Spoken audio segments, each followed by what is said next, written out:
Yeah, I signed up.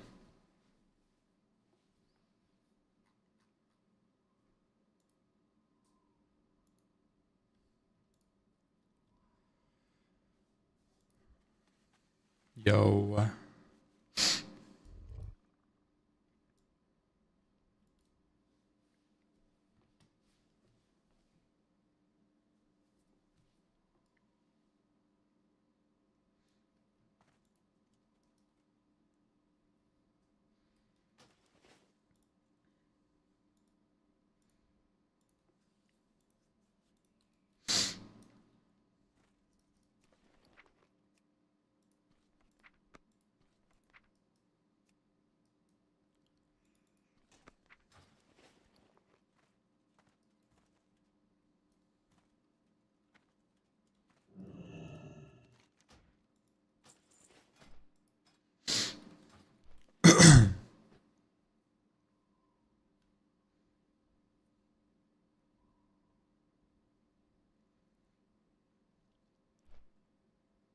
Definitely get the keeper's aim.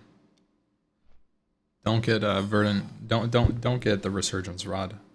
That's crazy.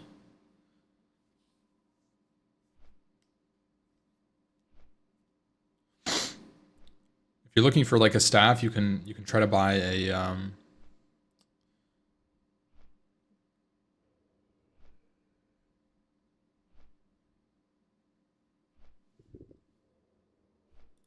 let me look up the name of it.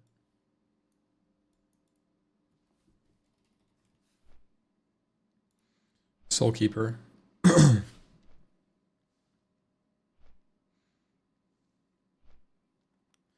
It's probably not that expensive, but it might be.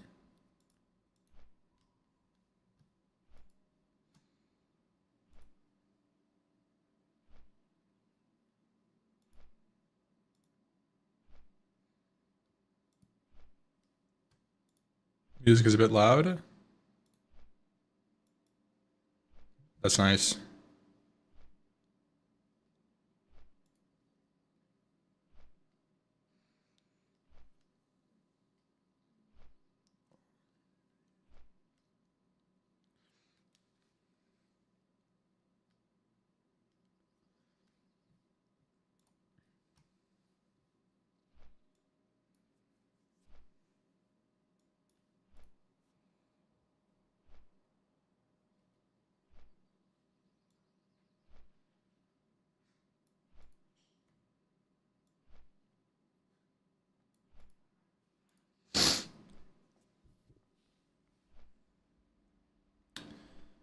How do you like your chances with the BWL raid? Honestly, man, I don't know.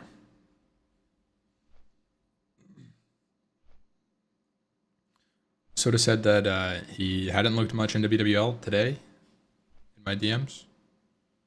Um, it's a little concerning. Yeah, it is. Um, so today, guys, what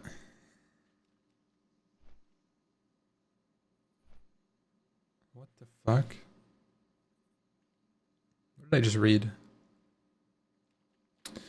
Today, I don't know what I'm gonna do. I just did it. I just did the Warcraft tournament. Um,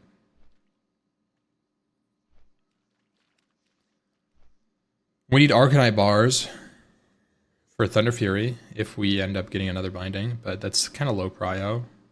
Um, so we could farm some more, some gold. As for prepping for the raid, we're actually kind of prepped already. I mean, I need a flask.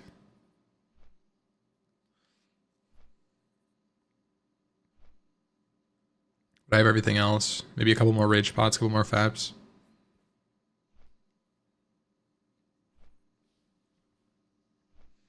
Flask set looking stacked. No, flask set is terrible. Ampy elf stonks. What is Ampy elf? Is that an emote?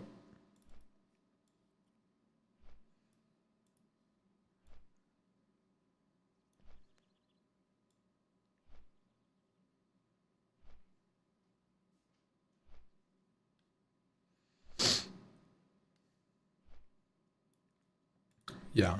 No, it is Ampy Elf. I just saw a chatter in the I don't know, emote channel about an Ampy Elf. I wasn't sure what that was. But it sounds great. Yo, Rincon with the Prime, thank you, man.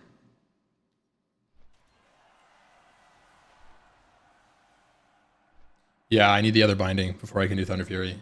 It's, I mean, I can get the mats. I can like start the quest, but I can't complete the first part. The first part is get both of the bindings and then the essence, I'm pretty sure.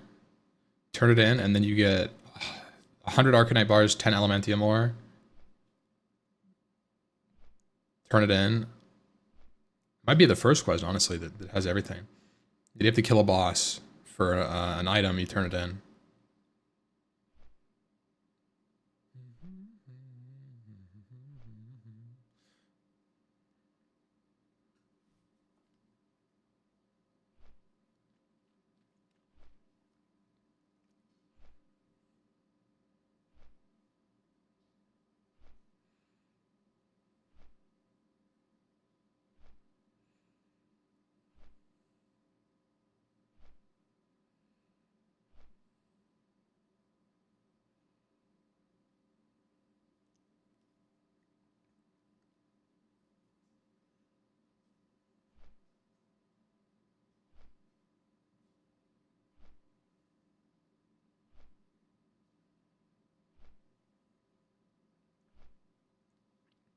What are you doing in WoW? Beats me.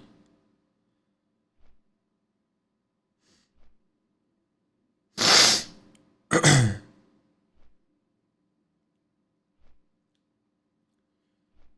think the raid is spooky because of lack of gear and consumes? No, it's not. It's not scary at all. As long as we show up with people that are ready to game, it's not scary. BWL isn't hard. I know a lot of people are hyping up BWL as like a really hard raid, but ultimately it's not. A few people, and I'm talking less than MC, actually carry BWL. Your 5 trash tanks, your mage tank, and maybe like 3-4 healers. Everybody else is just pressing their one button. That's all they do. There's no responsibility.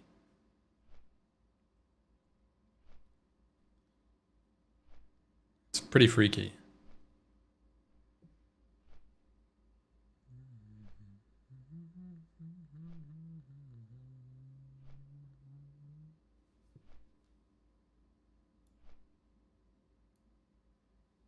Oh, Vasi beat me.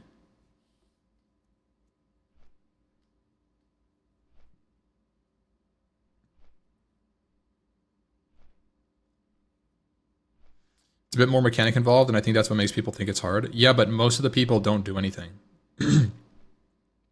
That's what a lot of people don't realize. Like, what are the mechanics in BWL that are actually scary? Well, on Razor Gore, you need somebody to do the eggs, but everybody else is just standing at a fucking ramp and killing what's coming at them. Then the boss comes out and you kill the boss. Okay, well, what about Veil Straws? Well, the tank just needs to do infinite threat, put somebody who's decent on warrior on tank, and just pump. Everybody else pumps. Don't pull aggro. That's the mechanic. If you get the bomb, you press Hearthstone. That's it. Use Hearth. Okay, well, Broodlord. Broodlord is actually kind of scary, but for tanks. It's a threat drop. So that just requires tanks and healers to know when the boss is going to switch and when they need to have shield and last stand up. If they don't have it, it's going to be a little sketchy. Obviously, DPS can't really pull threat. Can never pull threat. It's like... So, like, that's probably the hardest thing. Broodlord slaps Firemaw could go a bit south. Firemaw is not hard, guys. Think about this. Firemaw is a threat check. If all of your idiots in the raid don't pull threat, you kill the boss. It's not hard. I've done Fire Moss so many times, and I can say with confidence, I have never seen it turn the raid. Since like 2019.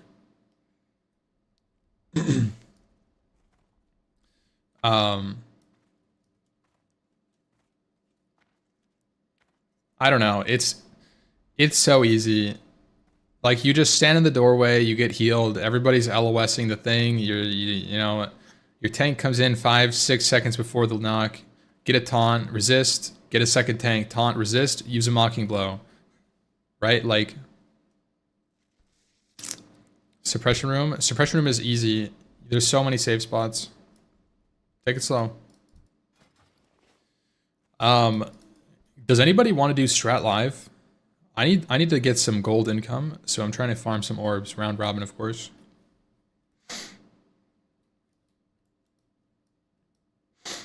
Which are large brills.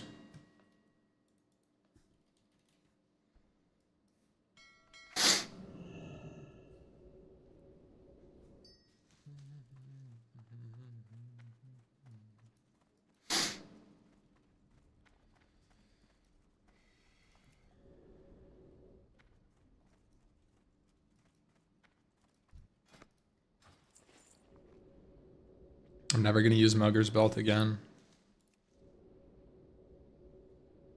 Or Leg Plates of Valor. Side. I'm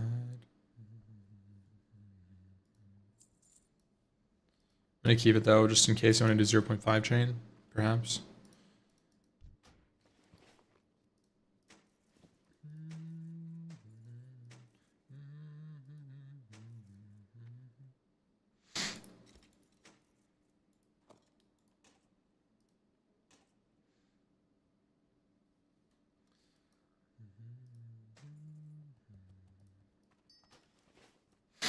I wonder how much Stone Grip sells for.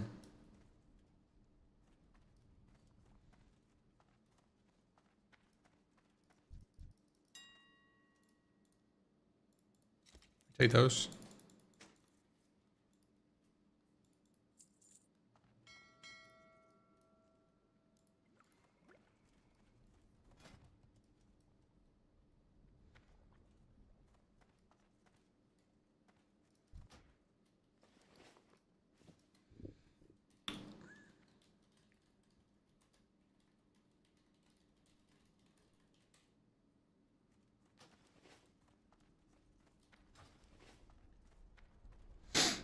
Can you use the auction house to sell orbs? Yeah, you can.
How's my healing set?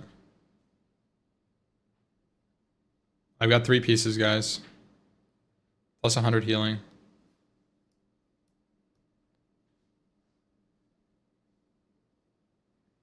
I guess that's something I can do is farm my healing set.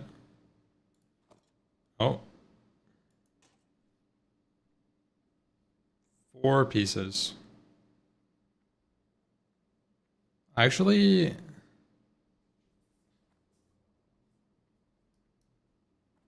sold my healing helmet. I'm just realizing.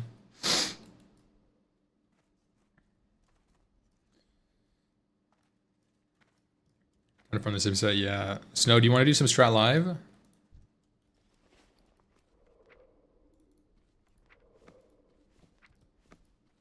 Doing round robin orbs. I need to get some gold. I need to farm a lot of gold because I mean, possibly we'll have to get Arcanite bars in the future. It's not even the cheapest it is. 141.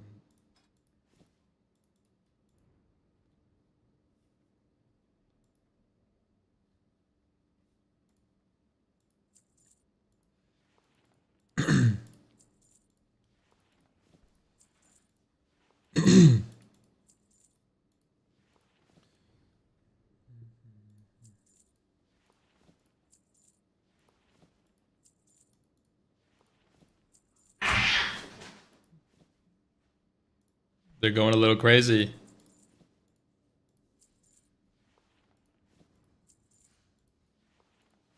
What was that? That's probably Mia and Noki duking it out. Get Auctionator? Yeah. I mean, at this point it's GG.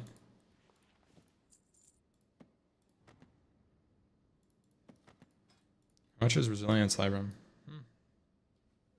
It's that one fucker. This is this one guy.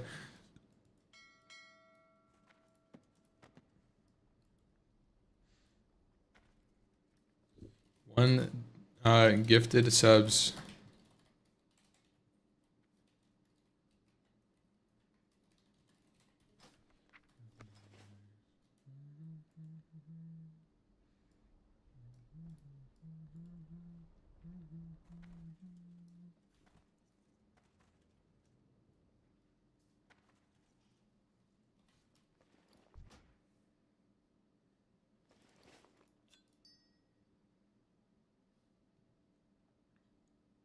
Move over to the BWL streams. Yeah, it's gonna be fun.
Anyone else?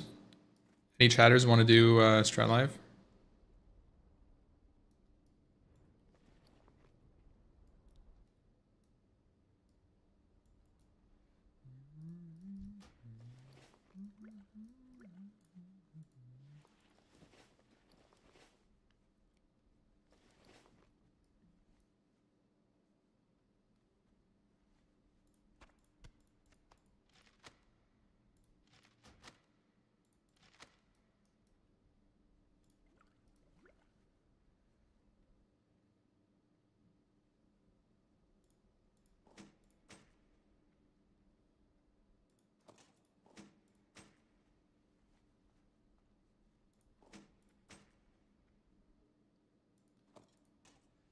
Should just sell these weapons.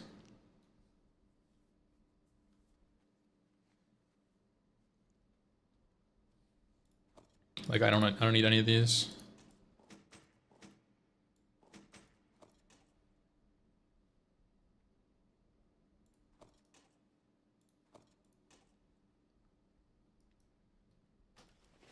Get some gold.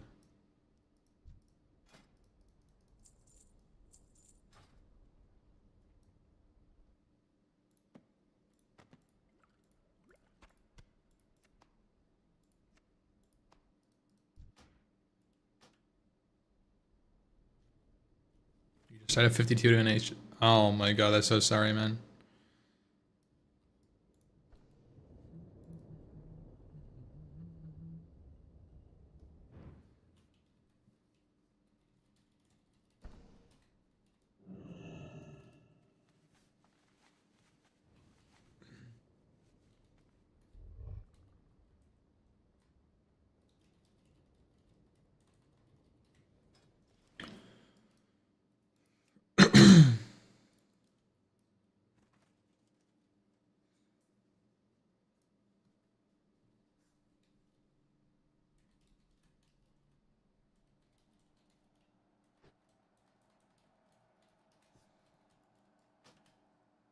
Fight the flu?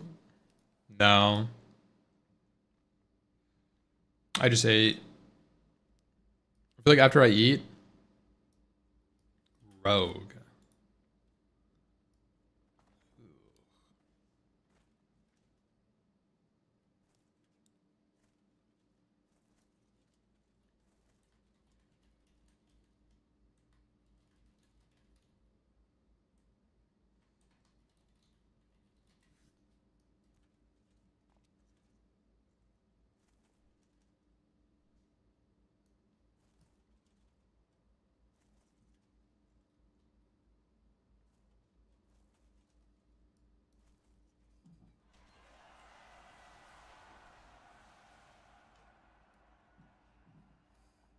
YouTube stream is way less quality than Twitch.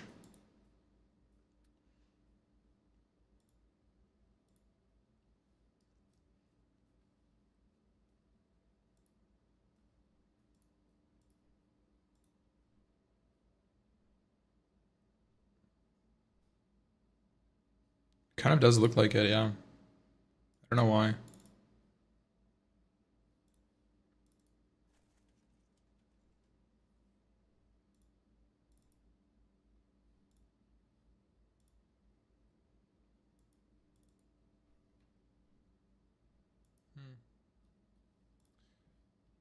Let's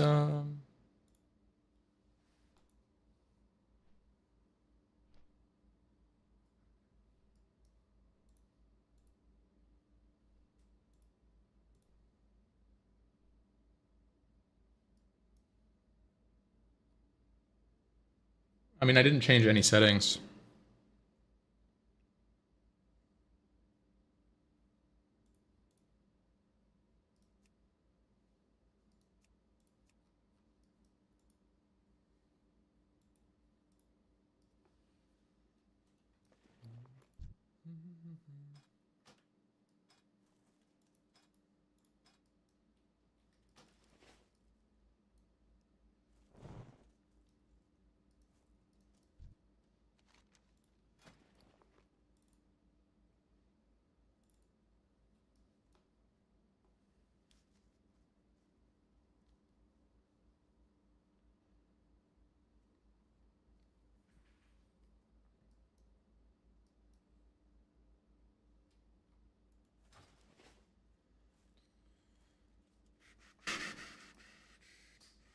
Wow, I'm running there. What am I doing? I should have flown to EPL, but at this point it's not faster to run back and then fly.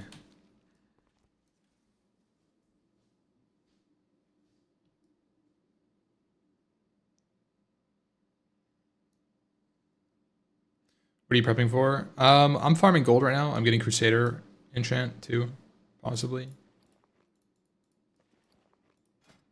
I'm pretty broke, so I'm doing the strat live runs.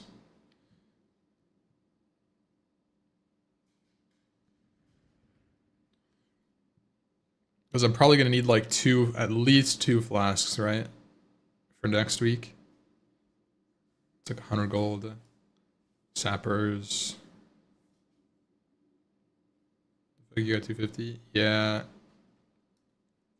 Well, also, I did get a binding, so now I'm starting to think about 100 Arcanite bars. You know, I don't want to go negative. I want to go positive gold weekly. Because if I get a second binding, I don't then want to have to be like, okay, now I need to worry about getting 100 Arcanite. I don't know, maybe I should. But I'm not going to get Arcanite, I'm just getting gold. Because right now, if I got a second Arcanite bar, or a second binding, I couldn't even fathom getting 100 Arcanite. I'd have to farm gold and then get Arcanite. So I at least want some liquidity. Use some cooldowns.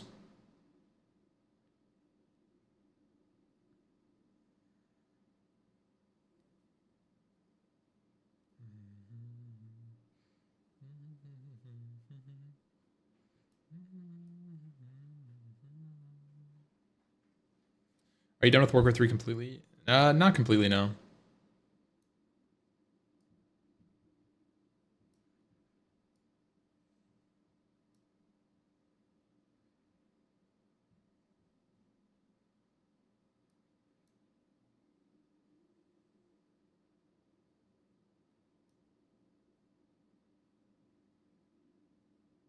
No, binding drop rate isn't increased. It's not rare. I mean, a single binding, think about this. A single binding is like a 2% drop rate. That's 1 in 50 runs.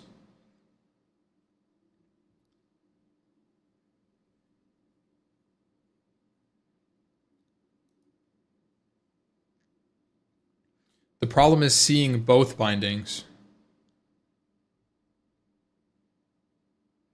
on the same character. But 3 dropped. Yeah, but we've been raiding 4 times a week for 8 weeks. I mean, think about the numbers, right? Like, yes, 3 have dropped, but how many raids have we done?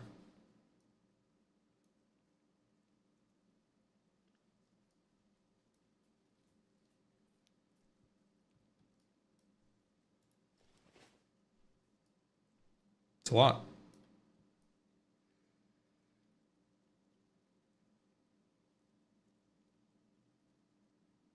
Surely they haven't been close to 150 raids. I'm not saying that we are not lucky. We're lucky for seeing the bindings, but like it's not that rare that it's like, oh my god, the drop rate's increased.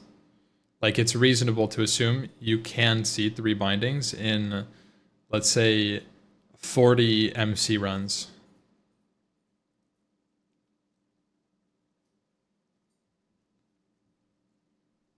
How many MCs have there been? Probably about 40.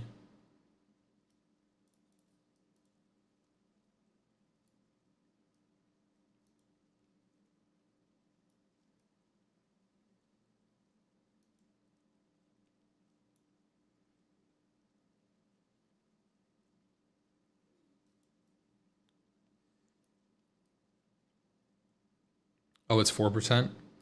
Yeah, it's... Is it?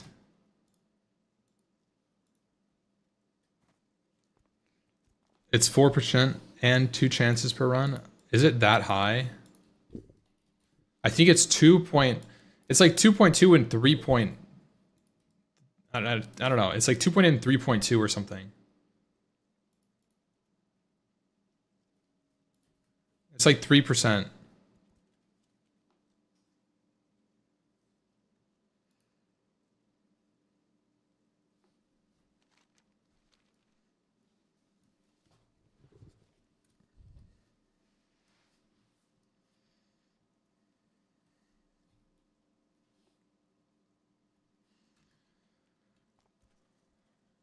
3% chance to see 3 bindings at 40 clears. If it's 1 in 50. Yeah, but there's 2 bindings. So the chance of seeing, let's say it's 1 in 30, okay? Let's say it's 1 in 30, okay? Because apparently it's higher than 2%, it's 3%. Let's say it's 1 in 30 per binding. So each run, you have a 2 in 30, which is a 1 in 15 chance. So every 15 raids, hypothetically speaking, theoretically speaking, on paper, you see 1 binding every 15. We've done about 40 raids. How many do we have? 3. We're on par for the 45. Now, you can get unlucky. We're more lucky. I know people that have done more raids than that and only have 1 binding in the guild. Like, for example, my guild Squawk on Night Slayer has raided every single week and only has 1 binding as far as I'm aware. So they've probably done like 60 to 70 MCs for 1 binding. Where the fuck do you get 40 raids total?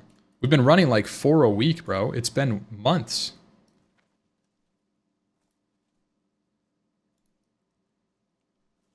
Hasn't it?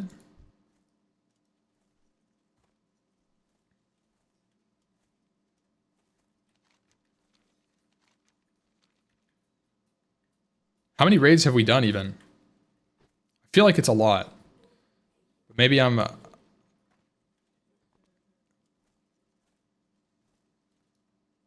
30-ish? Yeah.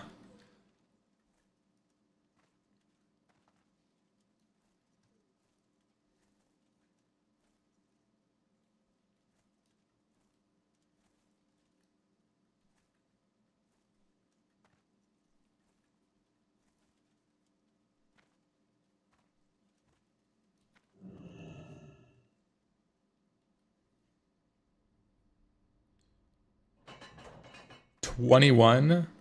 Yeah, we're lucky then.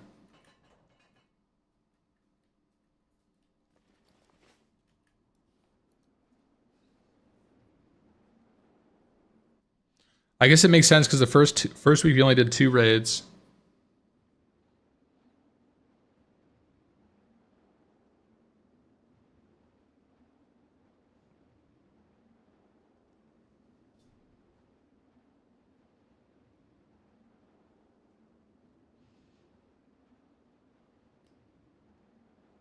Yo, Beast Dog with the tier on thingy, man.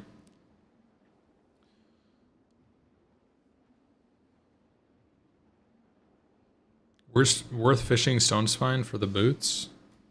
Nah, the healing boots? We're not doing stone spine.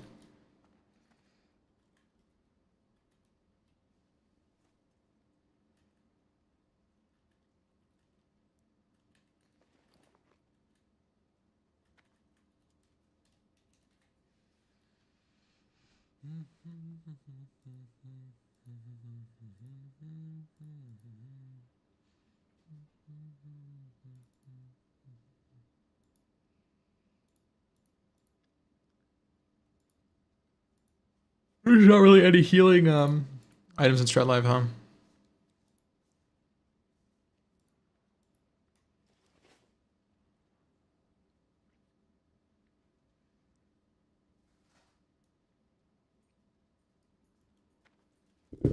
Yo, Govzy with the tier on thank you, man.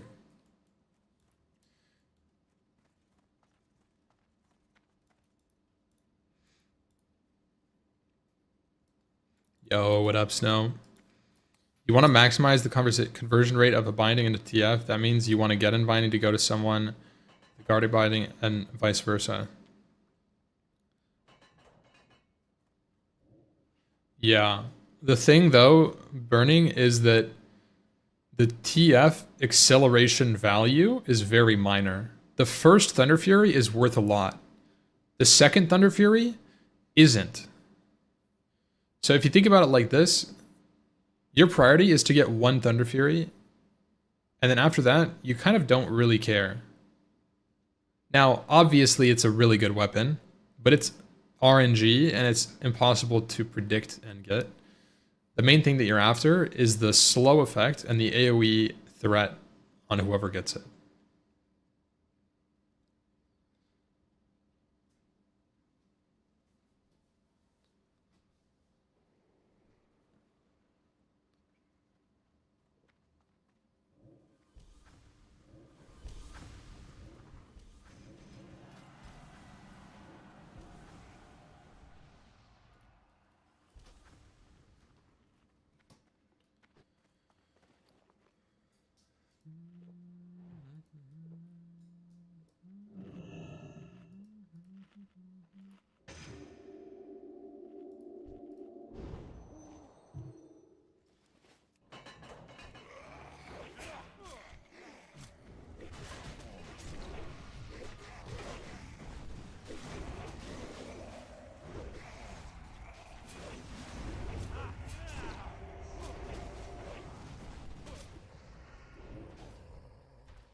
What do you need from Strat? Orbs.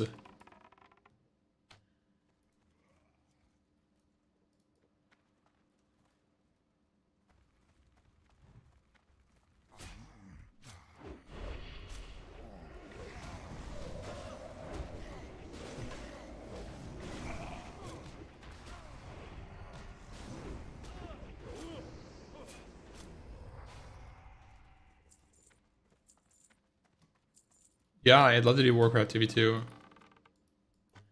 I'm interested to see Grubby's next tournament.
We are demolishing this. Has a chair? It's good. Actually, the old chair is still in the room, which is kind of funny.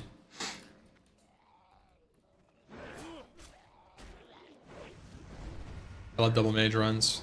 This is what we'll have to do, Burning. Just non-stop all day long, we just farm this shit.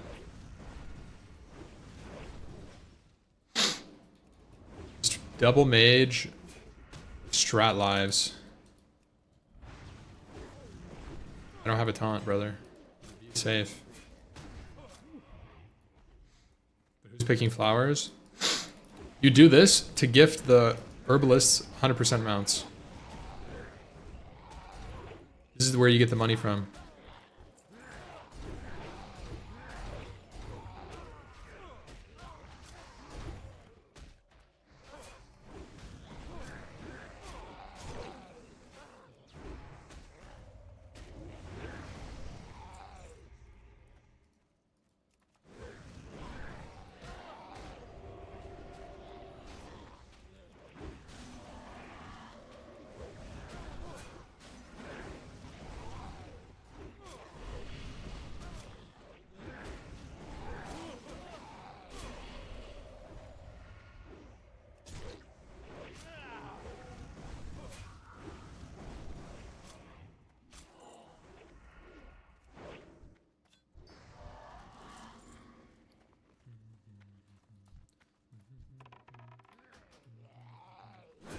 You know what I was thinking? There's I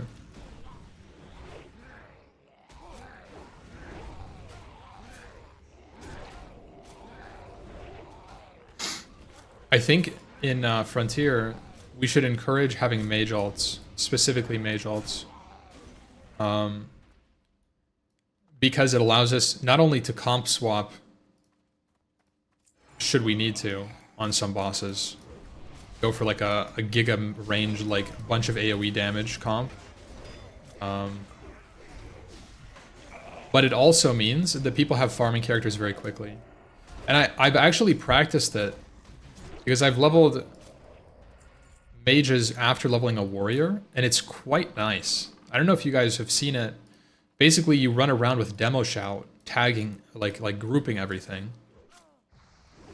And you don't tag them, you just gather them. You can pull like packs of like 15 mobs and tank them. And as long as your mage has enough mana to kill them, you can go full in gear. It's really quick to level an alt mage. So we could encourage helping like that.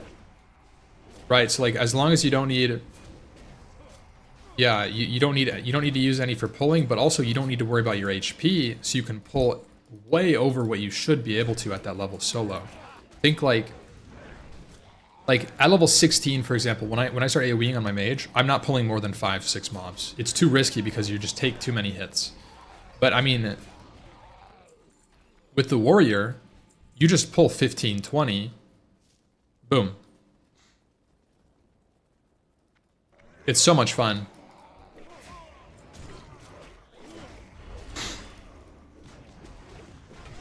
So what we should do is get people to the point where we like we can like boost people's mage alts to like level 20 super quick, level 25, level 26, so they can start just AoEing normally, or even in duos or trios or something if they're not super comfy. Krabs is insane, yeah.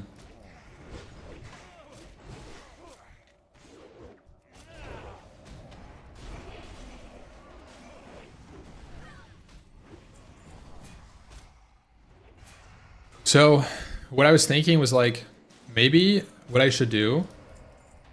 Now this is an extra layer. I want more than one warrior, but I also want a mage level 60. So what I'm considering is when I'm doing my mob tag for my mage, I just have my alt warrior in the party with that mage and just do it for twice as long. Because it's easier to tag a mage at 50% HP or 50% XP than it is to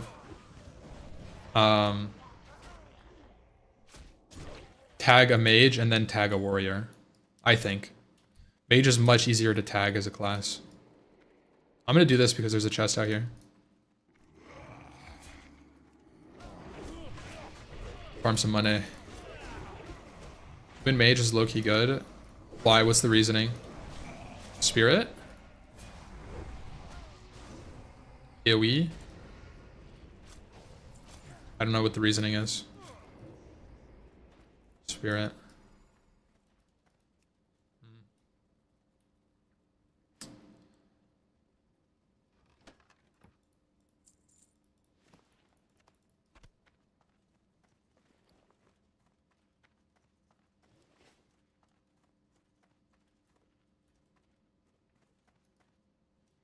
Jumps are nice on human.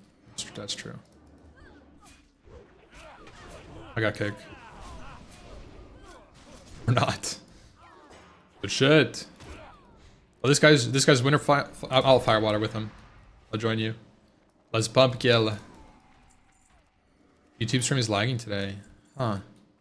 Now I did change my internet settings, but it shouldn't have affected it. I swapped to my old router instead of using my provided router with the apartment, hoping that it stops with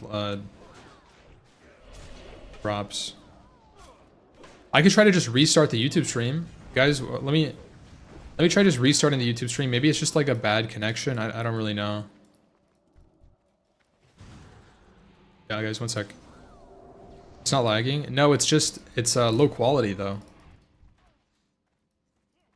I don't know why. It's at 1080p, but it's not 1080p. Like 100% it's not. Why it's weird.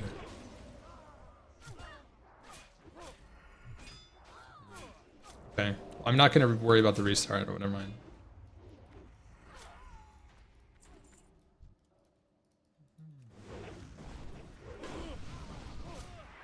The LBRS spot is 10 times easier. Oh yeah, we Bernie, you were around when me and Bev and Gordon and the Death Wish boys were doing like LBRS farm. It was melee cleave. I haven't seen a spell cleave though. I wonder if spell cleave would be good too. The only thing that I'd be concerned about is mana downtime, because with the melee cleave, we obviously wouldn't have a shaman, so it'd be a little worse, but there was like 0 downtime, which was super nice. Yeah, I know you were talking about the mage pull, but I don't think anybody's doing that.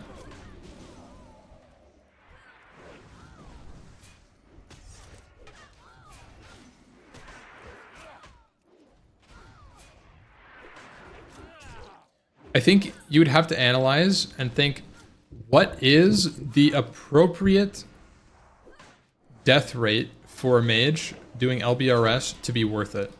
Because you have to consider, you've probably boosted that mage up to 60. So ideally, you save more time than the amount of time it took you to level to 60. 4 people, level 50 to 60. Right, because you're boosting LBRS 50 to 60 for people. So the amount of time that you would need to save is probably close to 3 days / played. Let's say it's twice as fast to do LBRS boost for a solo player. 150 XP per hour or something. So that means you would have to go for half of the time.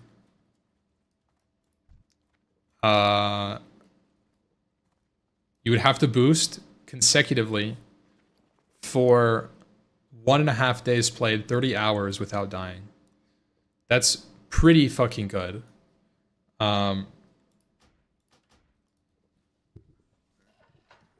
If you're doing 30, let's say 32 hours, 32 hours of, wait, is that too much? No. 36 hours. 36 hours of consecutive farming without dying is how many runs? It's like 150 or something. 170.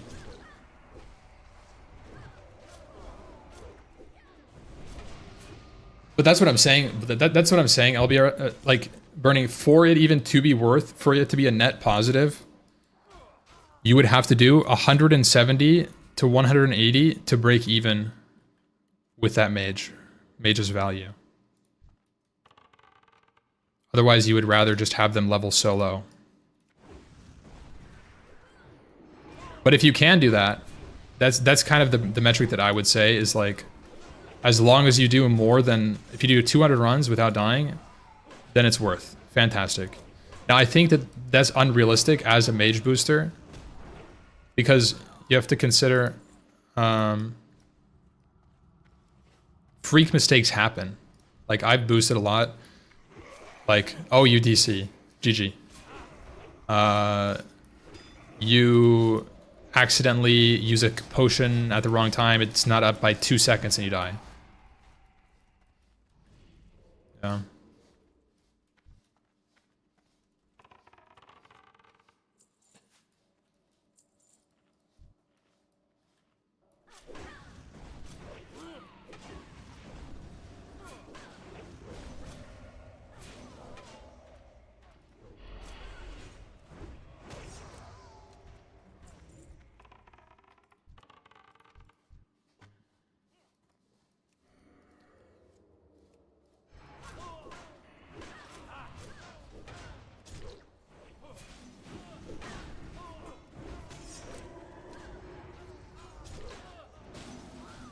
Put my death grips on, but I don't have them on me. Whoops. I need unarmed skill.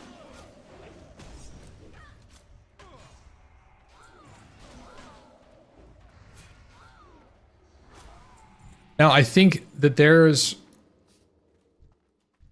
the possibility of doing things that helps people that isn't boosting traditionally. And I think this is where it gets a little interesting. A lot of people think about boosting and they go to the PvP server. That's where all the boosting is. But because there's no punishment for death, and the world is pretty dangerous, and it's easier for the booster to AFK, dungeon AoE boosting has become the meta, because it's easy for the person who's getting boosted. They don't have to do anything, and they get free XP, and they don't have to worry about it. They just zone in and out, and they pay the guy. But I think if we're talking about front 2, and the person is willing to put an effort to level, I actually think this is what I did on this warrior. A lot of the time, actually, Kitten XD and Snow tagged me in the world, and more often than not, I was getting like probably better numbers than I would get in like Mara or like ZG boosting. So I think if we're talking about boosting, LBRS boost probably isn't even the play. It's probably more so like you find a healer warrior duo and you tag them as a mage, and you have the warrior pull lot, the priest heals you and the warrior, and then you're out of the party just killing things AoEing as a mage. Because mob tagging, questing, you can literally follow the questing route RXP gives you, and it's amazing. When properly mob tagged, I think that's the new meta for like actually boosting guildies. It should be mob tagging always, as long as they're willing to put in time and effort. And especially on a PvE server where there's no risk of death and like random bullshit, like people like killing you or whatever. Like, it's not that risky. If you're AFK in my boost, you better be doing something on a second account. Well, I mean, I'm not saying they're like literally AFK, but more that they're just standing there doing nothing. They couldn't speed it up even if they wanted to. So the truly fastest run is having 2 people do it. Like one person, the person who's actually playing, tagging, and then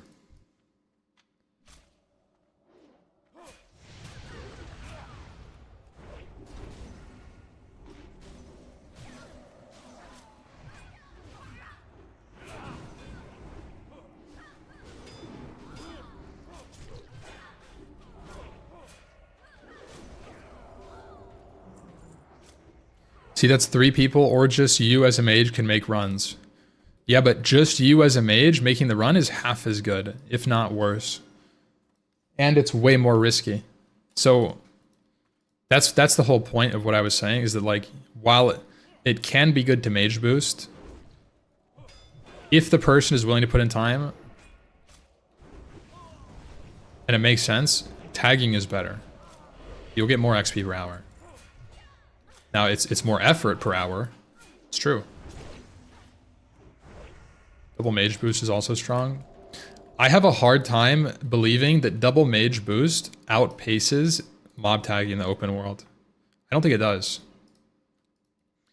I think it's probably slower by a lot. I think single mage is probably faster. Double mage is... Single mage is faster than double mage.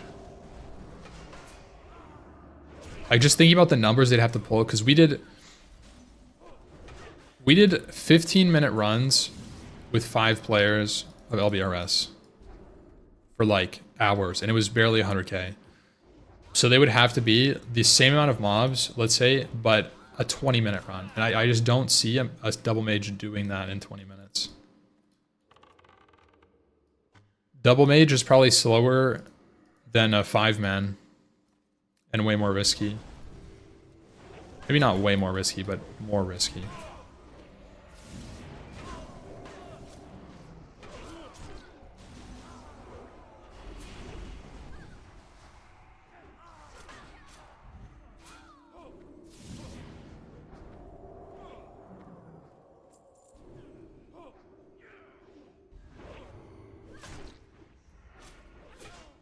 Yeah, my main goal with the boosting in Front 2 is ideally, like, what problems we ran into with Frontier 1, our race, we went negative weekly. Our supply of level 60s was deteriorating over time. And it shouldn't be the case. That shouldn't be the case. You want to go positive. You want to have new people hitting 60 with alts. You want to have... Or like, that's not healthy. So we want to go positive, at the very least neutral. But you want to go positive because that means you're saving the gear as well, hopefully, from the raids that you're doing.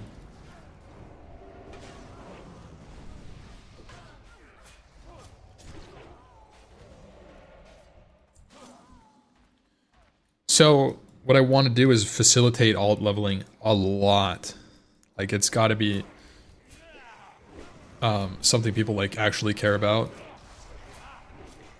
Helping people level up and then leveling up their own alts. I mean, it's nice too because it also gives them people a safety net when they're playing. Gives an alt character or something.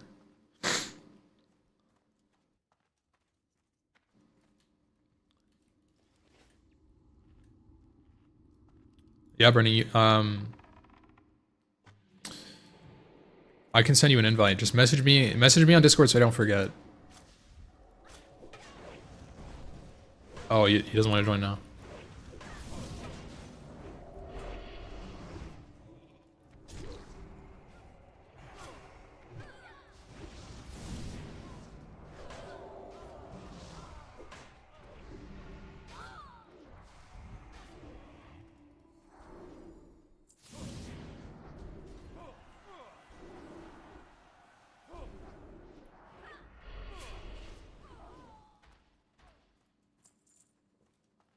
Sodako try to convince you to do Frontier earlier on Defias Villager yet? I'm not doing that.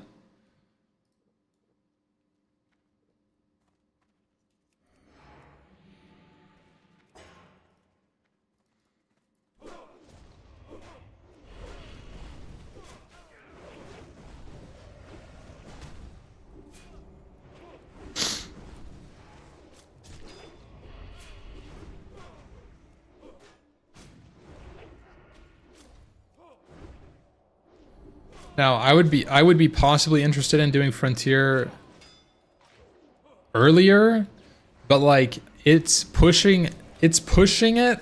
I think it's pushing it to start it anytime like in the next like month or two.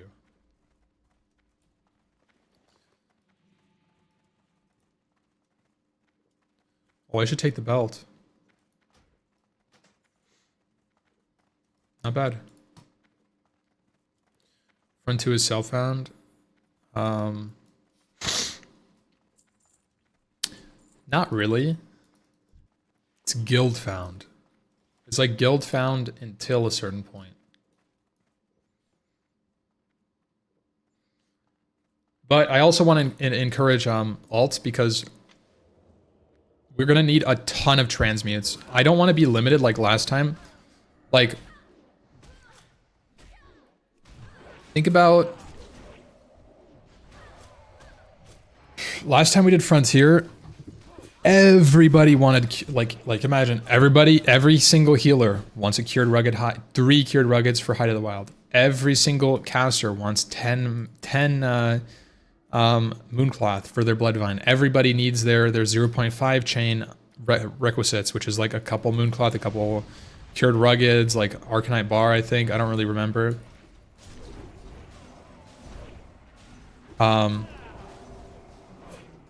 And then on top of that, we need to go positive for the eventuality of tier 3. Maybe a Thunder Fury. 100 Arcanite bars down the drain from that. I want to run at least 2 raids per week. 2 40-mans per week for Frontier.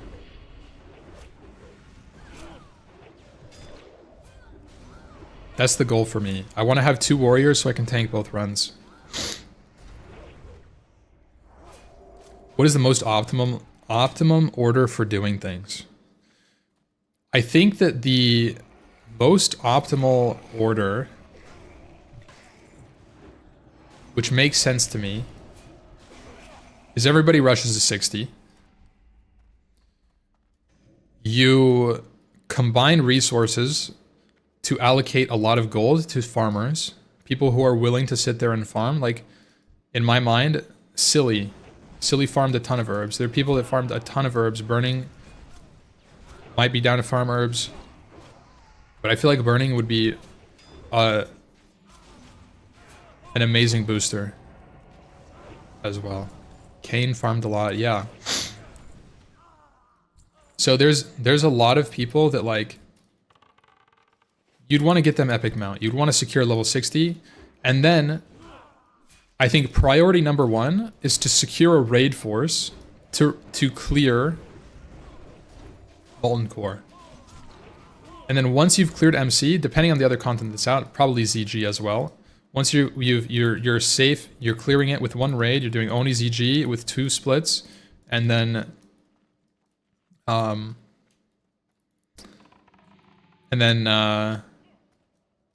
MC, then you start focusing on alts with the goal of cooldowns. So priority number 1 is raid force and farmers. Farmers, then raid force. And then priority number 2 is level 35 alts. Farm rested XP. You maybe do like profession leveling on them a little bit. The pipeline needs to start running so that we can get Height of the Wilds. We can get I don't know, just random stuff that we need Arcanite for. We stockpile Mooncloth once we hit our ZG rep. Like, we're thinking about it. We're gonna need, let's say we have 10 casters, 20 casters. Let's say we have 20 casters across 2 different raids that all need Bloodvine for ideal DPS. How much Mooncloth do you need to sustain your Bloodvine drop rate? It's a lot. Honestly, it's still a lot. Also 1 Mooncloth for 0.5 gloves. Yeah, Bernie, I actually think that we're not going to start in AQ patch, though. I think we're going to start before AQ patch, probably meaning that we should consider the mats for 0.5, but we won't need them immediately. I think we're going to start between ZG and AQ patch, not at AQ patch or after. Because that means we're pretty much dinging 60, maybe a couple weeks before AQ patch, maybe a week before AQ patch. That's like my ideal. So So I guess we still will need the 0.5 chain. But my goal is like, I don't want to start so late that like it's going to take a long time.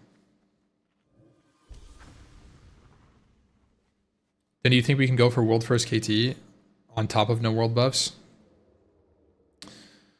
I'm not trying for it. No, I don't think so.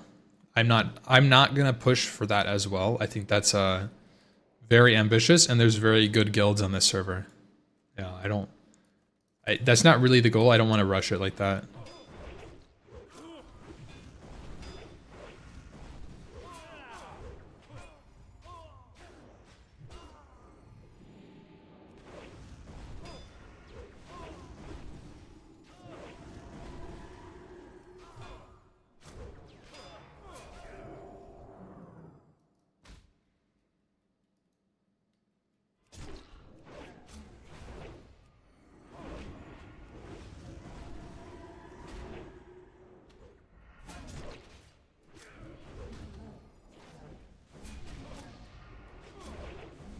I didn't pop Death Wish.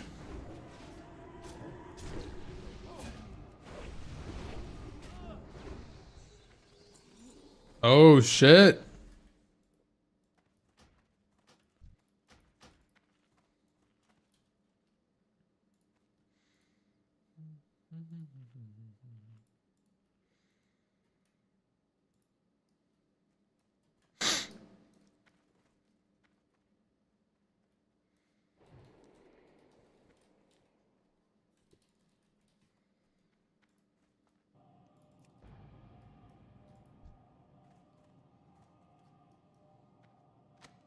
Ooh.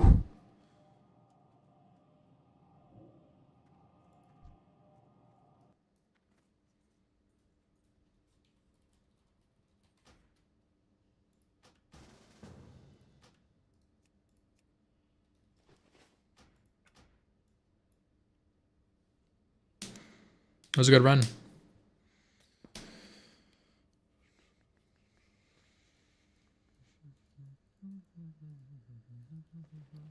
Damn, I dead with 430 gold.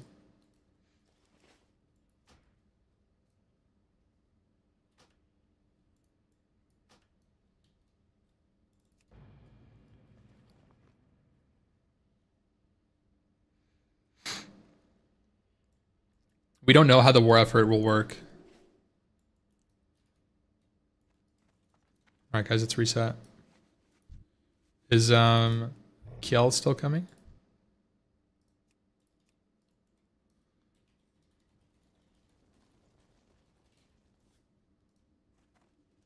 Sweet.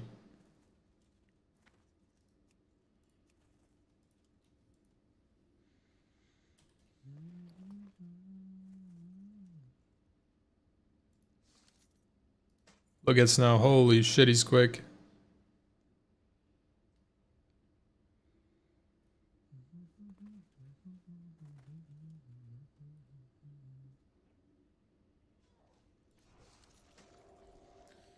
How much is Truth Faith vestments, guys, to sell in the auction house?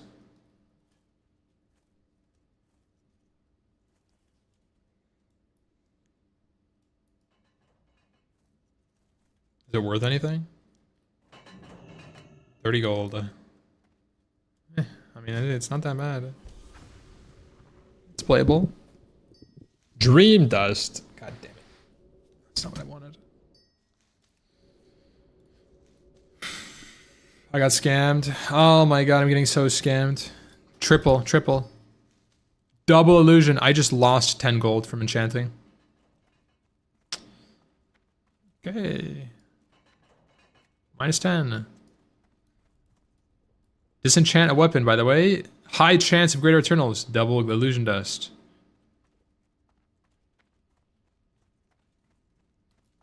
Yo, it's my Ren. Thank you for the tier 1, man. Stop laughing at me, guys. So yeah, that's kind of my thoughts about Front 2. Like, ideally, like if we're looking at the content phases, the timeline, and this is like ZG, this is AQ.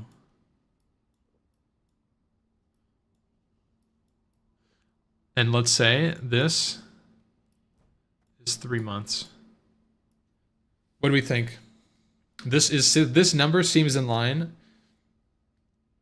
with the duration of phases that's currently presented.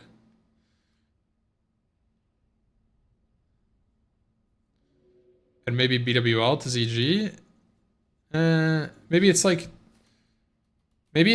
6. Let's say it's like 8 weeks. Like 9 weeks. And then BWL would be, let's say like 7 weeks to ZG.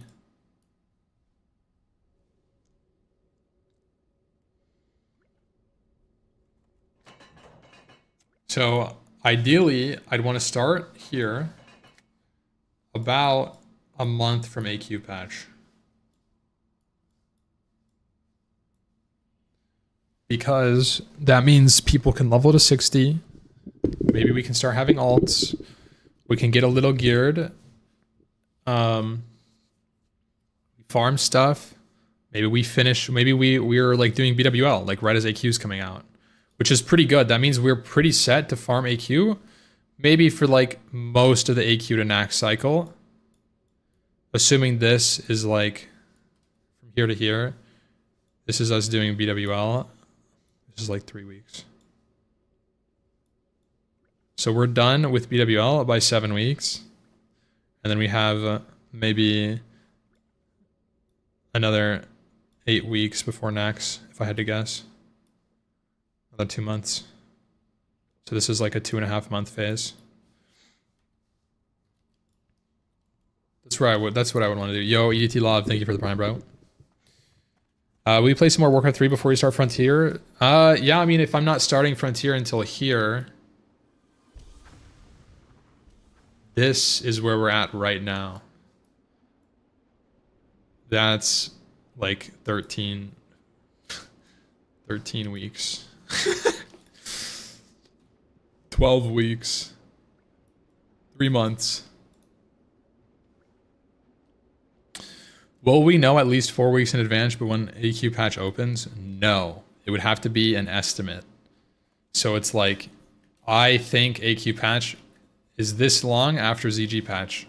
We will know when ZG patch happens, and we guess it's like, okay, we're about halfway through the phase. Let's send it. If we're a week off, or a week early, that's okay. If we're a week late, that's okay too. I think we can predict the approximate time within a couple weeks, very likely.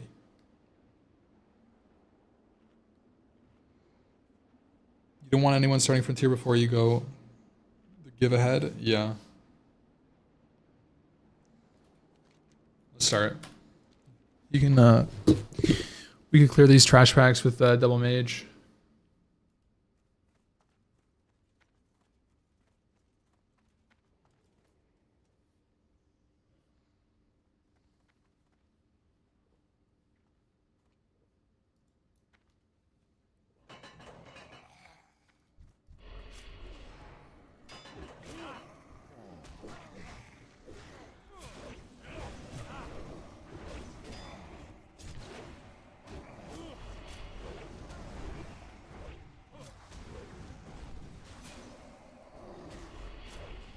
I feel like you need to do a bit of actual maths in terms of cooldowns, etc. It almost seems like starting a bit sooner than even the 1 month makes for better mats, alts, and second 60 standing, but I do understand that not wanting the burnout. Right, so... Yes. There's two things. One, let's kill this pack.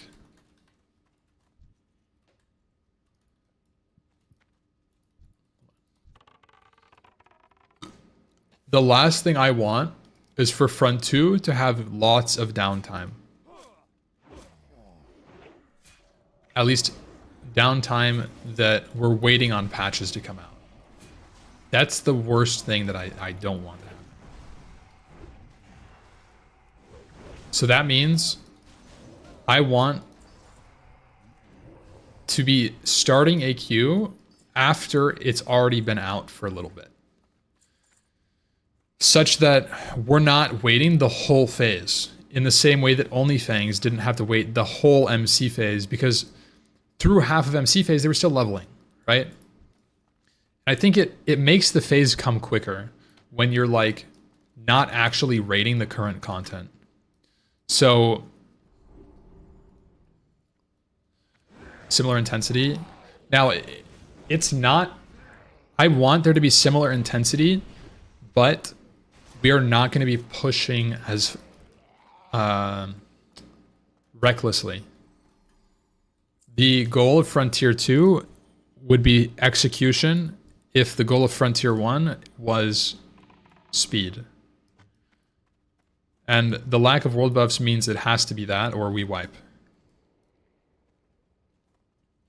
So if that means we have to sacrifice a couple of weeks of time to remain safe, I think that's the easy option for me every single time. But that doesn't mean that we're just going to be AFKing in those couple of weeks, right? Because those are weeks of prep for the next raid. So think like, okay, why are we delaying? Well, we need these specific things. Once we get them, we can go in. So now we're doing extra, like maybe we're farming extra AQ, like summon bosses to get the extra couple of like shields we need for our tanks, or maybe maybe we needed to target farm Bloodvine more for our caster gear. Maybe we need more ZG splits or more Oni splits. Maybe we start doing 30-man MCs because we need more loot. So while there's this like downtime, if we're spending time farming, we should be doing it in a way that's increasing our chances every single week. It's just nice to avoid raid logging. Yeah, I agree. Some of you aren't going for Scarab Lord. Scarab Lord, we don't even know if it's going to be a thing. We don't really know how it's going to work.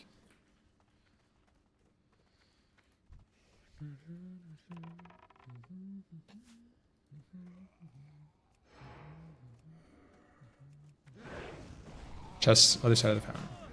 Okay.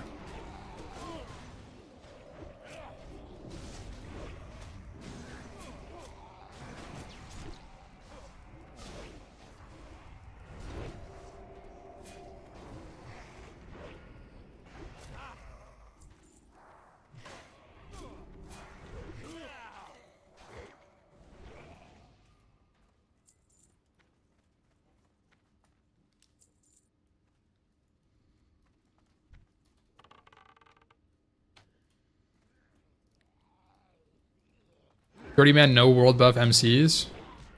We have to think like, when are we doing 30-man world buff no MC? 30-man no world buff MCs. That would be after we're geared. We've cleared BWL. Maybe we've cleared some AQ20. Maybe we've cleared ZG. So you can think about it like, yes, we may not have done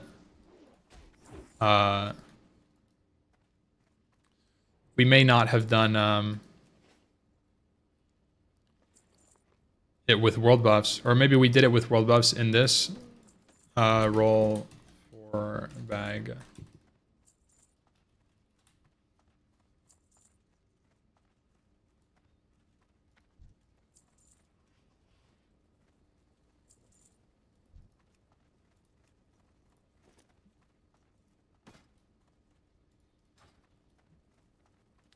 So like, we did a 20-man MC with full buffs, right? But we're in pre-raid gear. Like we were wearing Dull Rens. We were wearing Devil Soar. Nobody had tier 1. I was tanking with fucking DMT gear. So like,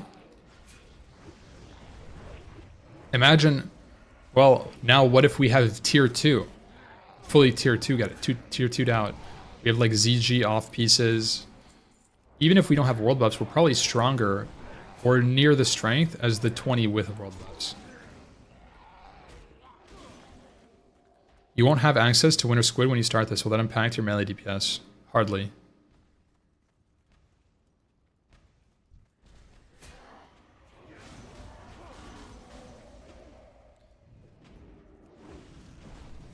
I I feel like the mats requirement is so high for a short period of time. Well, it has to be like that because the thing is, like, if we started earlier and we got all the mats, then what? Like, we need to have something to do in between the raids while we're waiting for Nax to come out. If we're already ready for AQ, by the time AQ comes out, then we are going to be raid logging. There's nothing we can do. It's not like we're going to... Like, what are we going to do for 3 months? So the whole point isn't to be done by AQ, it's to be done by Nax.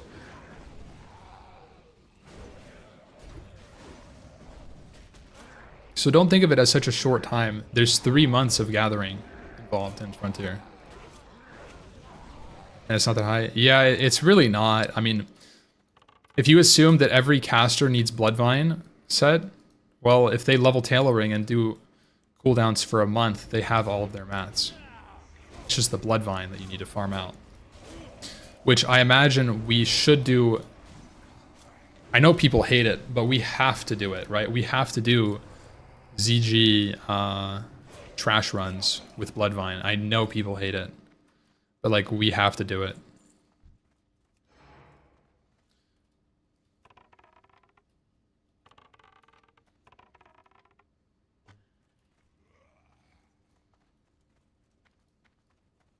In the same way that I think we should be doing MC trash runs.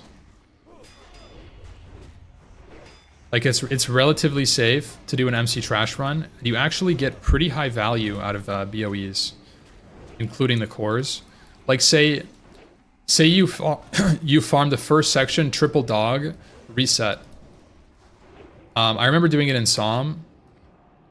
You get every hour you generate almost a full core hound leather belt, a core leather belt, which is bis for your paladins and your resto druids. So you want like 10 of them. So you want to get those ASAP. You get fire res gear. Good fire res set trumps all. Like, I mean, that's amazing for Fire Maw. It's amazing maybe even for Ragnaros if we can get them early. Yeah, you can also make you can make maces with them. 5 epic BOEs. Yeah, exactly. And the epic BOEs are no joke too. Like imagine all of your tanks get might, bracers, and belt. I mean, that's pretty significant. Or your healers all get the prophecy bracers. Lawbringer's dog shit. Cenarian's pretty dog shit. But Cenarian 3-piece is great for boosting. It's not useless. Are you MT and BWL? I don't know. Oh, that's insane that I got knocked into it.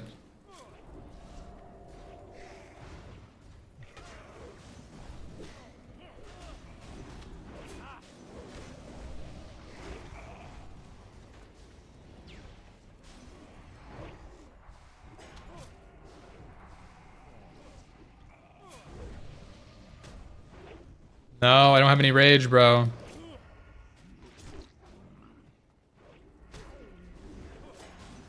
These are fucking freaks. Is Bloodvine set important? I mean, it's like you're in the best caster set you can get, possibly, for DPS. It is low HP, so that's maybe not always applicable, but it's bis. It's like Lionheart for warriors. Speaking of, if we get a Lionheart recipe, we need 12 Arcanite bars, 8 blue sapphires per warrior.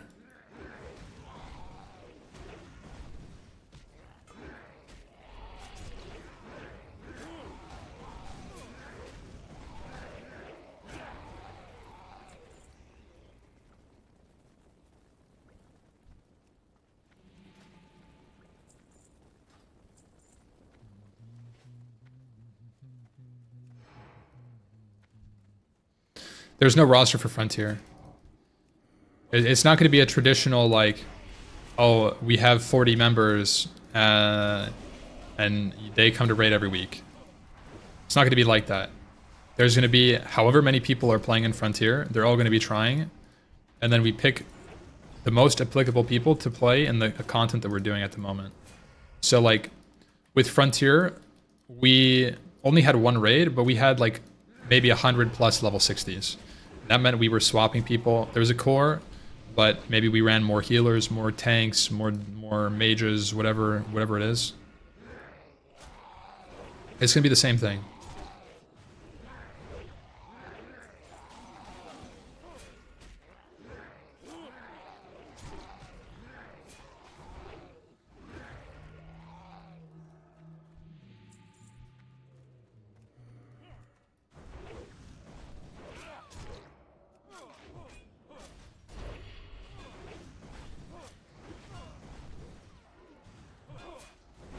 Gear will be spread over 100 players?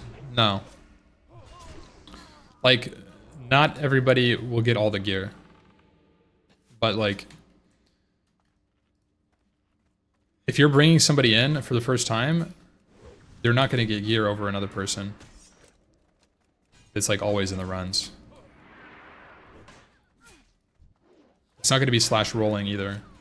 Like, it's pure loot council.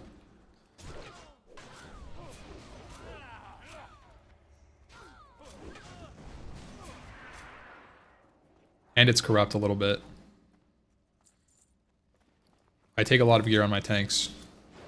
But with good reason, I think. And I understand that people, you know, need gear to be happy sometimes.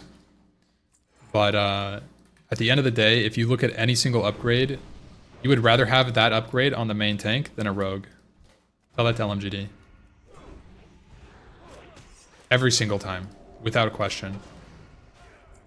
It's tank prio. I mean, it makes sense because pound for pound, rogue does nothing except DPS. Tank does DPS and threat with it. It's threat cap, especially in no world buffs. You can't just overgear your DPS until your tanks can handle it.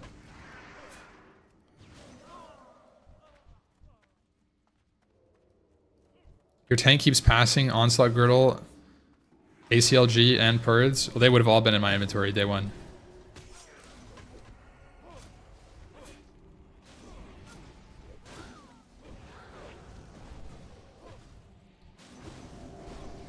Yeah. You're such a freak. Dude, she's pawing to get into the bedroom, but if I can't keep the door open, otherwise Zoe will go in there and be a little freak.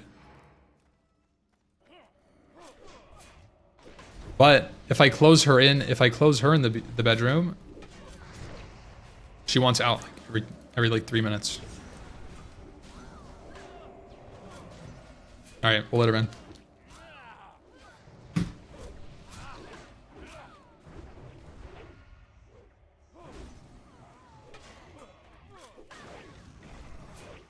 No, not Liz, my cat.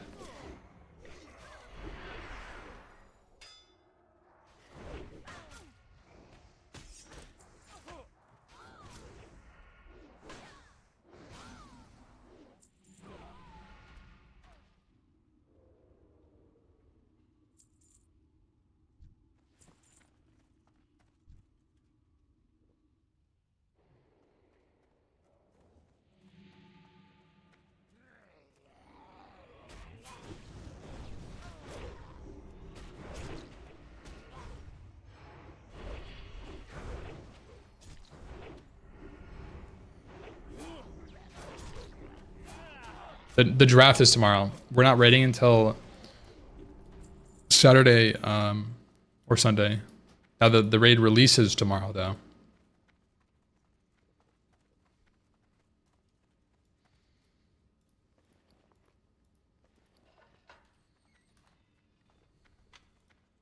Bro, that's freaked up. Snow won the bag and the orb. GG. Healer Brio.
Yeah, we're farming orbs. Fangsley for world first BWL? Yeah, right. Purpose will get it. Hardcore, I mean. Is double dagger biz? No, it's fucking terrible.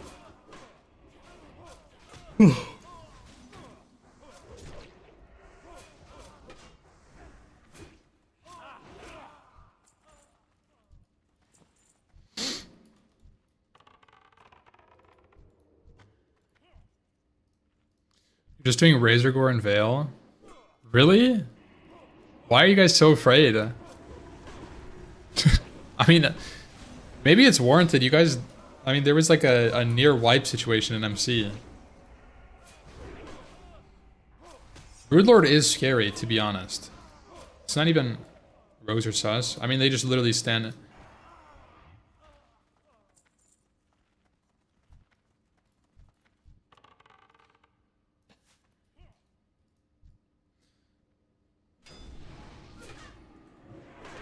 It's fine. As long as you have a lot of rogues, it doesn't matter how good they are. Like, you just drop traps infinitely fast if you have, like, 4 or 5 rogues. It only matters if you have a good rogue. If you are, like, solo roguing Suppression Room, then it's super annoying.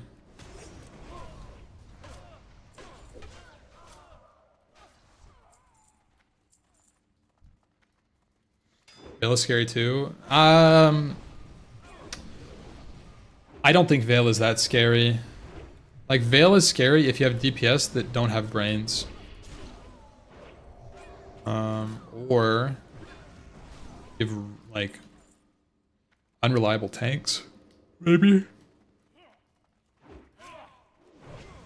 Which you do.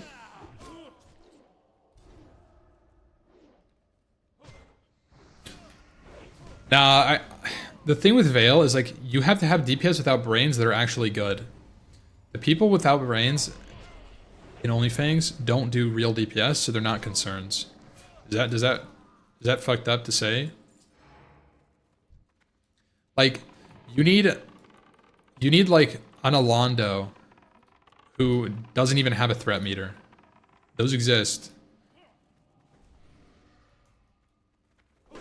But like, I can't name another like true pumper warrior that doesn't watch the threat in OnlyFangs. Maybe like, I know like hunters, honestly. I know there's a couple hunters that don't give a fuck about threat. But they're never gonna pull Veil.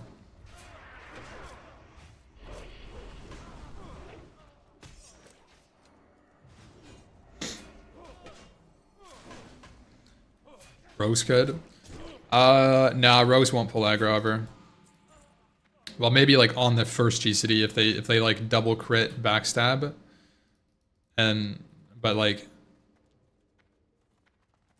But rogues have a threat negative modifier, so because of that, it should be fine. And they're not getting huge wind furies. Usually they're playing daggers. I don't know, maybe rogues will pull. But they have vanish too, and faint. They should never pull threat. I think I remember rogues pre-lipping so they can open with backstab, backstab, backstab, vanish or something. I don't remember why. I think that's why, actually, so they could get the vanish off and not start. Maybe they could like pump and then it's fine. I have to hold back. Backstab Kratos Giga, yeah.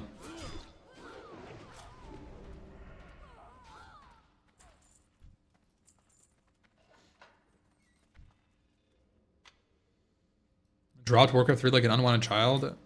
No, I didn't. Bro, I can't just do Warcraft 3 content. BWL is coming out this week. I've really enjoyed my time playing Warcraft 3, but with no tournament on the horizon, I don't see myself grinding endlessly.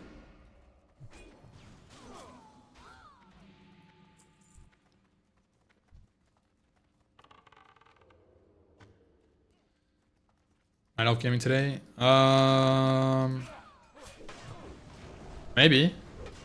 Maybe. I kind of did the thing that I was worried about with Ampy Elf, guys. It's fucked up. I'm very momentum based when I level my characters, and I took a big break for Warcraft 3. I got to level 20, took a big break, and now when I log in, it's hard to get immersed into that character again. Delete Ampy Elf.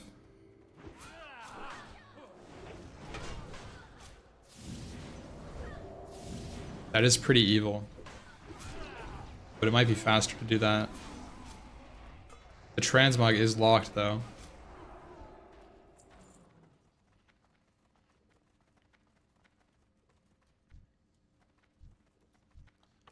Public character to 20 and then swap. Yeah, maybe. I think the problem is actually that I grinded Warcraft 3 so hard that I used all the Tism. I used it up. I think that's the real issue. Although I was kind of grinding Anna last night. Bro, you know what's crazy?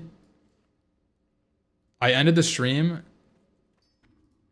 So yesterday I didn't stream, right?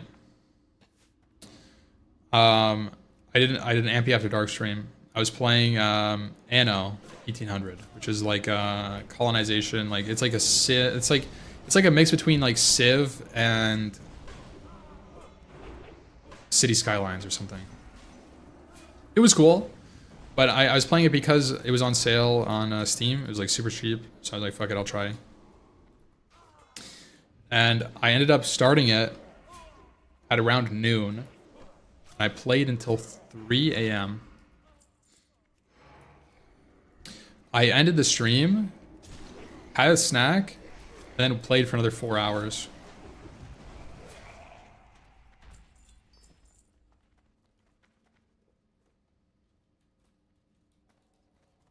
Guys, okay.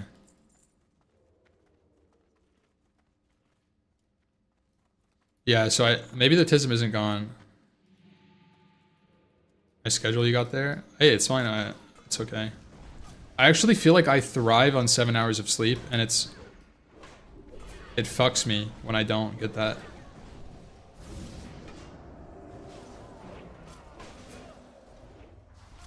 Tism is never gone. Yeah, that's true. Just need to spark it. Yeah, it definitely feels a little hopeless. Not like hopeless, but like I don't have motivation to level Ampy Elf because I'm realizing that I don't think that the Dream Scythe Guild is going to become a reality. Which means, what does that mean? What is that character? Play with purpose?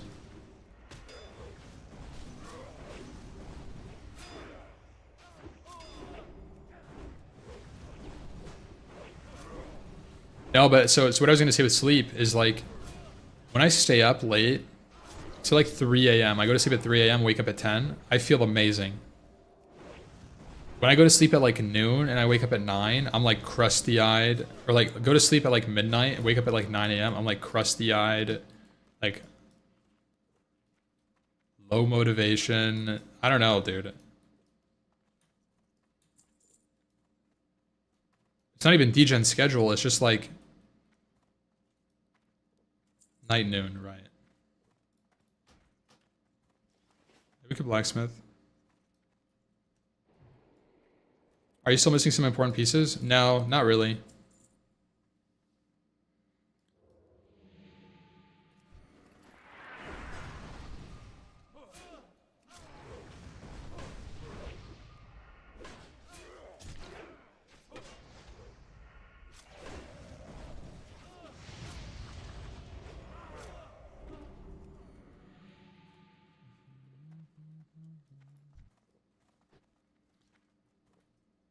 Is the amount of sleep you need really that static? Doesn't it change up? No, it changes. It does change. I've noticed a lot about my sleep. It's very similar to similar situations. If I stay up longer than 20 hours, probably 24 to 30 hours, then what usually happens is I will naturally sleep and wake up after a couple of hours, like 4 hours. It's really weird. Maybe it makes sense to somebody, but I've noticed that. I feel pretty rested. And then the night after, I crash for like 12 hours.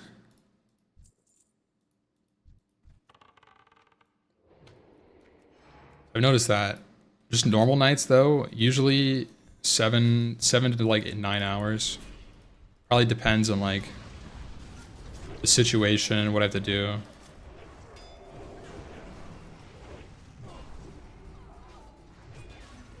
Unk is pushing 30, should be more careful. What?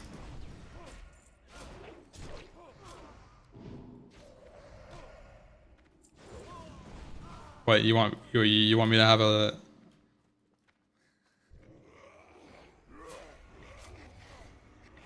I'm in my prime, dude.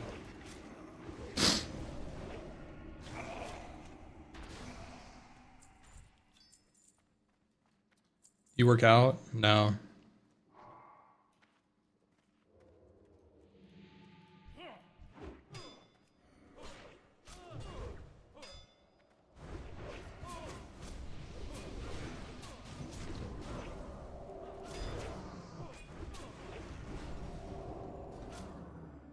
Damn, you'll be cooked in 10 to 15 years.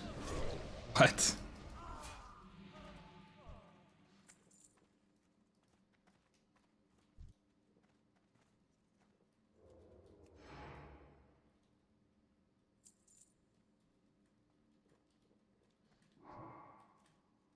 It's like you guys think that I stay up 20 to 30 hours daily.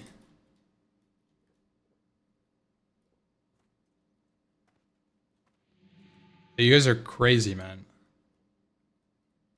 Like,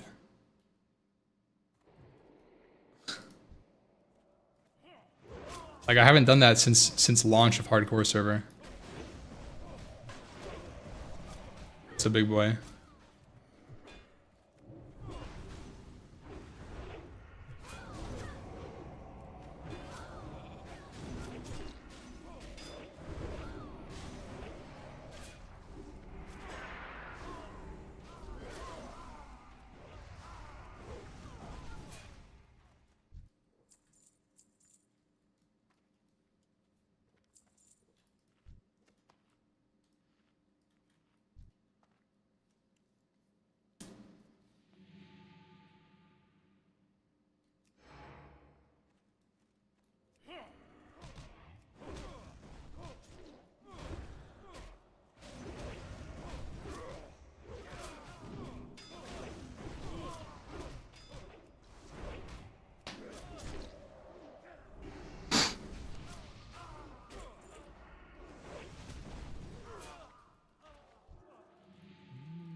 Where is our orb luck, man? One fucking orb per run. Are you kidding me? Like, I've seen more True Faith vestments than orbs in the last 3 runs.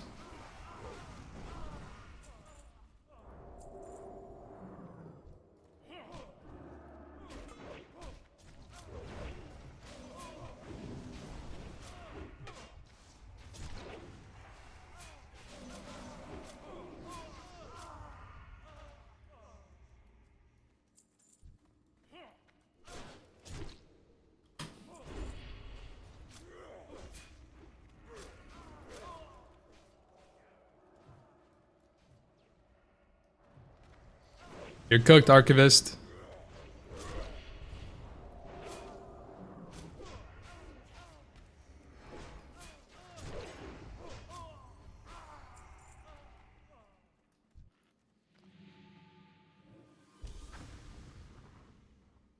I've done runs with 0. Oh, trust me, I know about 0 runs. How do you use Juju Flurry? You don't. Juju Flurry's not worth. Juju Flurry gives you a minor attack speed bonus, but gives you a damage dealt modifier reduction. Reduction modifier. So like, it increases your attack speed by 10% and then reduces the damage you deal by 10%. That affects your bloodthirst and everything. Or 3%. 3%, right? Yeah, that's Juju Escape.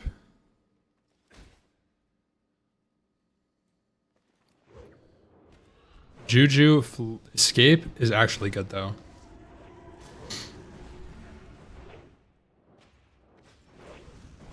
Does Escape share CD with anything? Nope. Like it.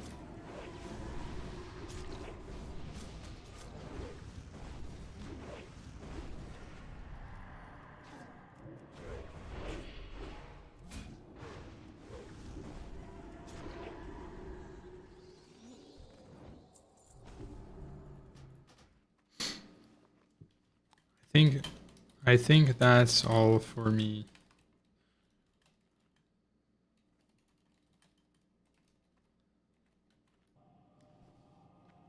Need a vendor anyways, so I don't really want to come back. Vendor, come back, do another run. Thank you for the runs. Thank you, boys.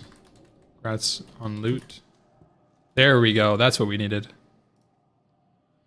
0 orb. Well, I didn't get any. But yeah. We got 2 orbs and 2 runs and I lost. I did get a True Faith though. And we got 10 gold vendor plus enchanting mats.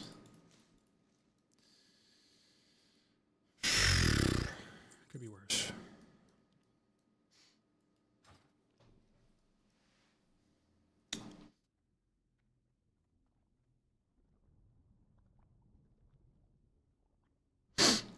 Yeah, Snow, I don't know if I will grind. I don't know if I'll grind it out, but I do want a flask set. I have like 120 healing. I would just like to go to the auction house and buy plus healing pieces. I can't do that.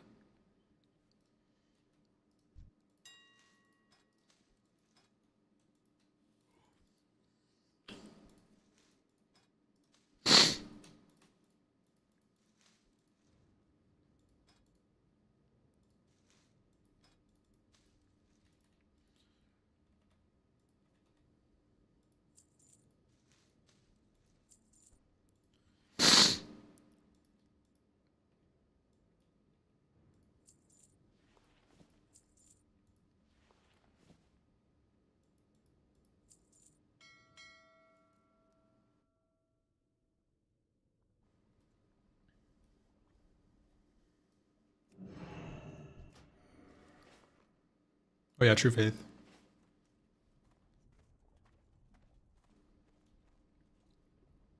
You can use the auction house. You can only sell things on the auction house. 49G? Split it up for 45.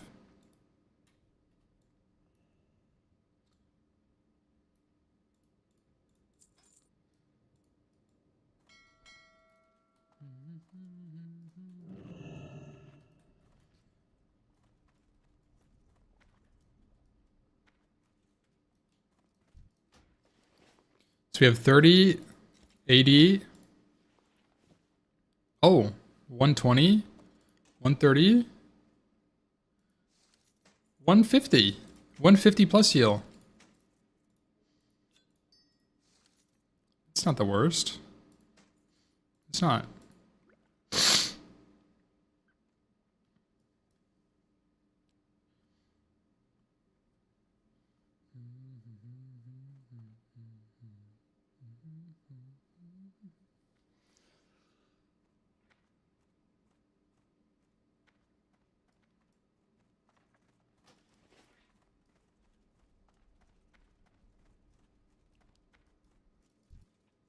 Playing Dagger Tank and taking Binding?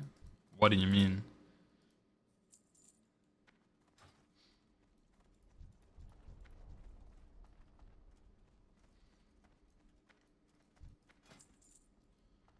Think I should pass binding?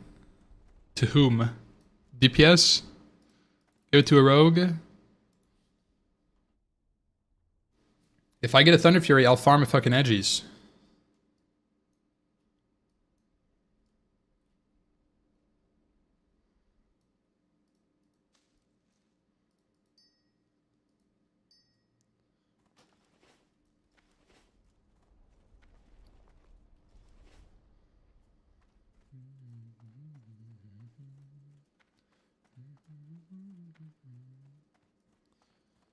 Yo, Mac. Thank you, bro. Mickey 13 with a tier 1 poggers. I mean, Mackie 13.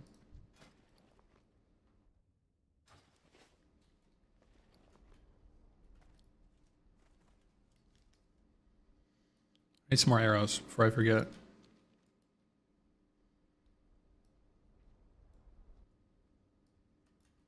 How much are edgies? Probably like 1,300, maybe less.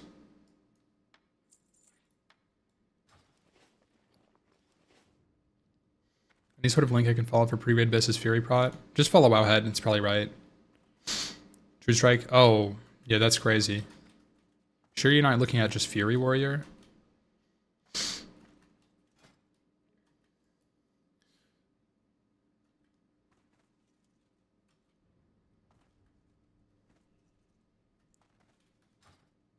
Why Dagger Warrior, not Axe or Swords?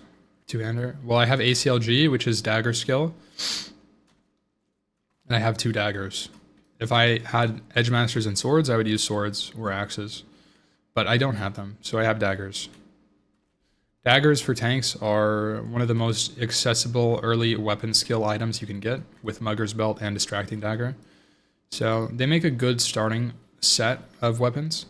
Usually I transition off of daggers if I'm playing like tank long term. Ideally you get a Thunder Fury, but maybe you even get like say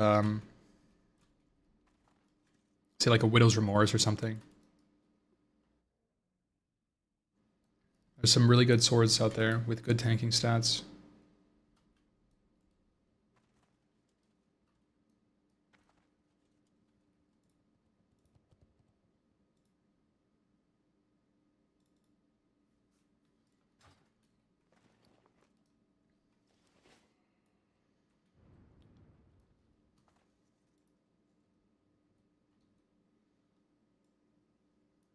Like I'm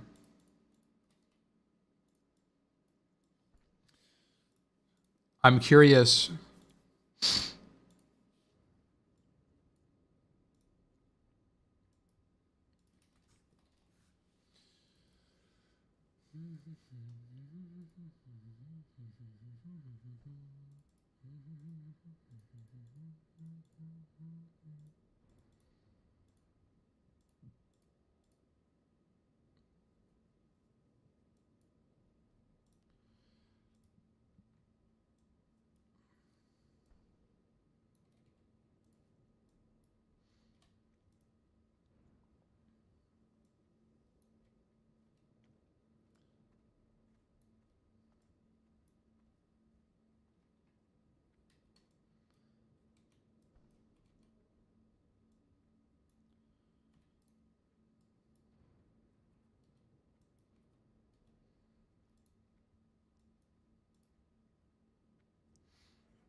Let's make a set.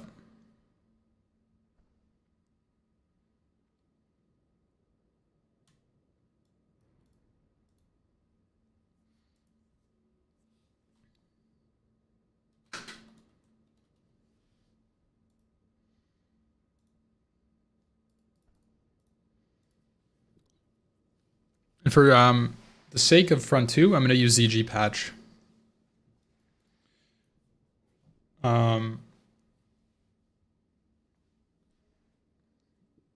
Most likely, we're going to be rocking Wrath Helmet.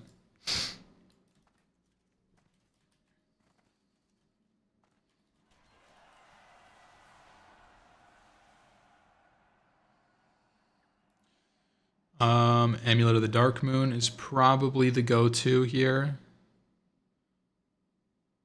But Oni Tooth Pendant, if we need hit. Which we probably will need hit in this gear. Okay, this is a little too far progressed. Probably blood soaked.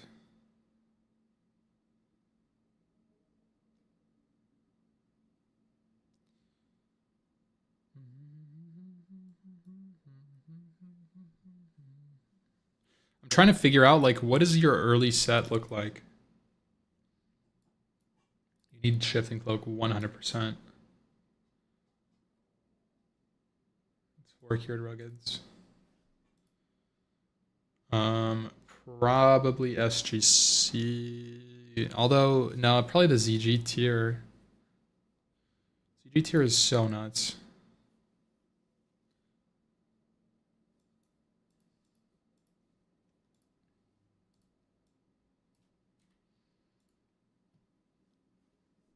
Probably another ZG tier. This is kind of...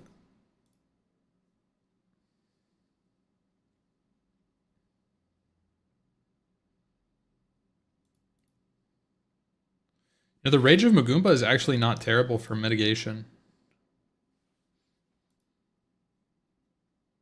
No two-handers. Now, I think ideally with daggers, it's Purds.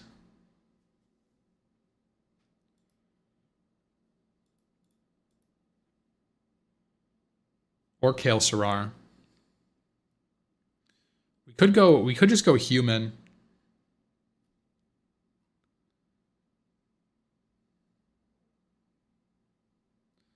Human opens up a lot of options weapon-wise.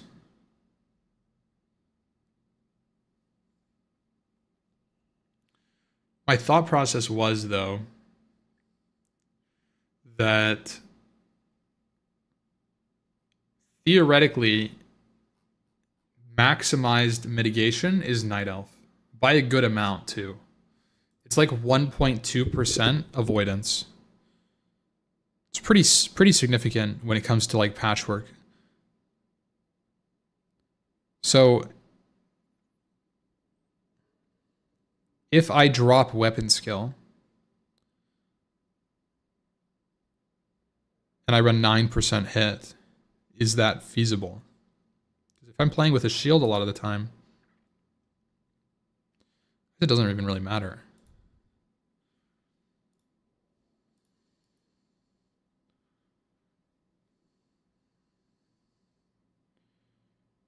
Some sort of shield here.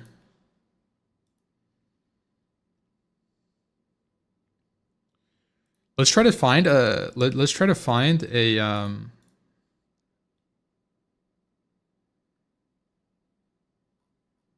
where is I'm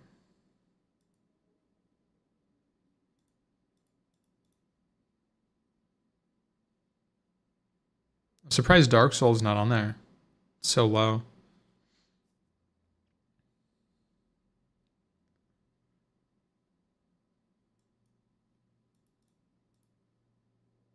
Blood soaked full ZG set.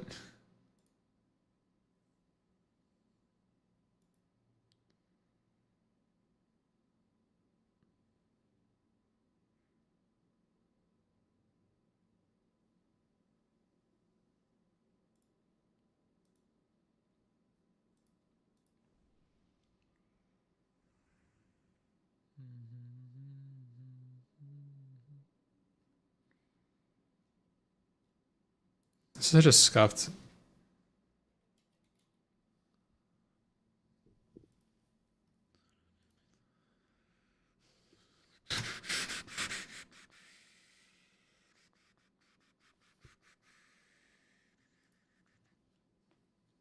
Damn, wait, it's hard to get. It's hard to get 9%. But it's feasible.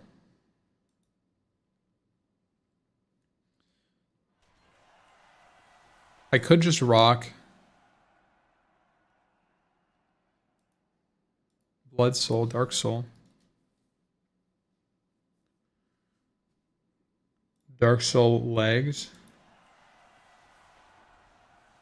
Dark Soul Shoulders, perhaps.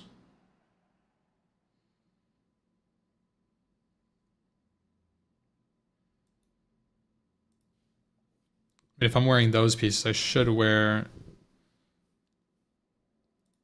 the full set, no?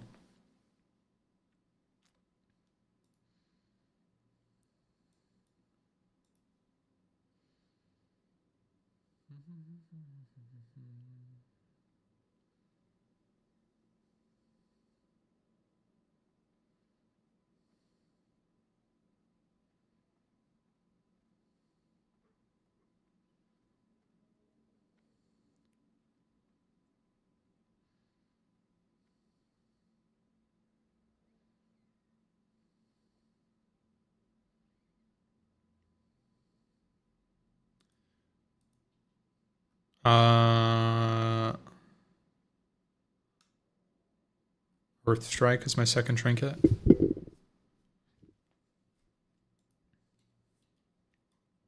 Earth Strike or Flask.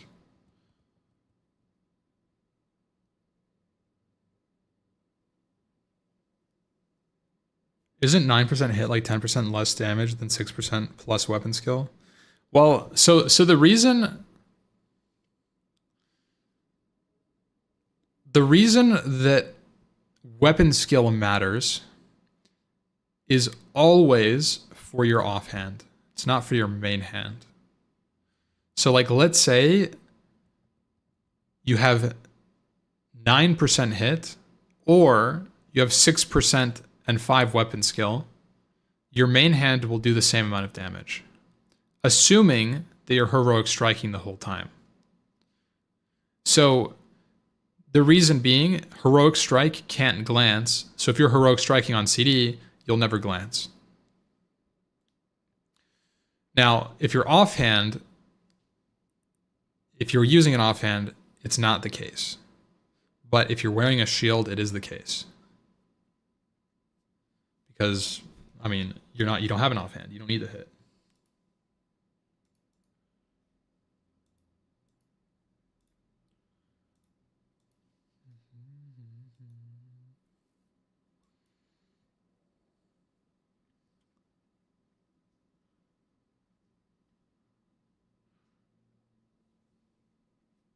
So what does this set look like if I was a human? I mean, I just use ACLG aged. I need to do this.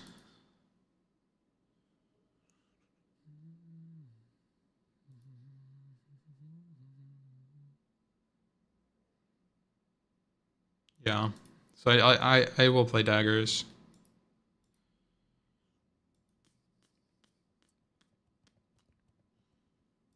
What about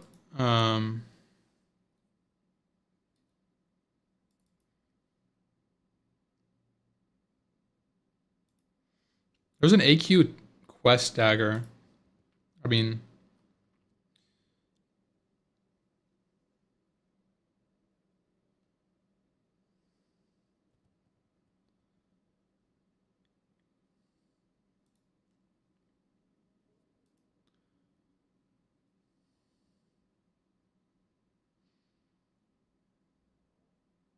it's very high DPS.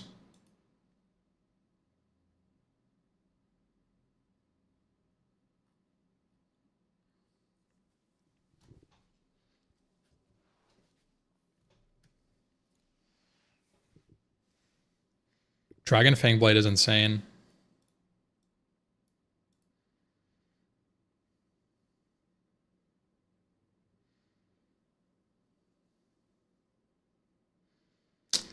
I mean, Blackguard is also insane. We can craft that, I'm pretty sure.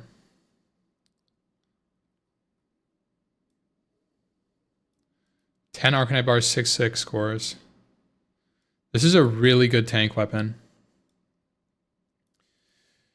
If we have a bunch of human tanks, this is even great as an offhand. 52 DPS, sword offhand.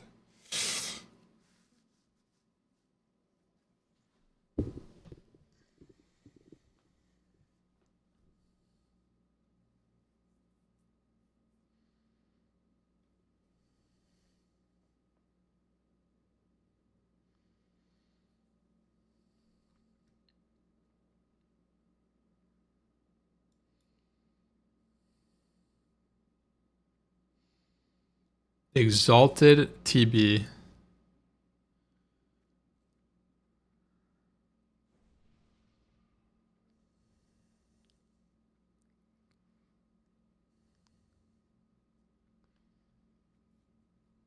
Do you value defense rating at all as a tank? If you're going for mitigation, you do. Roughly speaking, you can just equate defense as one defense roughly equals 0.12 dodge / parry. I don't bother to mess with like the crit calculations. I just look at it as avoidance, and you reduce.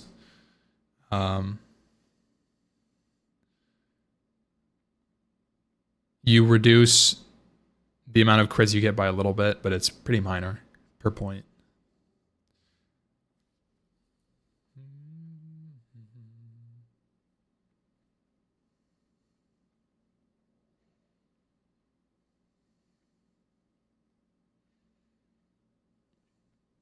So I'm trying to figure out, like, I think I do have to play human.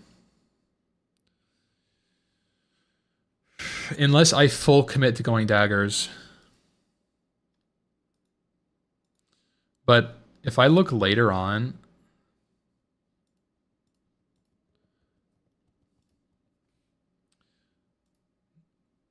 the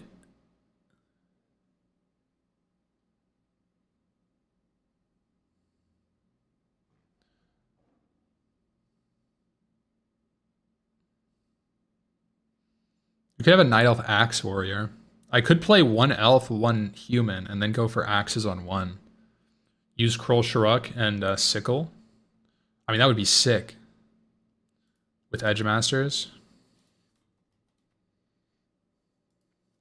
So you go Edge Masters plus Cruel main hand, Sickle offhand. I mean, this would go crazy. And that would use Kroll Sharuk.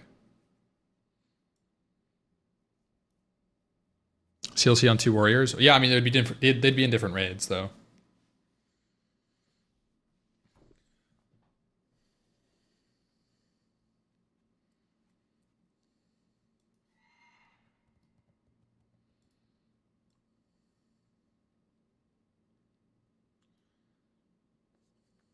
Line up with the axes and human with swords. Pretty much, yeah.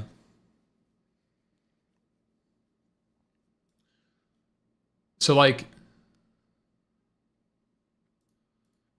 I need to edit this and say Ampy Elf.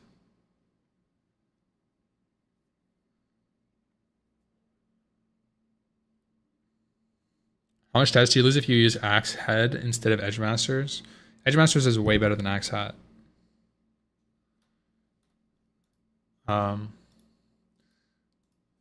So like, what is it called? Mining.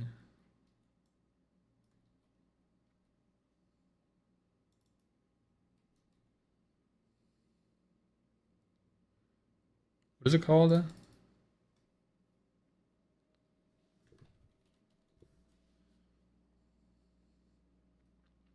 So, look at this difference here. We'll compare it.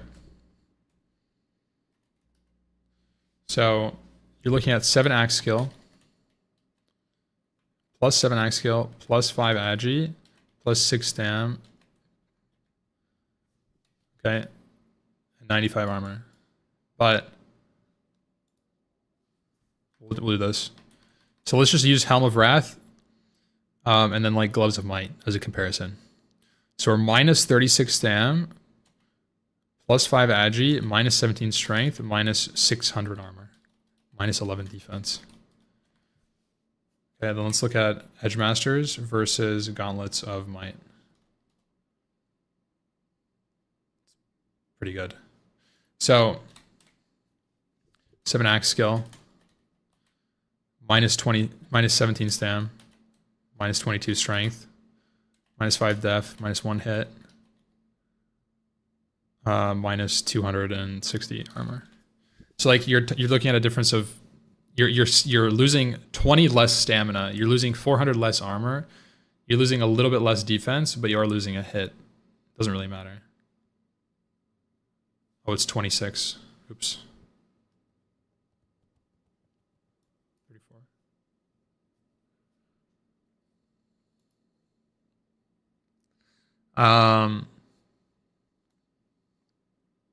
So you can just see like it's obviously not the worst, but like you're losing way more armor on a helm than you are on a gloves.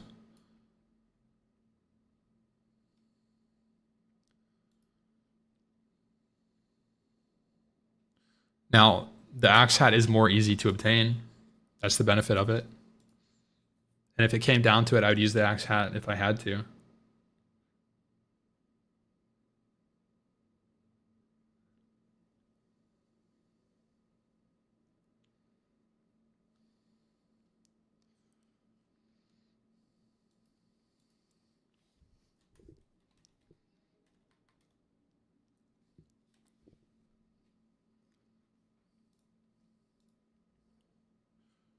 So let's go through the best here.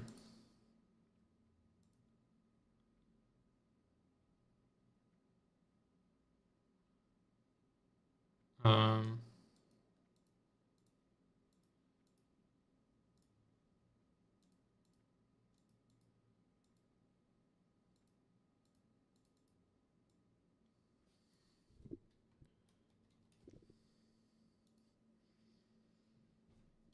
MP Elf pre-raid. Let's do this.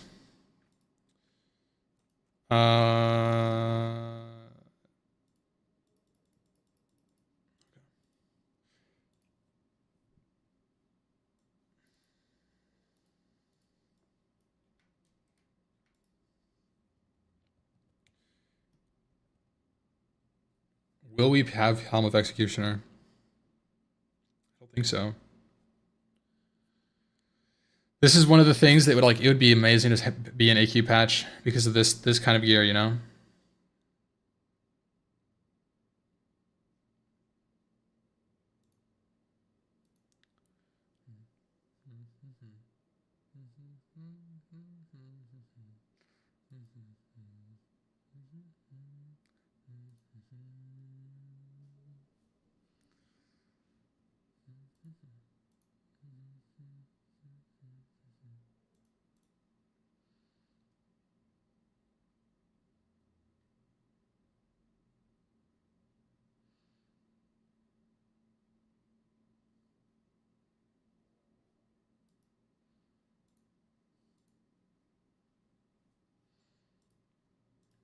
Attack power has no value.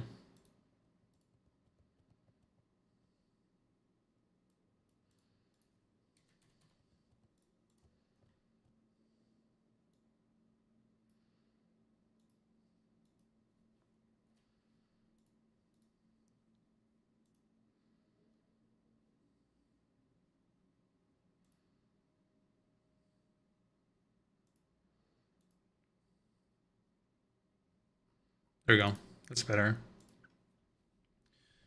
Um,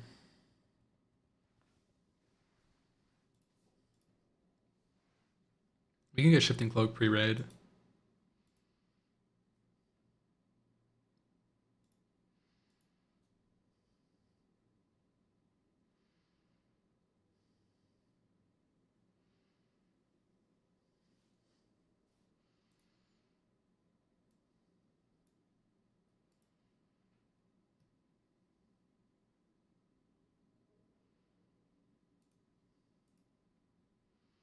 And then we'll play daggers. Did it?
Um, I guess I wear a little bit more hit.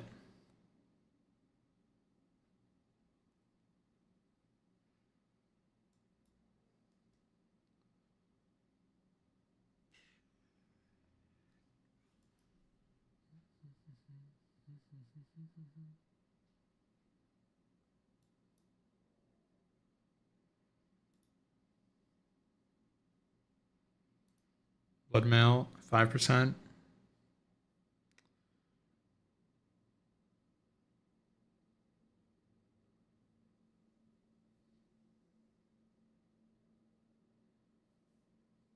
Wound gloves. Oh, yep. Yeah, that's it. That's the one. So this is like the pre-best that I would probably rock, something like this. That's 4-piece. This is pretty sick. I mean, this is good gear. Yeah, weapon skill with the dagger. Um, I would probably play this character. Um, as either dagger or axe, depending on what drops first. So either I distracting dagger into ACLG with like a Purds, Purds CHT, or go for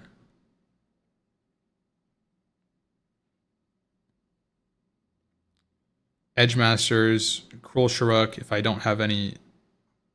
Honestly, Cruel Sharuk might be the next play, and then maybe that's not good. Maybe you go Cruel Sharuk Purds with Edge Masters. Maybe that's the transition that I'm looking for.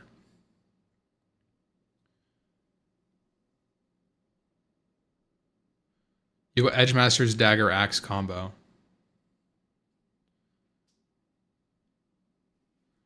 So then you go for Ampy Elf P1, ACLG, or you just still use daggers. You go Distracting Dagger.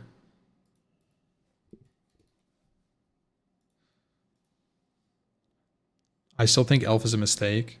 It's okay. There's a reason behind the Elf.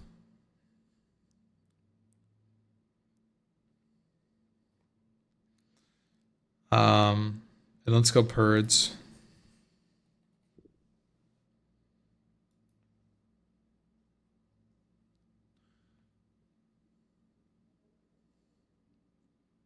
Like I'm making two warriors. One's gonna be elf, and one's gonna be human. And then I don't take ACLG on this character. I just take Purds with the idea that I'm gonna get Edge Masters eventually, which means I'll probably just rock Gauntlets of Might for the meantime. Onslaught Girdle, Dark Soul would be great. I don't think I need it though. We probably go Leg Plates of Wrath plus. Let's change the filter to not include Nax and AQ or BWL.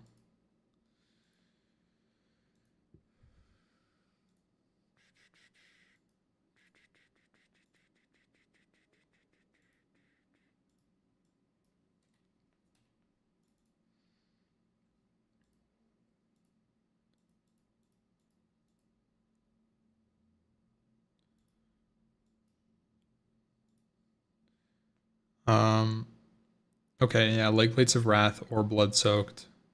Sabatons of Might. probably the best bet. We could probably go for Boots of Heroism here if we need hit.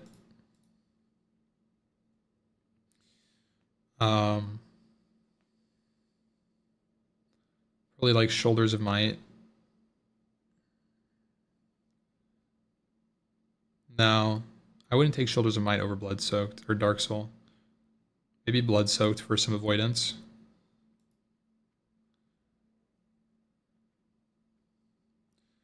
Dark Soul. Now if I drop this, I have to swap, which I think makes sense. You swap to Heroes and Boots and ZG Chest. You've got 2-piece. 2-piece ZG, which is minor, but shield. This is pretty good. I'm pretty happy with this phase 1 set. Of course, we have these enchanted.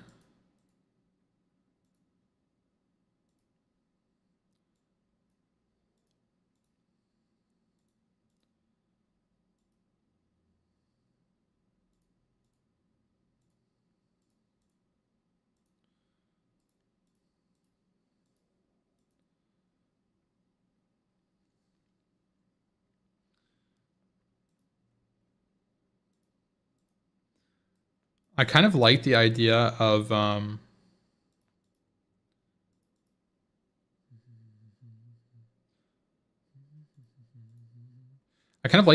Crusader on offhand with the idea that you want Crusader when you're dual wielding, but you want the agility when you have a shield on. So say I go for shield. I don't really care about Crusader. I'm going for avoidance and crit. See, this is 40% avoidance, by the way. We have 16% block, or 16% dodge, unbuffed, unconsumes. Untalented, even. Now, we probably go for this talent tree.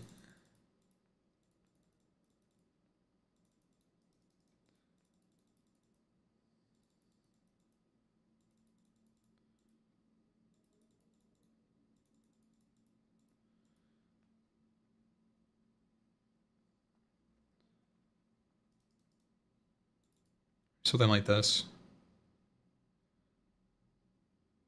But our dual spec, if we went crazy mode, going to parry.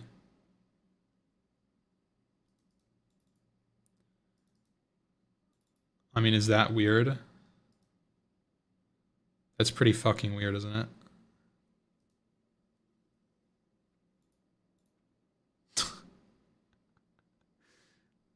Dude, the 6% defiance.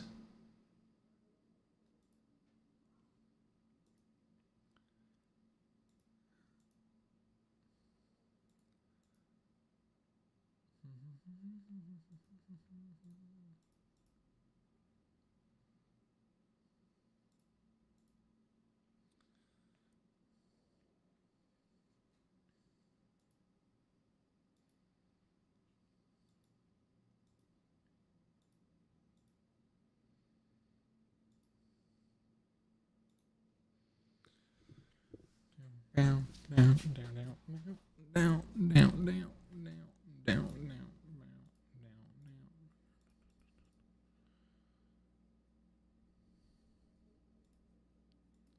What's our fully buffed setup looking like?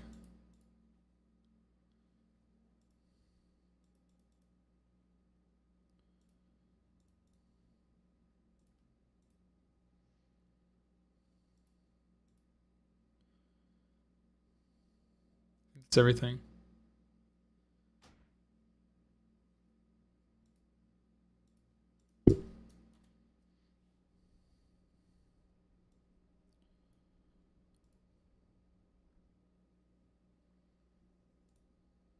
Can't forget these.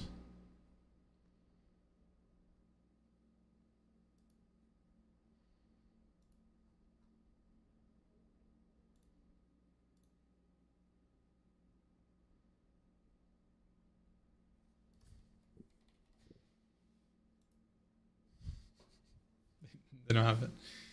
Okay. Kings. Fort, Mark of the Wild. Might. Devo, TSA, Battle Shout.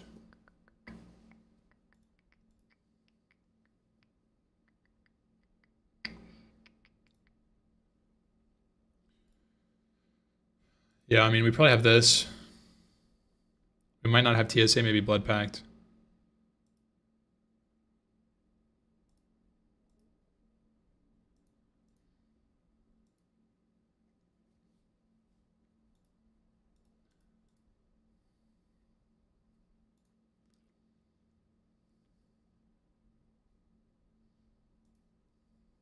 $200 armor from Devo. It's kind of cool.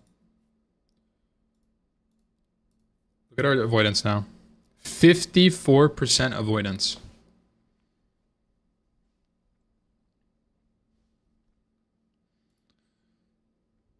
%30 crit chance. See, this is not that bad at all. Look at those. Look at that buff bar, by the way.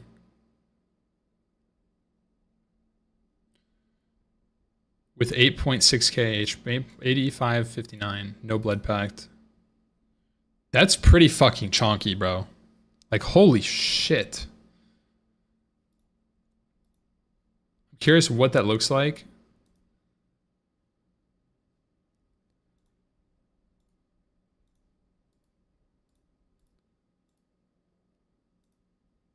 Yeah, that's 11k. This is what I fucking killed KT with.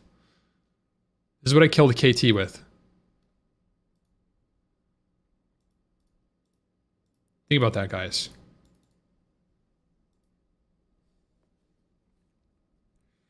Phase 1. So the thing is, Fox Donuts, this is no BWL gear.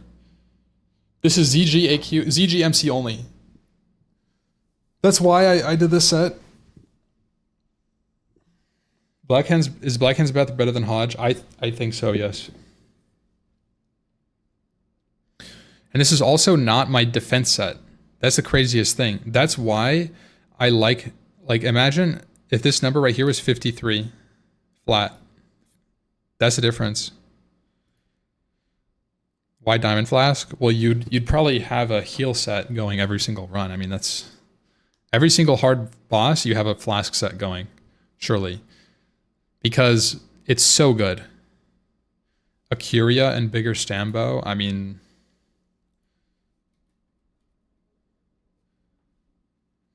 it's better than Blackstone, right? But the thing is, I'm going for DFT. So I don't really think I should take a Curia. A Curia should go to non-DFT. A Curia should go to your Stylene's tank.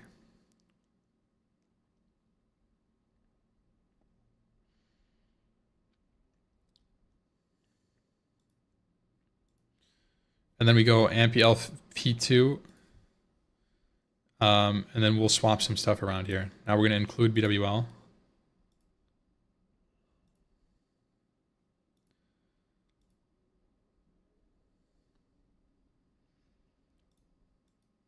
And a little bit of AQ. We're gonna combine the phases here. Like,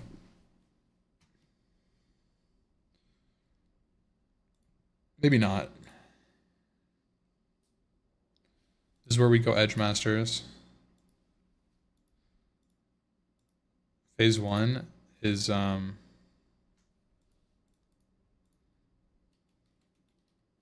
still distracting Dagger.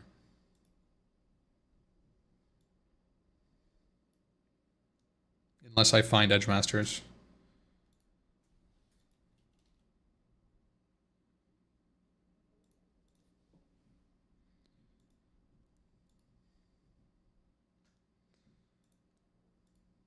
Then we should have Edge Masters by the time we're in BWL. And the goal is to go Purds offhand. Trying to preserve the weapons is what I'm trying to do. Insult to Cruel.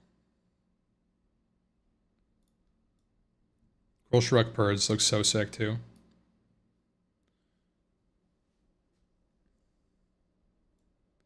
Want to make life simple by making a human?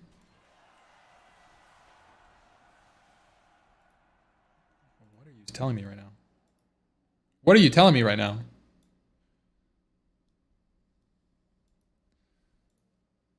Ideally, we get the FT, and then we can swap off our hit ring to probably...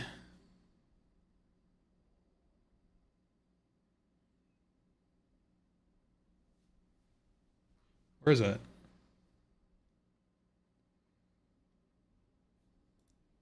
Probably Archimetros. Myrmidon's moves to Coaf.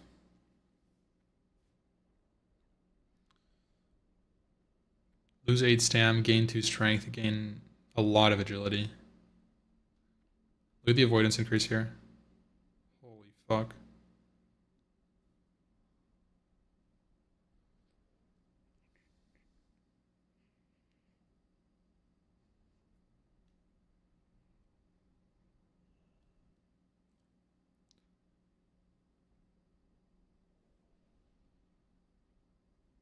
Getting a heal set seems like ass. It's not that bad.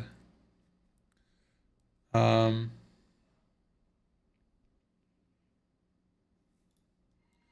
at this point, we're going to hopefully be getting chromatic boots. DTP.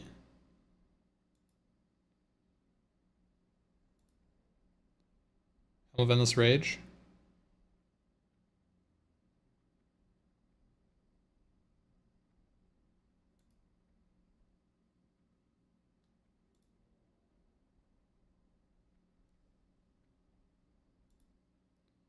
I mean, Helm of Domination is insane too.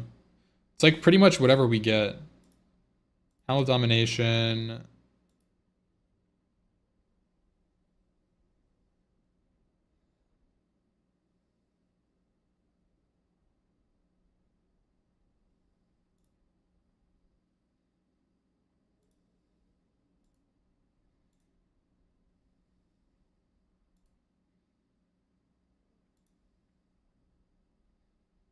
I kind of like Helm of Domination more than Helm of Endless Rage. Is that weird?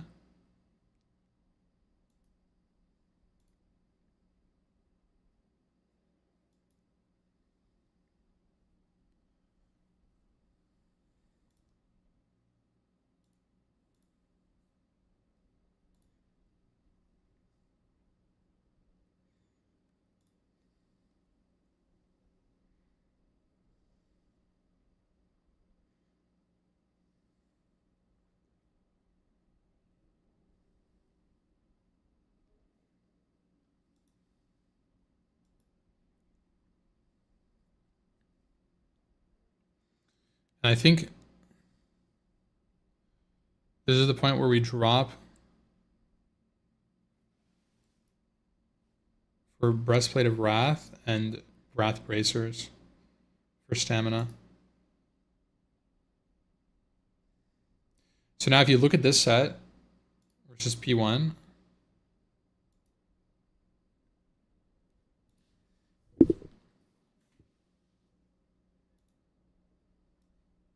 this is what we're looking at pretty much. It's actually such a big increase. It's 300 HP.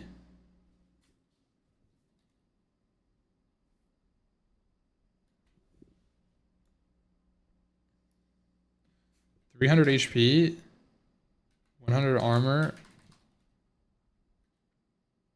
5% avoidance, and down attack power somehow. Minus 30 AP.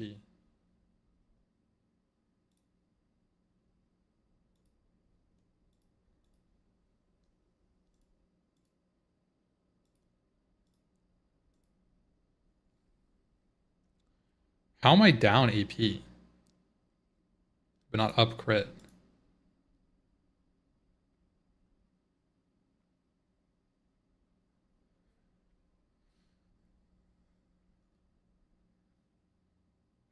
What the fuck? Wait, I'm not.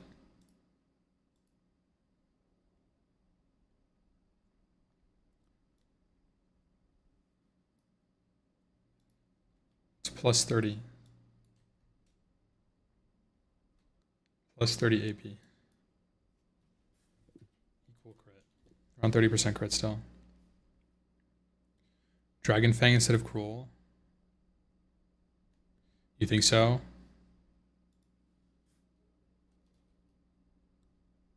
It's a lot less DPS. Dragon Fang offhand.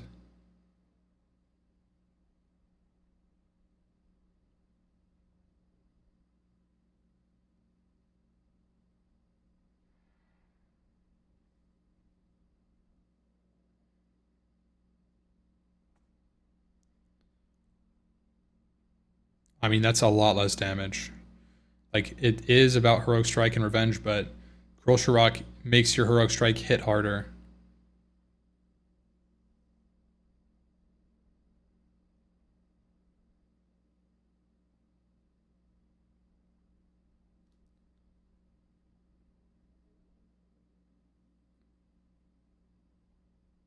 Lex Heroics isn't better. We don't have world buffs. We're not going to have infinite rage. Do you think you can sustain it? I don't know.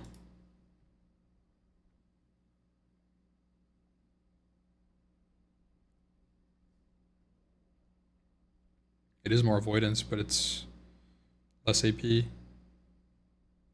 Dragon Fang Blade is also about the same drop rate. I mean, look, I'm not going to complain. Any weapons that I get here, if it's a fucking Doom's Edge, like there's basically a lot of weapons here where I would take them if I could. You know? That's the thing about this situation, is like there's so many options. If you go Cruel, you might as well go CTS. The reason that I wanted to go Cruel is because nobody's playing fucking Axes.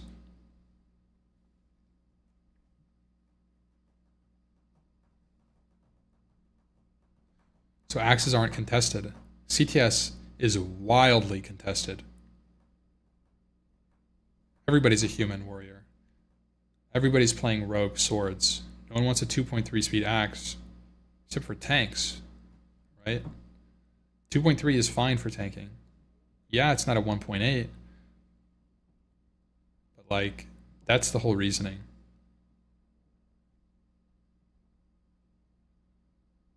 I mean, it's like, I guess it's like an okay tank weapon, or an okay offhand for someone, like a gnome. I shouldn't have any gnomes in the group.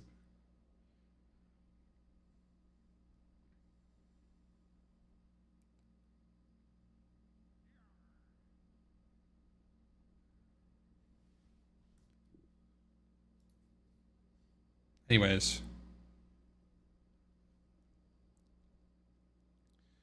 The whole point of these weapons, right, is because in phase 1, you guys have to think about the plan. It's not about what's best for me. I could always take every weapon and it could be an upgrade. But if I'm taking Purds in phase 1, then in phase 2, I should keep using it in my offhand somehow. I shouldn't take a second weapon to replace Perdition's Blade. Then I've deleted a weapon from our weapon pool. I need to maximize what we're receiving from the loot. So if I'm taking a Purds, I'm using a Purds for the foreseeable future, in some way or another.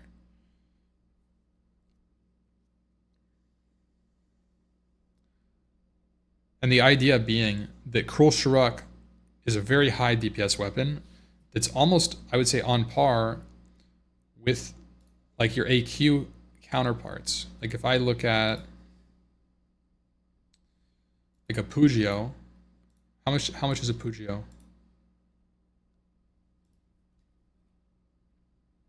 Like Pugio is approximately the same, but it gives hit.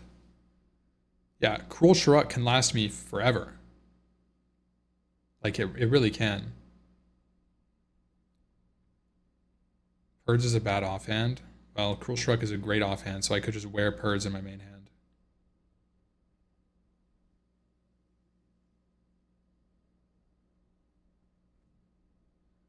Go Dragon Fangs and Purds plus ACLG. This way you get way more stats. I mean, that's fair too.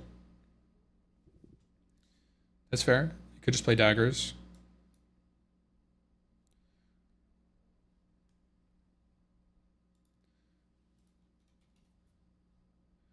ACLG is way more stats. 15 stam. 1% extra crit.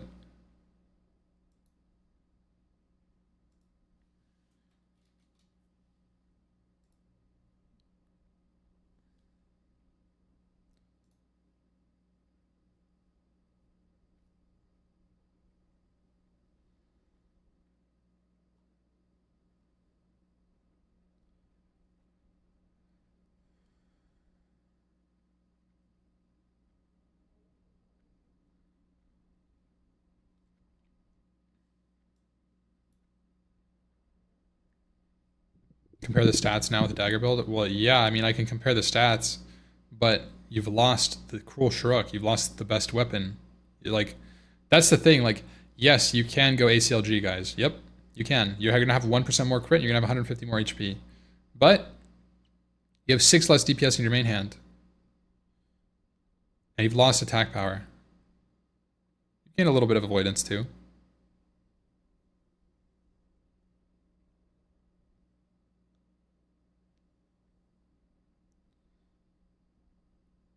But Purge goes in the main hand for sure.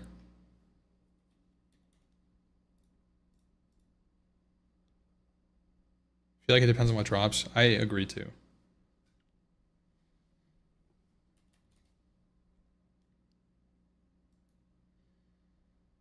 Like if we never even see an ACLG, I go for daggers, or I go for axes, and I wear an Edge Masters.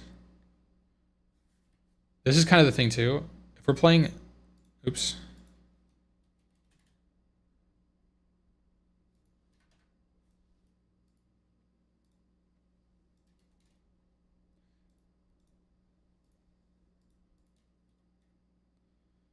I'm just gonna put both of these because the weapons don't really matter. It's like you just use what drops. You could go axes with edgies. You could go axes with helm.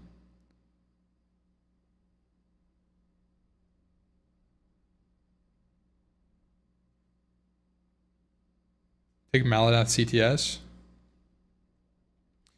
I'll take those on my human. This is my elf. But I wouldn't take CTS. CTS doesn't make sense. I'd take Maladath 100%.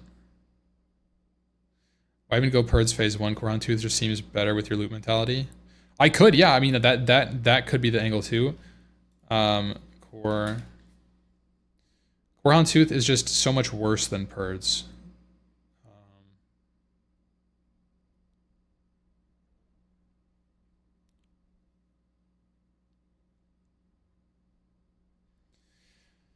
I mean, right? Like if you think about gearing for an offhand later, Corhan Tooth main hand does make sense. But Purge is so much better than CHT that I think it makes sense to use Purge going into like BWL and ZG and like AQ20s. Like you kind of want the Purge, not the Corhan Tooth. The problem is later on you want the Corhan Tooth. I mean, you don't even really. Like, I could just rock this. I could just rock Purge Dragon Fang Blade or Purge CHT.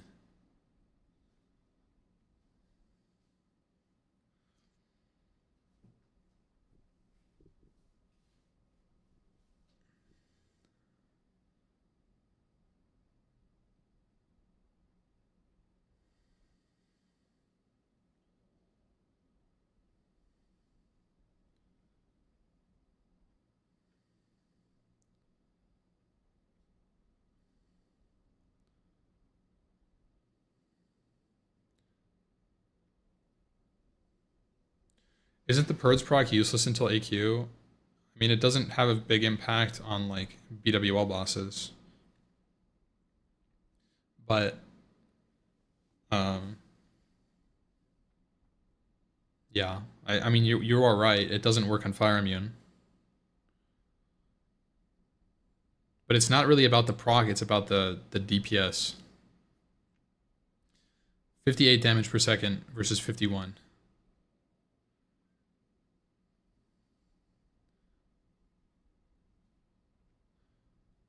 Mugger's Belt with aged core leather gloves. You want Onslaught, so 9 stam is like 180 health. No, it's not.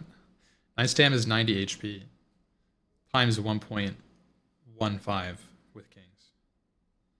It's like 110.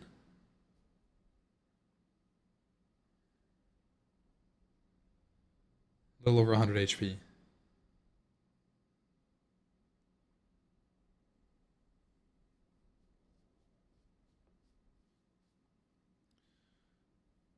And a 40-man raid onslaught is delusional, though. What? No, it's not. Onslaught should go to your tank.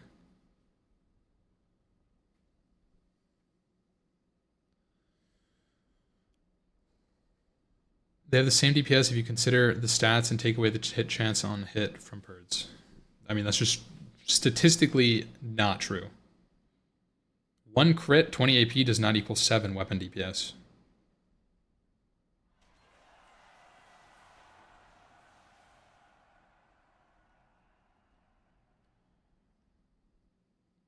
Now, if you were to say maybe Dragon Fang Blade is closer, definitely.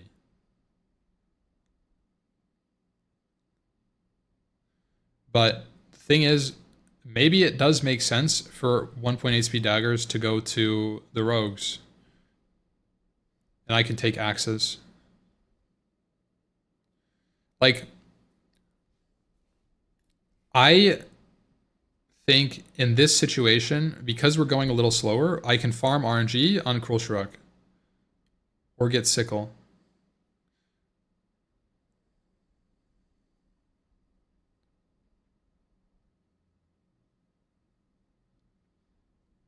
Fuck rogues, just bring another warrior.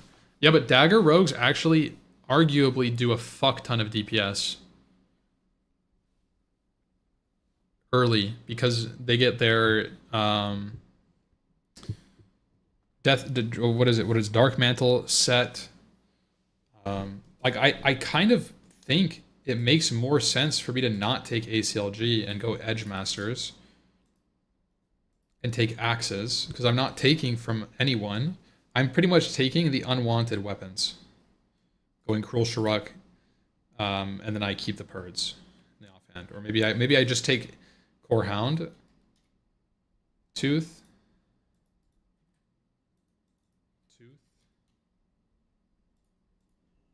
and then in this set you take Core Hound only. You don't take Purds.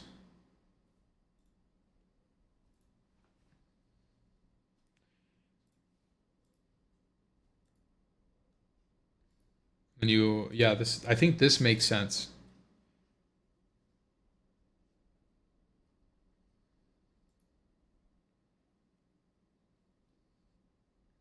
Because then you use Kroll Sharuk. If you already not have Hodge, I mean, it's fine. Just use a different weapon. Just use something else. Just use crit. 2% crit is fine. Hodge is better for like your second trinket, but if you're diamond flasking, it doesn't matter. 515 agility over Crusader. I've kind of talked about it. It's for the possibility of needing to go shield. Now the Core Hound Tooth, I think your offhand Crusader makes sense. But like if you have to throw a shield on, you're throwing a shield on because you're worried about dying.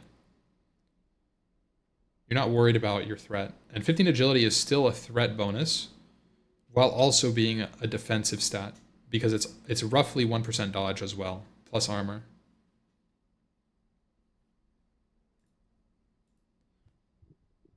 But I think Crusader offhand makes sense too. Like I should probably Crusader this.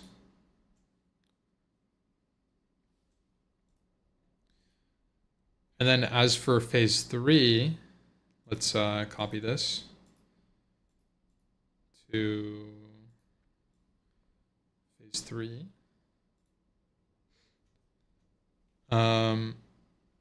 Phase 3 is AQ 40 gear included. AQ 20 gear was included last time. In fact, I will probably put this on my dream weapon. Sickle. Sickle offhand would be sick here too. Is it better than Core Hound Tooth though? I don't think so. Yeah, I wouldn't fuck with Sickle if I have CHT. But if I don't have CHT, I would probably get it. Or if I didn't get a Cruel Shrook. I'll add it to the list. And now this is where we get into AQ. We probably want to take Pugio to replace. Let's think about it. What is Pugio? 1% hit. I mean, maybe not. Maybe it's better to go Axe.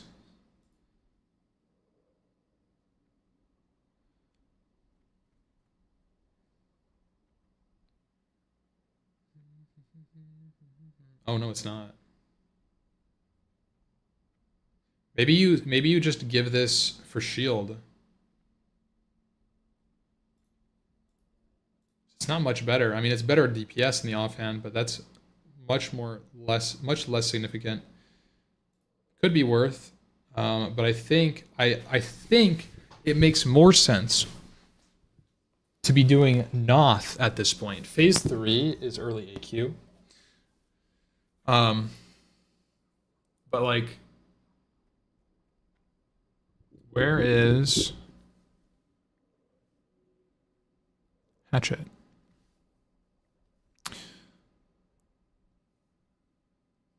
Surely you just tank with Hatchet, Cruel Shrook.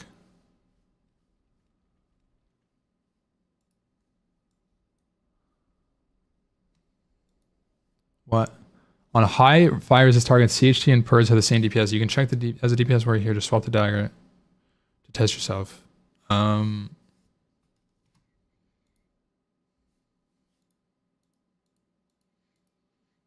Ew. I don't. I'm gonna be honest. I don't like this. This. I don't like this. I don't like this at all. The idea that ED is so good.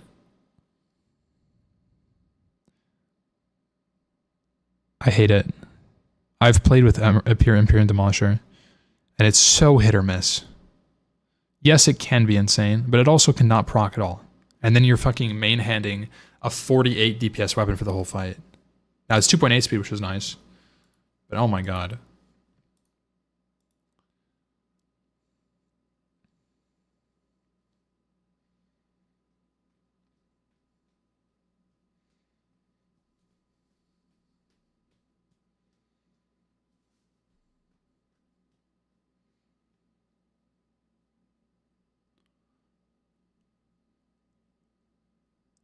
Yeah. We are going to be trying to do it with no world buffs. It's true.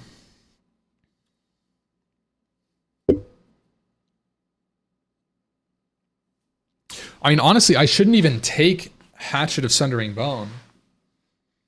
Because that's a pretty good DPS warrior weapon. I feel like I still take from Trash Widow. Or we could go Widow's Remorse. I mean, we have Edge Masters, right? But Harbinger of Doom, that's what I was thinking. Harbinger of Doom is our next and final weapon. That just replaces our CHT, goes in our main hand, Cruel goes in the offhand. I quite like that. Is that why you're using a slower weapon over a faster main hand? Because you're gonna know, yeah. So the idea, 2.3 is probably pretty good still. 2.6 speed, it's easy to farm because it drops from Trash. Yeah, I mean, we did it in Frontier and we saw 1 in like 20 hours. It's pretty rare. Nax Trash is pretty fucking scary too. Okay, let's look at it. From Twins.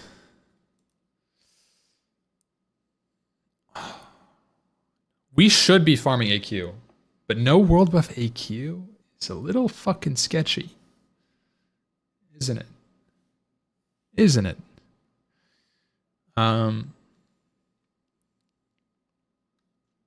What are our stat increases here? Avoidance goes down. Attack power goes up. Crit goes up. I mean, it's better. Reset is really nice too, and we should be killing Cthulhu.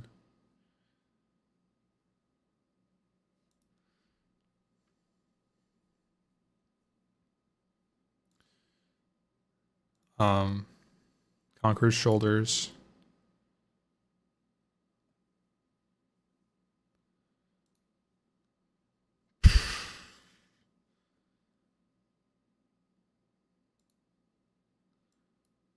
The 3-piece. The 4-piece.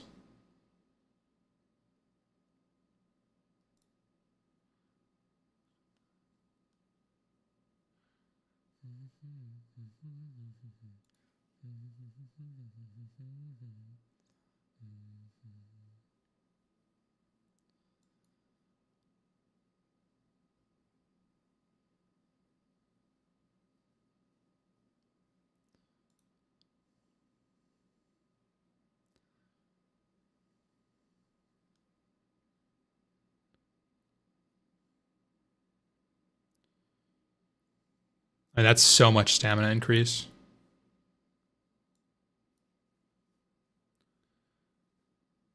Is this not a cringe set?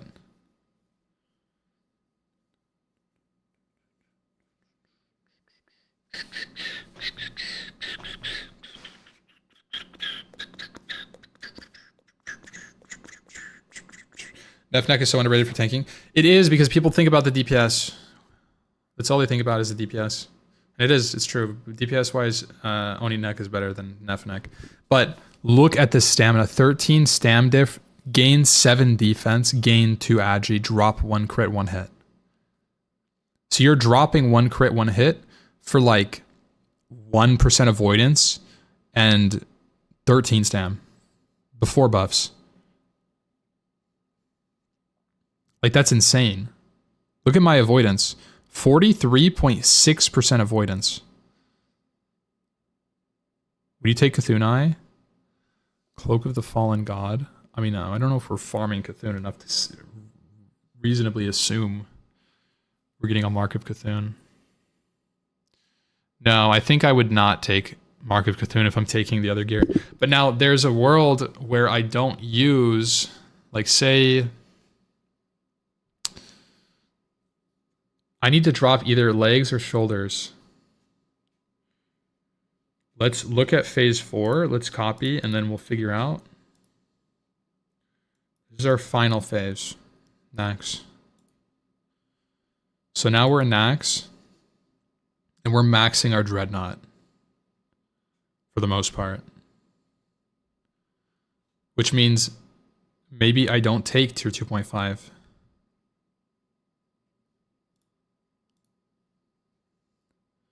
Dreadnought legs drops from 4 horsemen, right?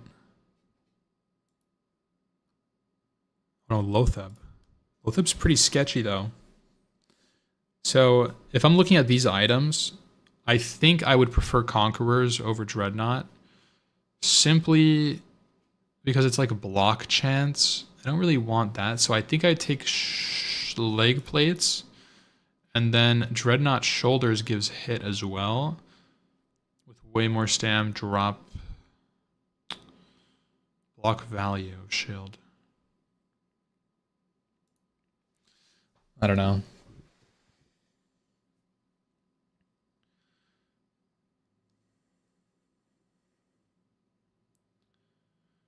Now I think this is where it gets a little interesting. This is where it gets a little interesting, because the goal of Night Elf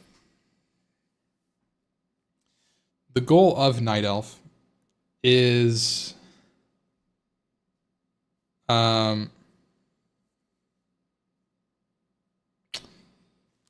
avoidance. This is supposed to be my patchwork tank. That's the goal. That's the ultimate goal, is that this character is supposed to be for patchwork. Which means if this is my patchwork set,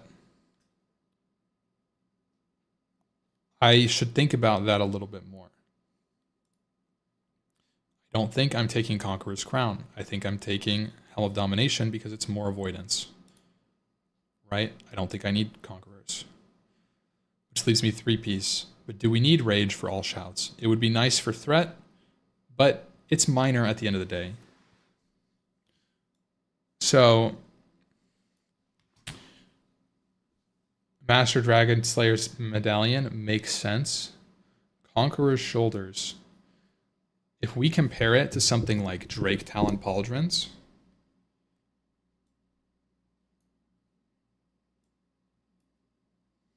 I don't want these ads anymore, bro. Let's do defense here. Let's swap it back to DTP. Up avoidance. Look at phase 3 again. Phase 2. So we have Drake Talon. I think that just means we're not taking these pieces.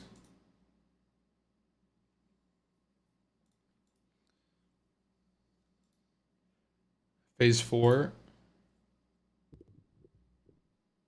Okay. Shifting Cloak. Cloak of the Fallen God. Oh, shit. I mean, I think we do take that just for stamina. It's 100 HP, lose half an avoidance. I think it's worth. Take Cloak of the Fallen God. Conqueror's Breastplate is interesting. This is really high defense. Really high avoidance, actually. So I think that Conqueror's Breastplate makes sense. Bracelets of Wrath. We will swap this 100% for tier 3 bracers every time.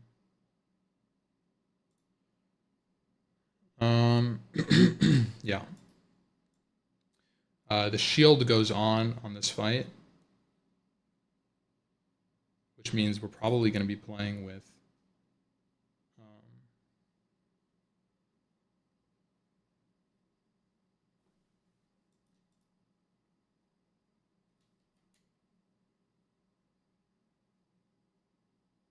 Does it make sense to possibly play Widow's Remorse for this character?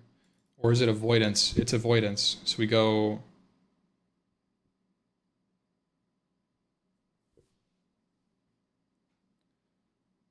We need the most avoidance possible.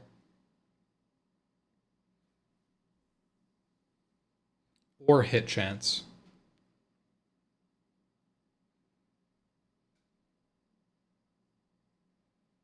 Harbinger. I think it's Harbinger. Because we're not going to be using a... So, okay. Then we go Bulwark or Elementium. Block chance. Defense. Block. We play with this thing.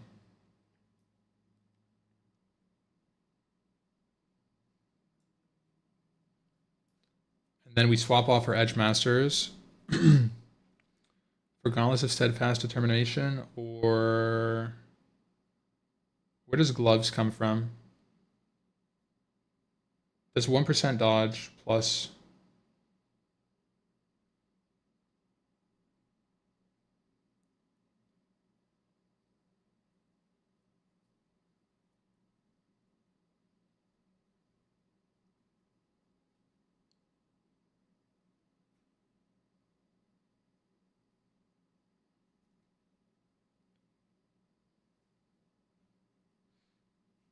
I mean, it's this one.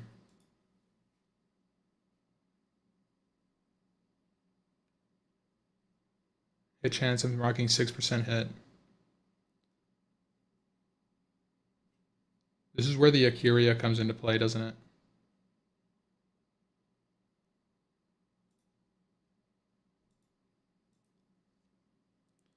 Oh no, this is where we need Oni Neck.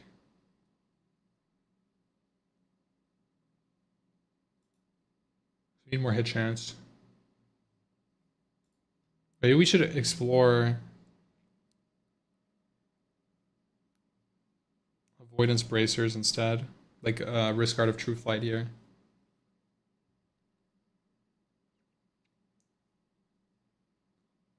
$63.11.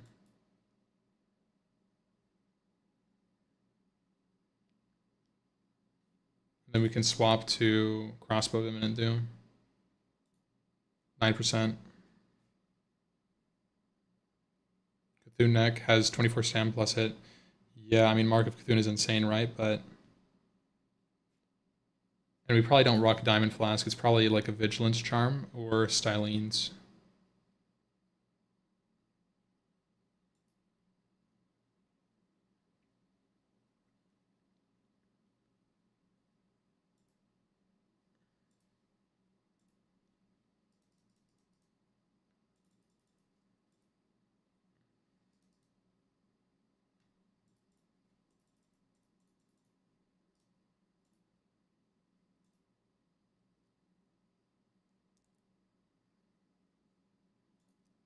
And then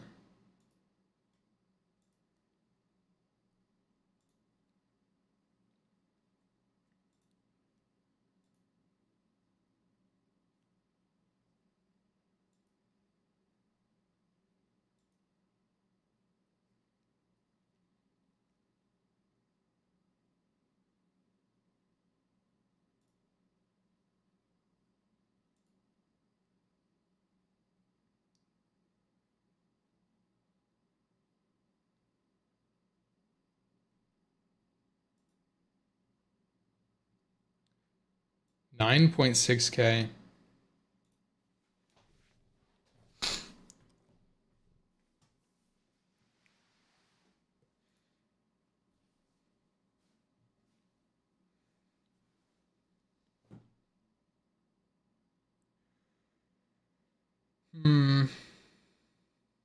Blastolan's buff doesn't stack with Spirit, right? Spirit of Zanza doesn't stack with Blastolan's buff, so I have to take this off.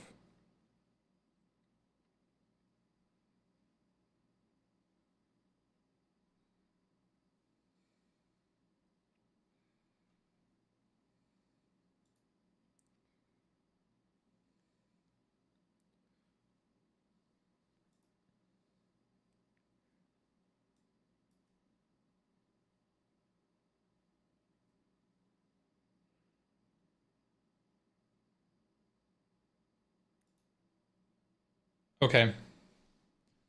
So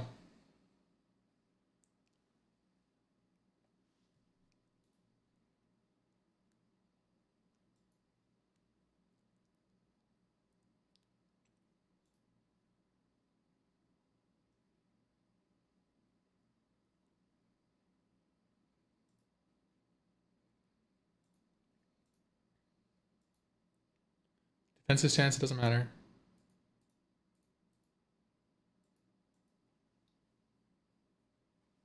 Doesn't change any stats on this list.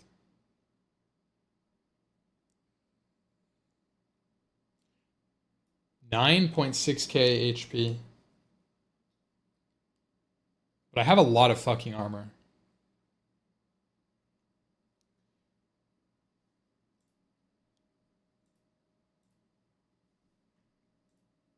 Like, I have a fuck ton of armor.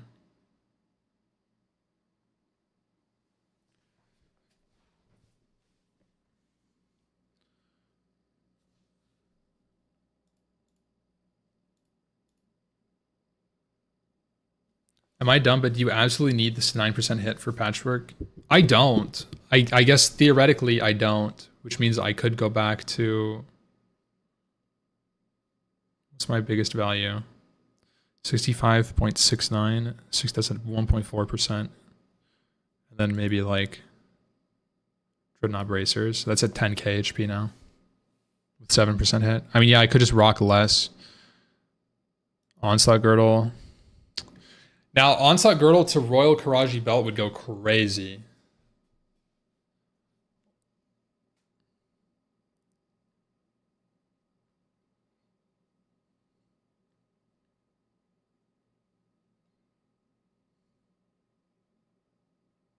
Even Unmelting Ice Girdle.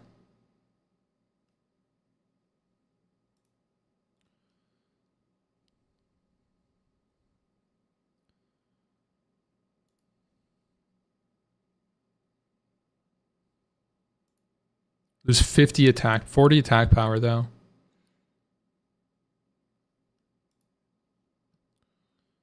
Royal Karaji is obviously the winner though. Like, it's so much. 69.69.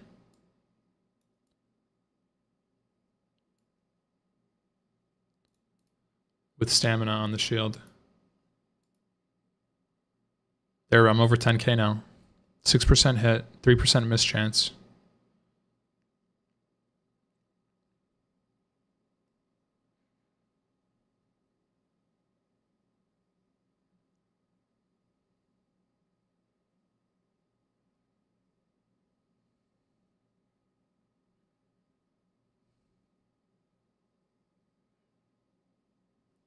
What's the thought behind the cloak? High agi. Yeah, it's just more avoidance for a lot of it's a lot of stam. So like my alternative is shifting cloak, which you look at. So you gain, let's say you gain like 25 attack power, 26 attack power from kings. Then you gain 9 agility, roughly 10 agility increase. Lose 1 dodge, but you're getting half a dodge back and you're getting half a crit. That's a wash. Then you're gaining, on top of the 11 strength, you're getting an additional 7 stamina. It's pretty good. Is 100 HP better than 4 all stats? Not at this point, no. No, definitely in all stats. That'll increase my avoidance a little bit too. This would be the set. This would be my patchwork, ideal patchwork set if we're we're fully geared going into patchwork. And compare this to what I used, which was about this gear going into patchwork with world buffs.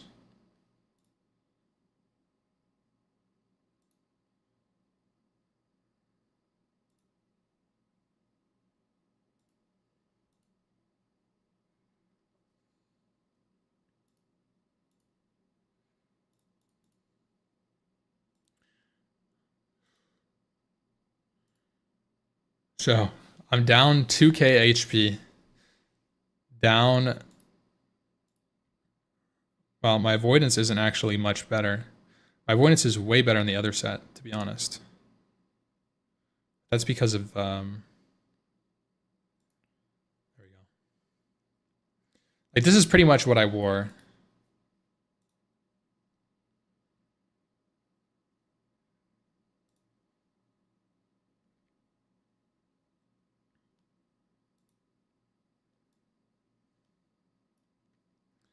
I know a noob cloak. Let's look at it.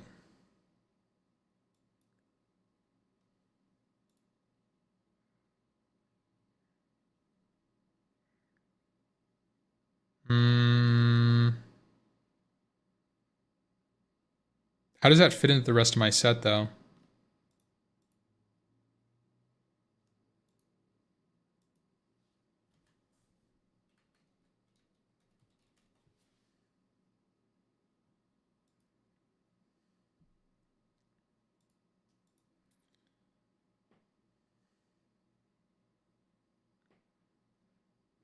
Like, it's worse in avoidance.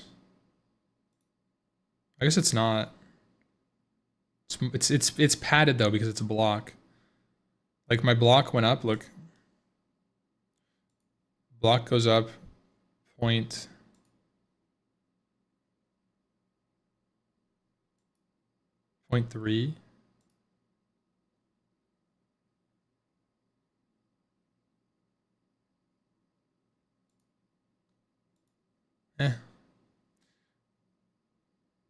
It's not bad.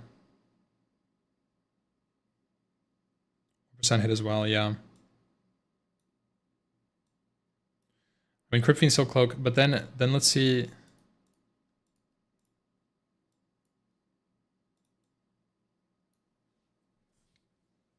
I think this is pretty much going to be the set going forward.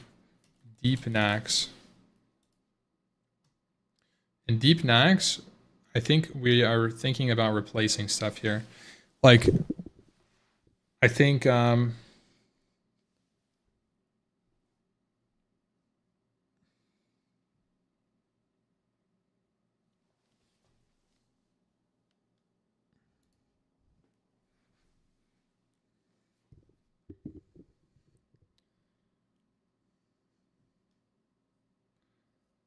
Curia or AQ40 rep ring, yeah. But the thing is, in my normal set, I don't have these hit things. Like, I don't have that much of a problem hitting hit cap. Just think about it. I'm capped. I'm at 7%. I have too much hit now. I don't really need this if I'm taking DFT. I don't need the hit for most things. Like, I'd rather have this for more, like 1.4% crit chance increase. For like normal stuff, throw the offhand on. Throw Cruel on. Throw Edge Masters. And now we're hit capped. No onslaught on.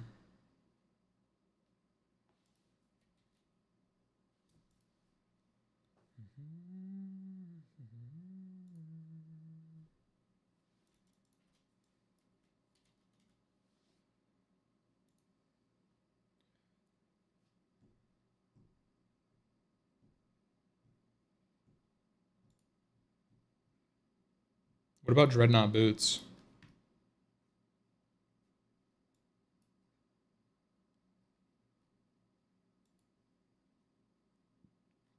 We could go tier 3 boots instead of chromatic.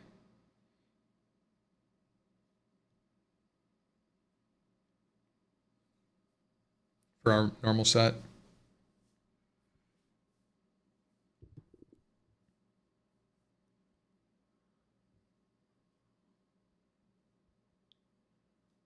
I don't know. This is where it gets a little strange. Like I'm like overhit.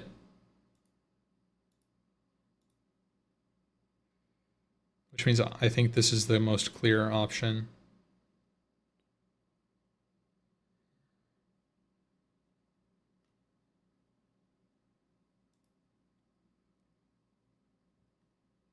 It's such a good item. Like, might be at this point where I replace Onslaught Girdle. But I don't even think that's fair. Like, it doesn't make sense to do that. I might just be overhit.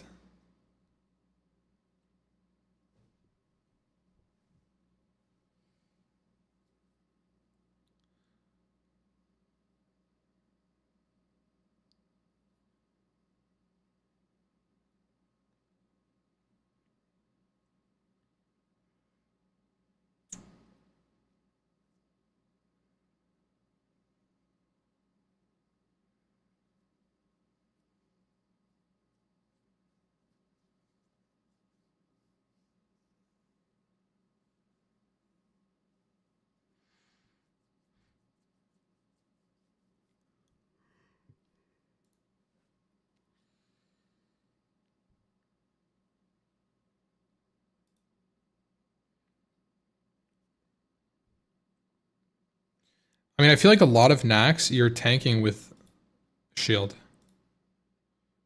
Which means you don't wear Agimasters.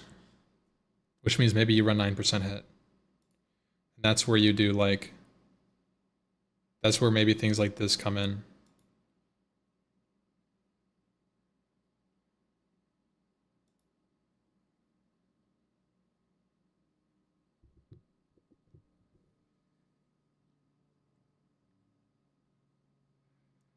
You wouldn't be deep rot now.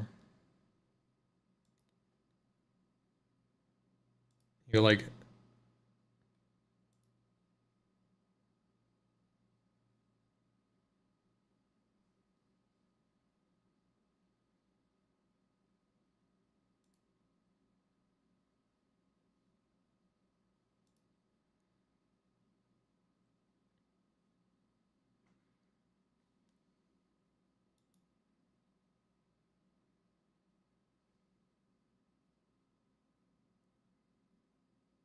This is so much better for tank.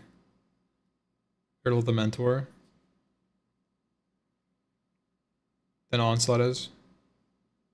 Like, I have to take it. It's 1% dodge, 1% crit, 10 stam, minus 10 strength, plus armor. So OP. 2.5 boots. Yeah, not if I'm using hit though.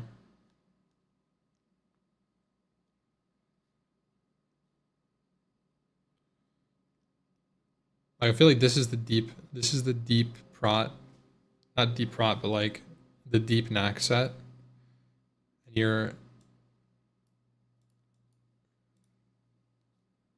maybe even Plague Bearer.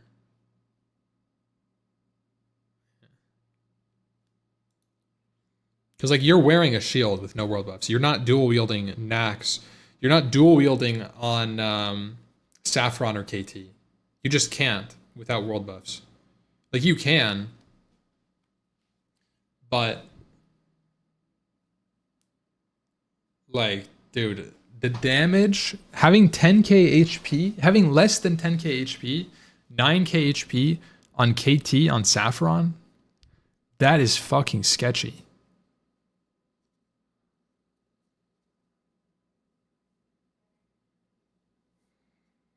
So I think you actually transition it into deep prot. Not deep prot, but like you're wearing a shield the whole time. Maybe you do go deep prot. Maybe you do go deep prot. Like, what if you go actually deep prot.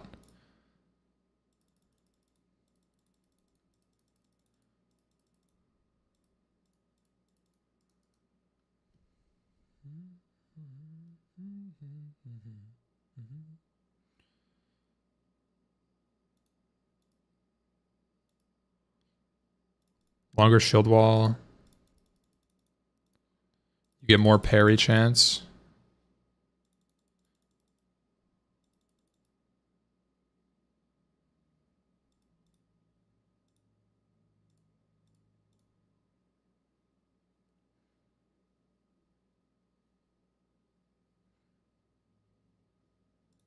Something like this.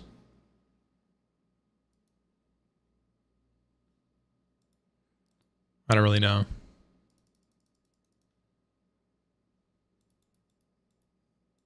mean, somebody else should be demo shouting.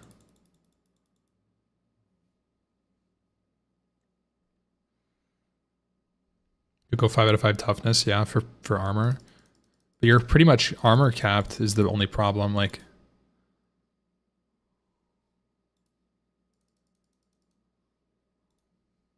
it doesn't even calculate.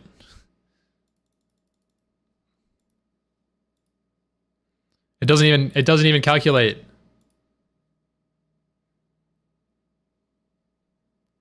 Oh wait, yes it does over here. 71%. That's health.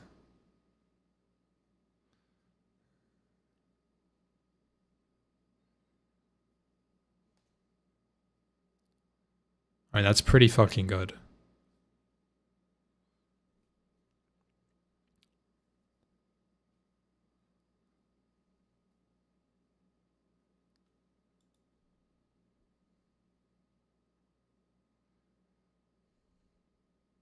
This is like the ultimate tanky spec because you're gaining 10% armor and like 3 defense skill. Like 6 defense skill and 3 parry. So you're actually gaining a lot of... I might play this on patchwork, to be honest.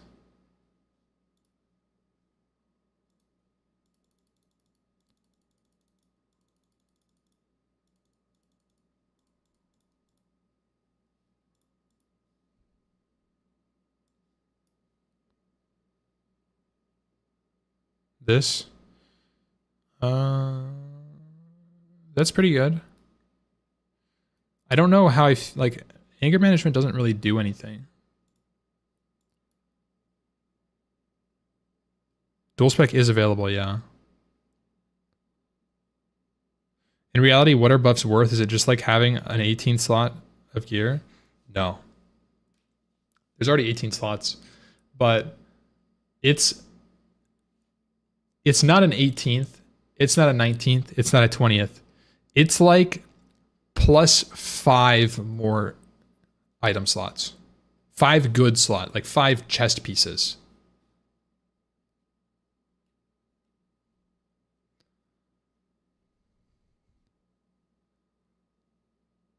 It's a lot.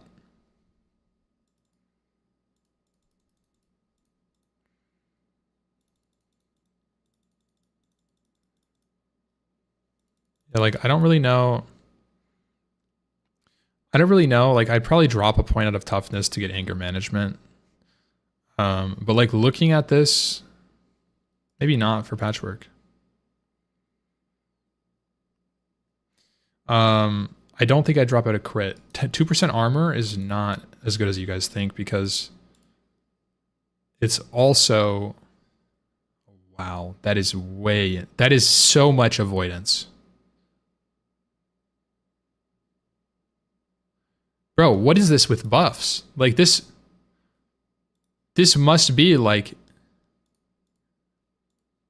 insane, right? Like 78%. Now it's obviously including block, but that's 31 plus 16 plus 8.5. Oops, that works. 55% of the time, Hateful does 0 damage. 55% of the time. The rest of the time, it's probably going to get blocked, which means it's not going to crush or crit, I believe. And our block value is no fucking idea.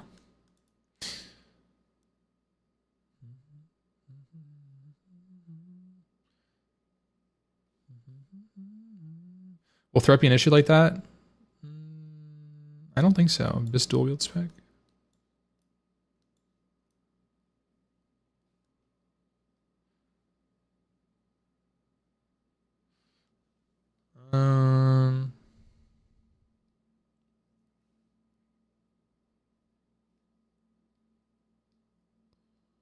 I don't really agree with this. Marbling too? Yeah, we actually are marbling. Wait, if we're marbling, that's nuts. If we're marbling, patchwork, that dude's gonna have a fucking 20% hit chance. Marbles is gonna be overkill? Bro, we're no world buffs. We need it. We need all the help we can get. This dude has 10k HP in full bis. I'm not gonna have this gear. You marble patchwork 100%. When is the raid? Oh, this raid? This is in 5 months from now. About 5 months from now, you know how it is. Start planning early.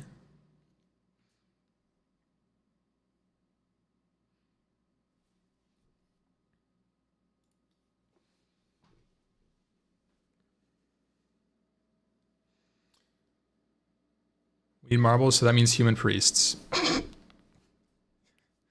Yep. Sure. Sure.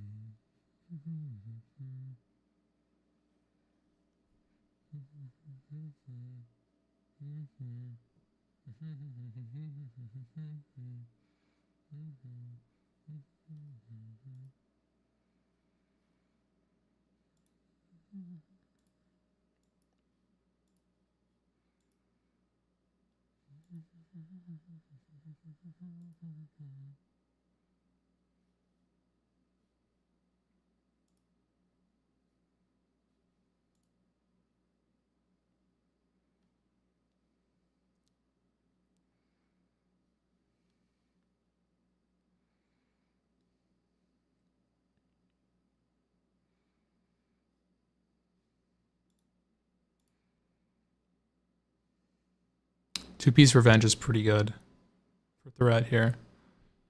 Just trying to figure out like where I would have another piece. Maybe it's gloves of dreadnought gloves.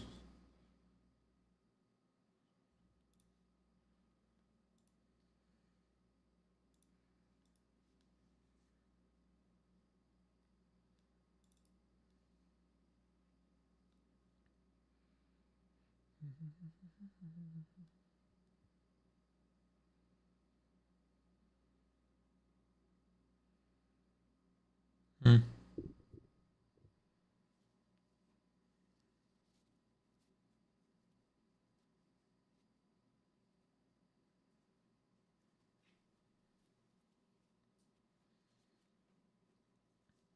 And now if I was a human, I would probably be rocking something like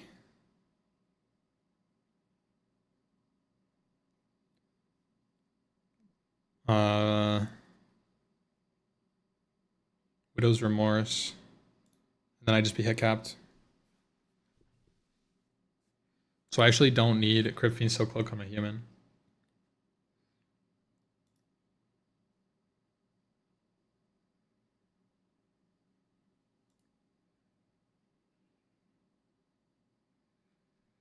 What was the dagger called? Harbinger.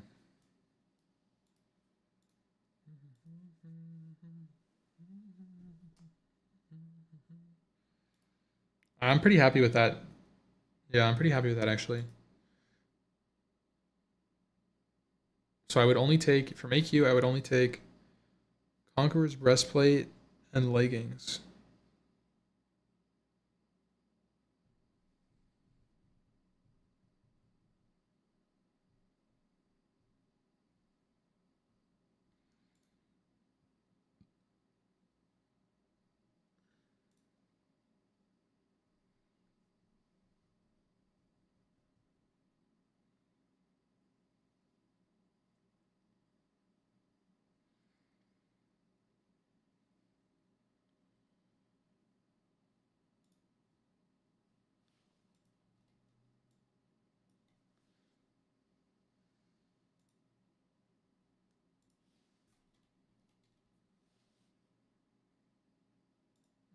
So we go like this. Then we get dreadnought boots.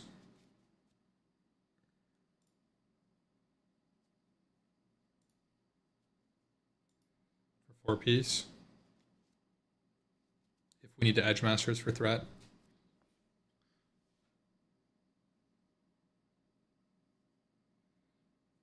And then we probably swap to Dragon Breath Hand Cannon here.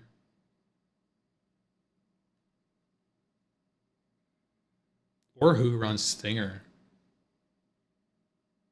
No. Manicure Sting, actually. Either or.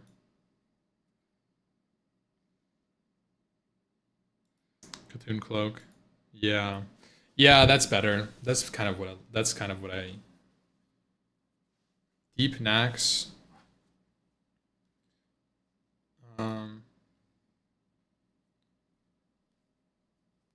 Let's edit this. This is deep. This is Nax threat. And then our patchwork set. Then we copy this. Nax Mit. We have shield on for this. Got the bulwark.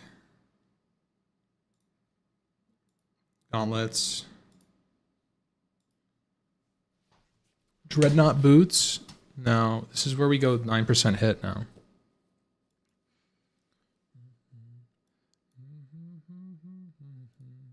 I mean, Mark of Cthulhu would be insane, actually.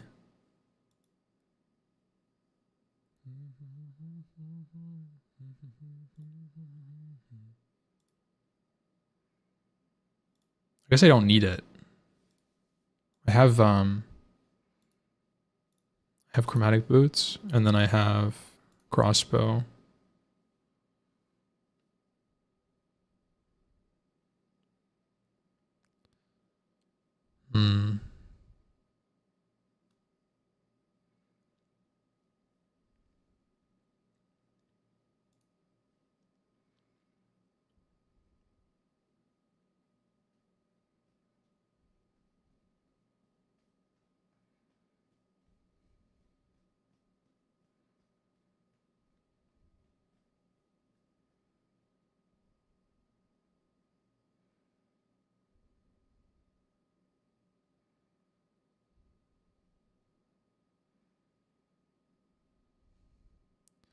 I mean, thinking about this, late game, late Nax is where I would swap to the human.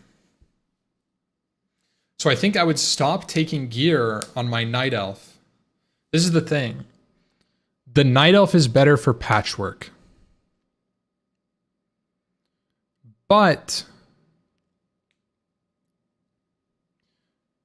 the human, once you're going deep prot, if you're not using an offhand, is very nice because you want the human skill for less hit requirement.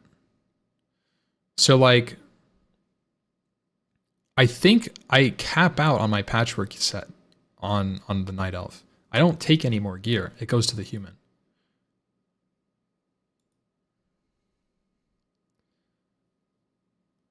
Like after patchwork, I'm just going to delete this set. And I'm going to delete this set. The whole purpose of the elf is patchwork. And then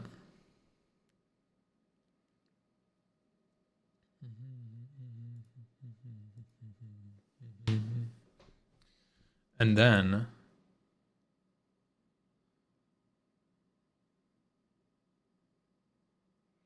don't you just let Gordon tank patchwork? Just Gordon, that's it. What about no.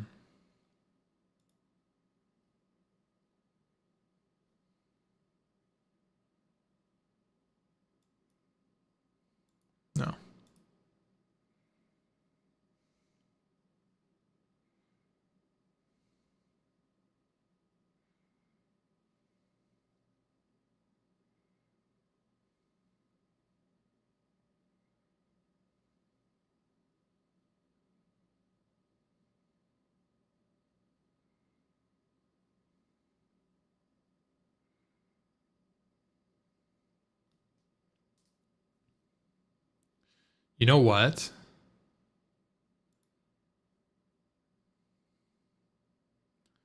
The main tank should be dual wielding still. I think dual wield can work here.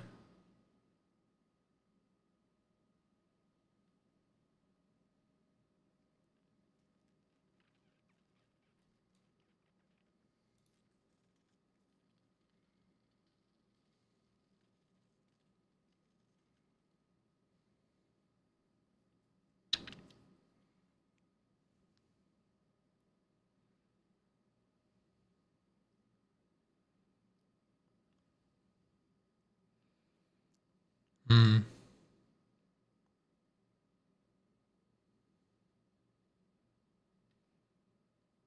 Maybe not.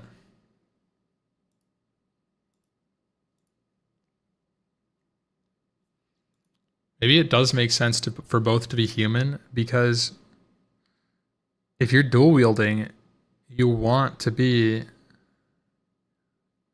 not losing your glove slot. But then it comes up with the question, what weapons are you fucking using then? Like,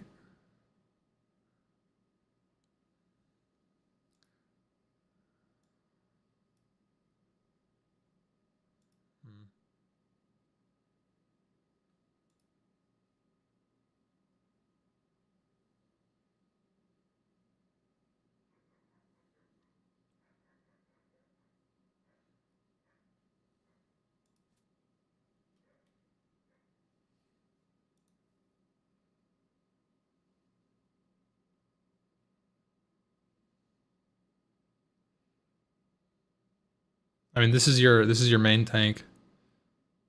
Human then. That's insane. It's even better. Maladeth is not rogue prio. Fuck rogues. Fuck rogues for wanting to have a 2.2 speed offhand with sword skill when they get sword skill in their talent tree.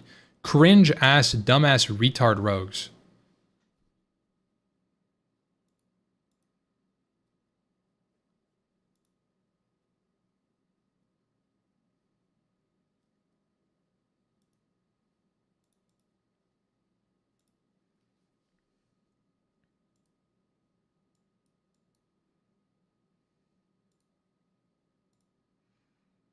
I need to fix this hairstyle ASAP. There we go.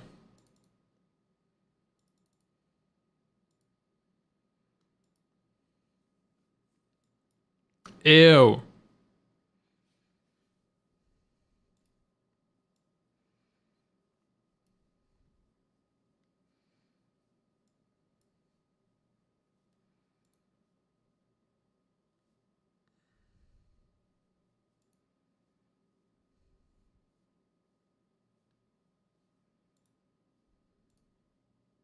We definitely stick with Night Elf here. After looking at that.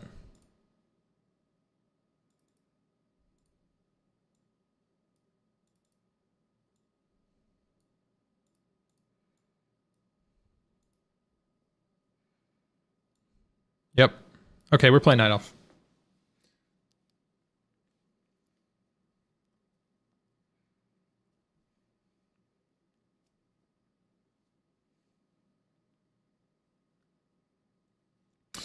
So that's Ampy Elf.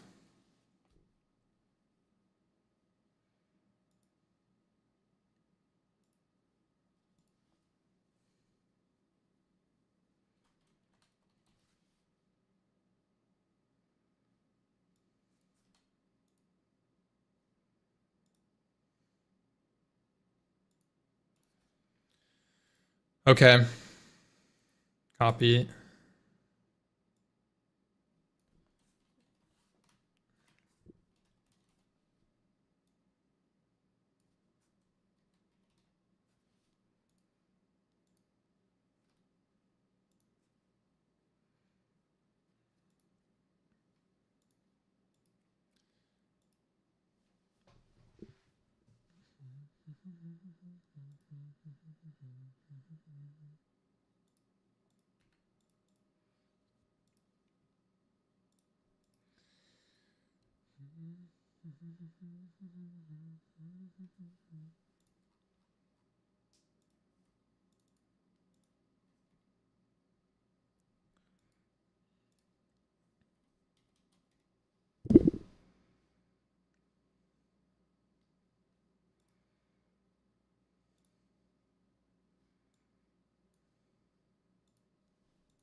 Okay.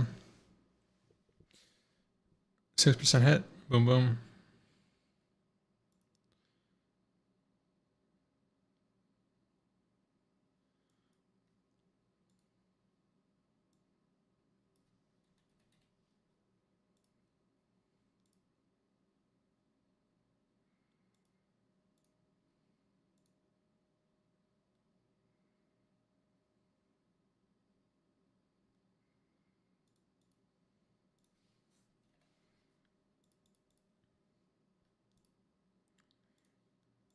Let's say phase one.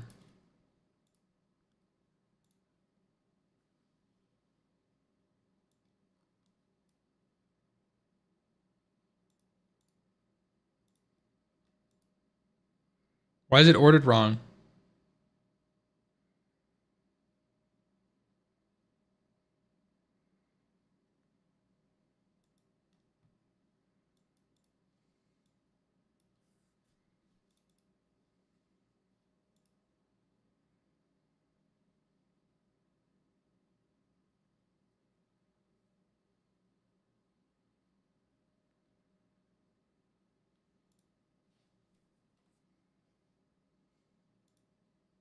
Oh, good call on that.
Kind of like the blackguard.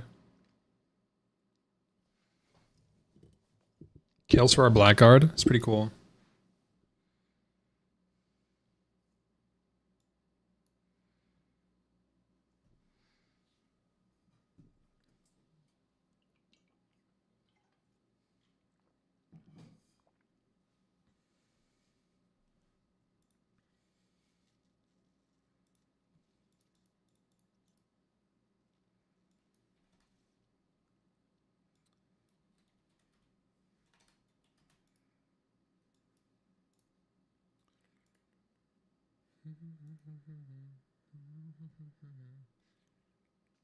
Now this is where swords get a little funky.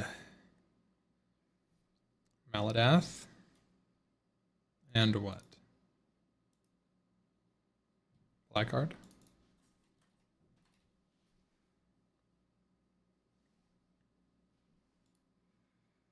Maladath Blackguard double parry.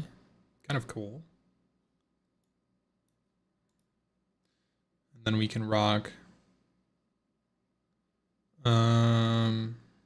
probably Gauntlets of Might and then swap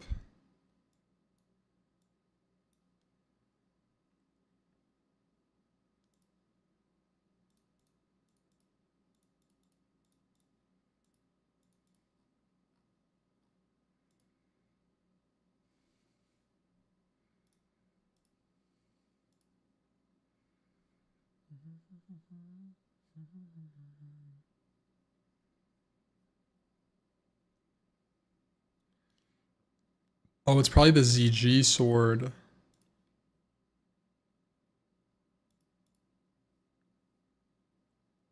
No? Maybe not. Maladeth is pretty good.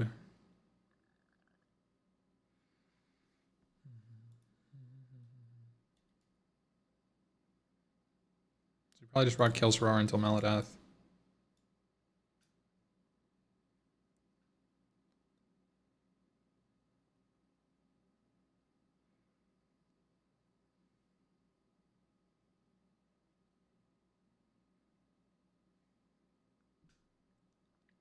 Okay, so now we need to figure out where do we drop 1% hit, and I think the answer is probably for Mandicure Sting. Gain 8 Agi, 8 Stam. The alternative is for Neff. Neck. Drop 1 hit, drop 1 crit, gain a lot of stamina, gain some avoidance. Go a little tankier. That's if threat isn't an issue. This drops... how much crit was that?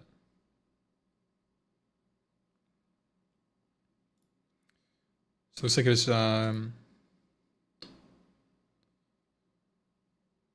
28.14 to... So we drop about 0.9 crit for how much HP?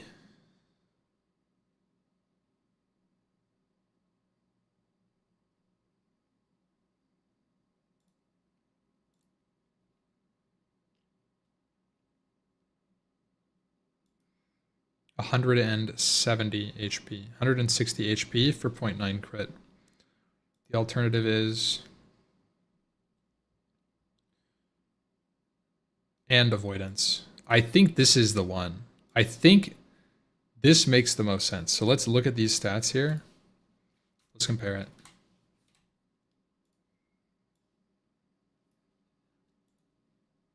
We'll go Oni. Plus Manicure Sting is realistic. Hand Breath Cannon is ideal, but it's pretty rare.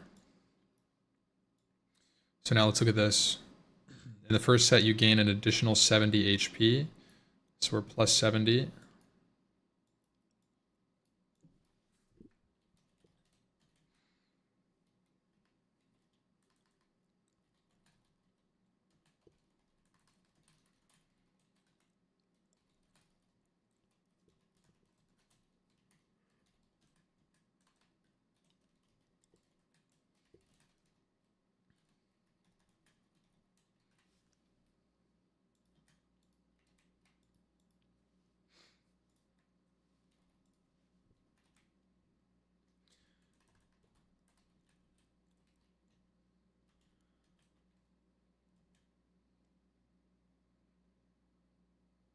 Minus dodge plus parry. Wait.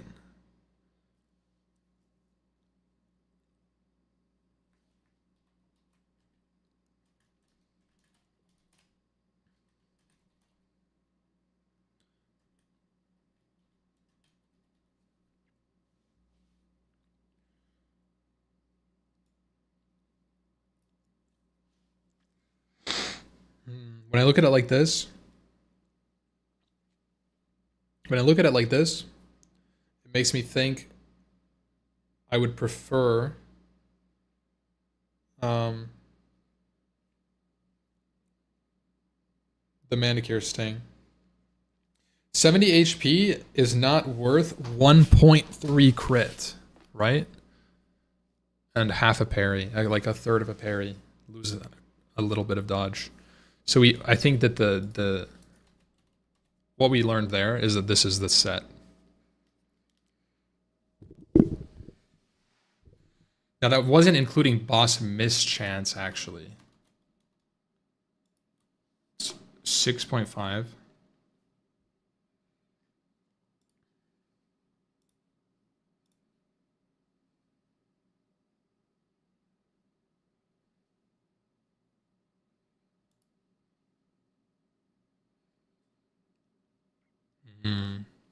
So it's plus 70 HP plus block plus 0.5 avoidance for minus 1.2 crit.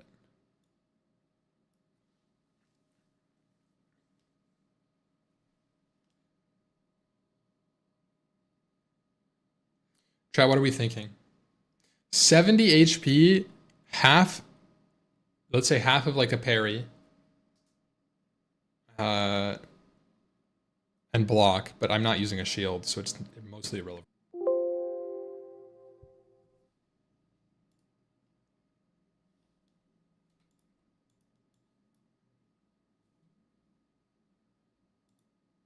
What's the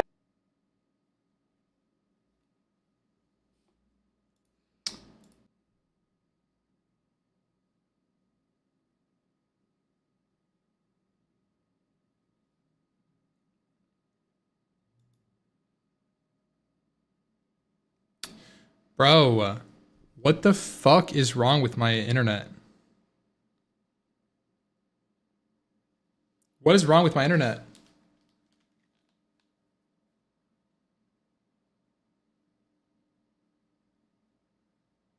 It's daily. It's literally fucking daily. And it's just Twitch. It's just Twitch. I have to restart my OBS and it works. It started when I moved. Yes. I'd call the ISP and crash out. We've called the ISP 7, 8, 9 times. They've come out and they've replaced the fucking the thing. It's ridiculous.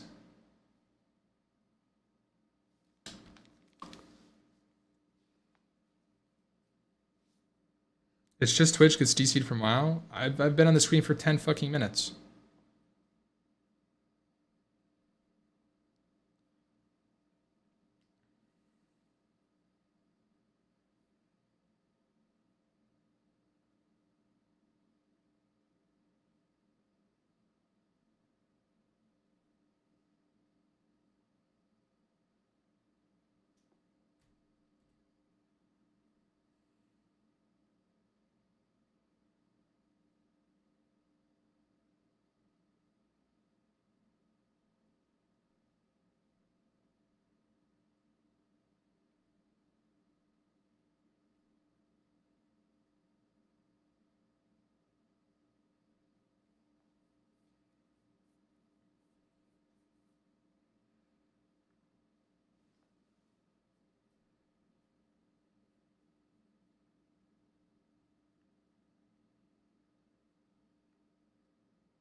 Hmm.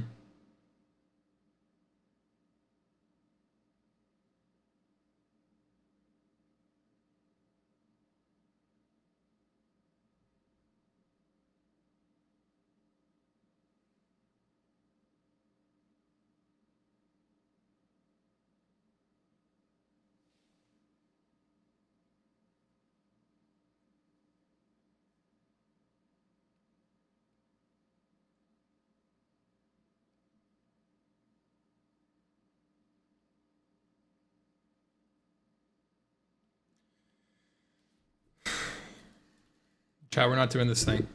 We're not doing troubleshooting.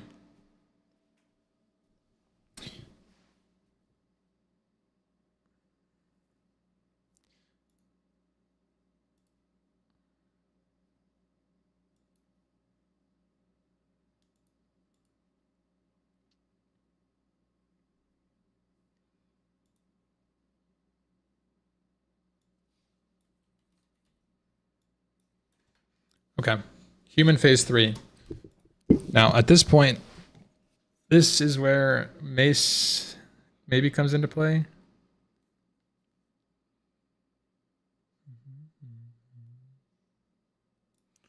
We have Maladath.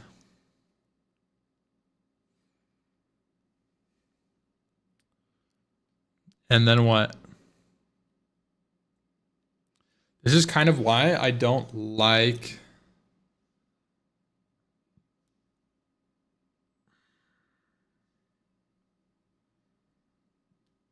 I mean, we could go like hammer, Maladath.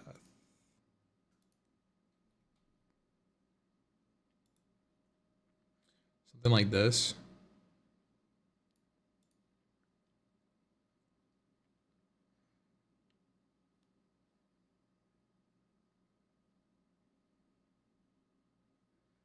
What about Blessed Karaji Warhammer from Regalia?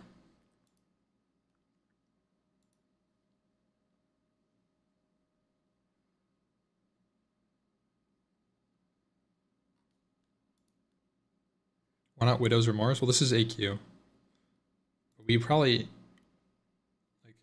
I think this is. I think I just rock this until.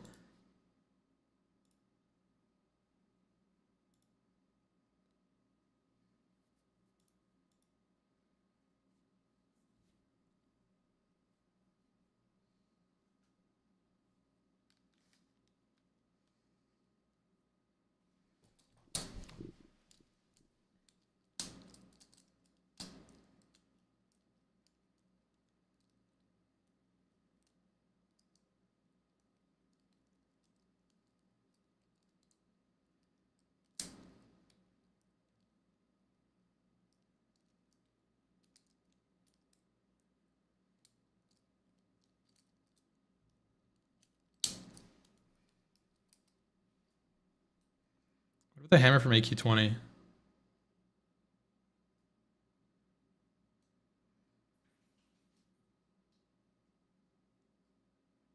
It's like a DPS weapon. I mean, I'm pretty sure I just rock Maladath. Black card.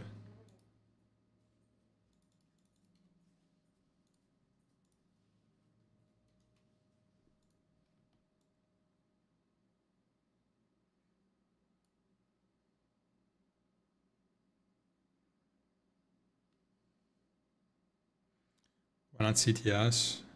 CTS is way too slow. I'd rather that go to a rogue or a warrior. Because, like, I'm replacing it in axe.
See, like, this is where AQ is where it almost seems better for me to be playing the elf. Like, look at this.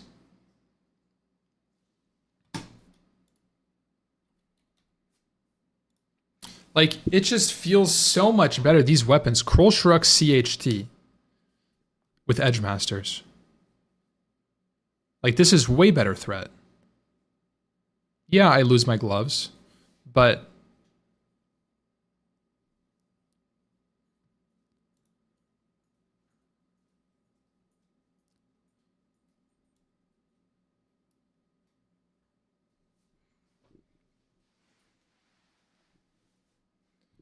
Maladath, and then this is like sword waiting room at this point. The human's in a waiting room.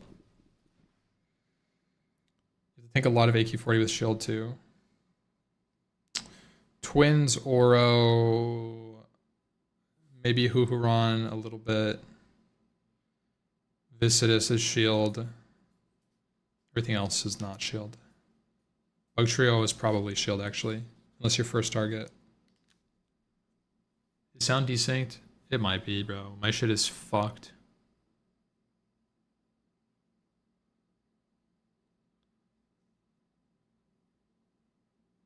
Human have mace spec as well. Yeah, but like I shouldn't take the other weapons.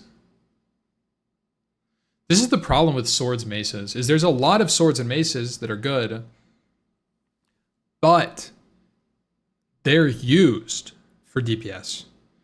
I don't want a 2.6 speed hammer. I don't want to get a Regalia so I can get a 2.6 speed hammer to replace early Nax whenever Widow's Remorse drops. Right?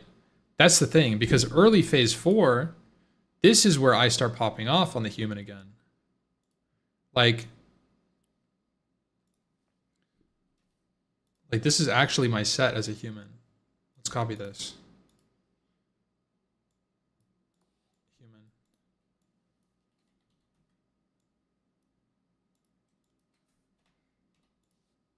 Okay, the human set. Let's change this back though. So I was playing. What was it? Harbinger.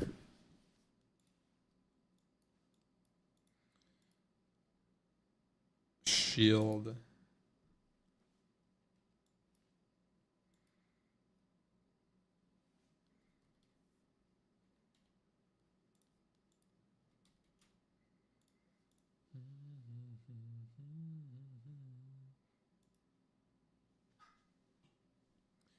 Now, I will say, actually looking at this, it should be a Neff neck and a crossbow of imminent doom now. 100%.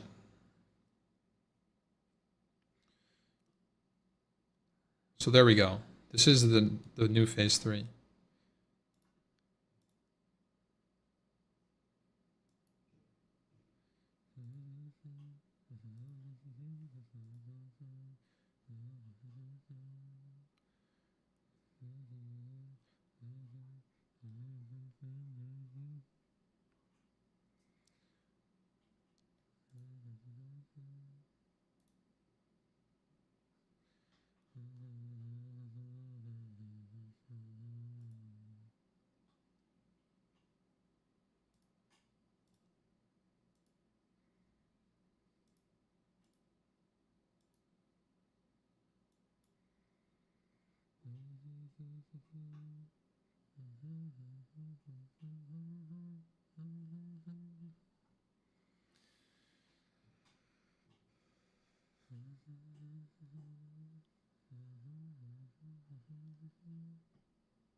Okay, let's look at this stat difference here. This is elf.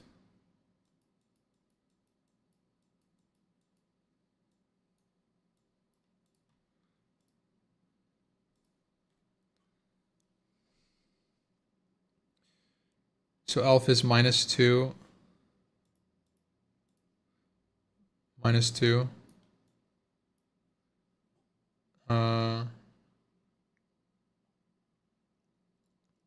-1.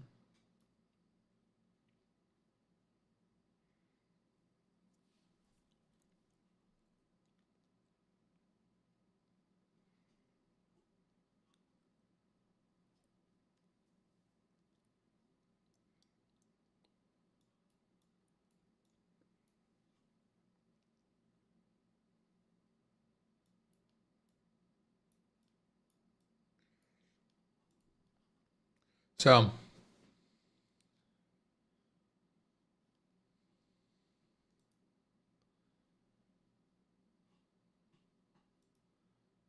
it honestly makes sense to not go here, to do this.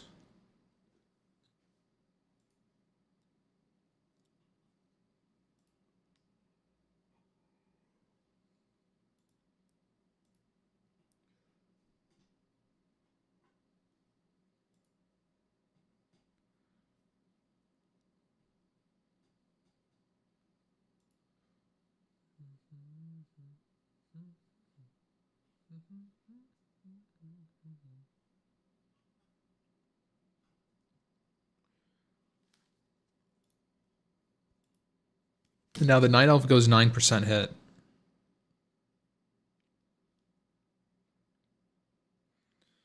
with shield.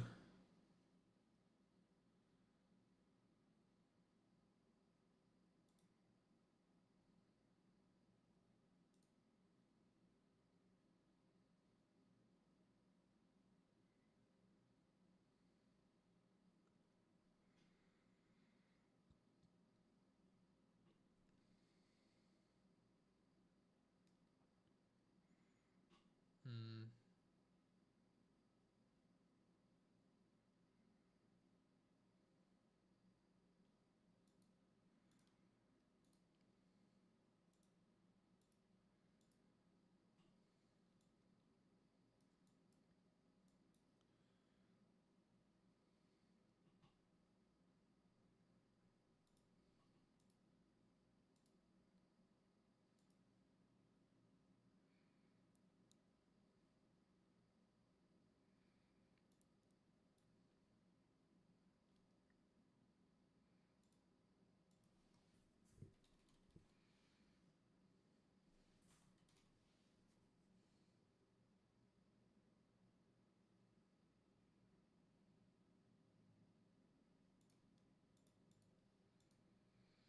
Hmm.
Hmm. Okay.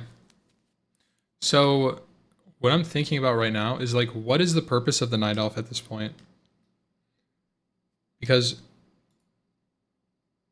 clearly, when looking at dual wield, let's look at this. Looking at patchwork, Night Elf loses in all regards when dual wielding.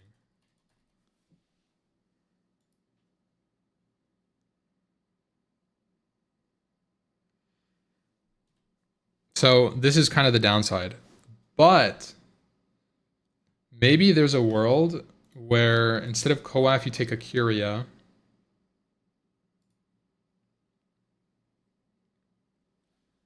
And then you say 9% hit while shield equals shield no edgies. So let's look at this set now. Let's think about this.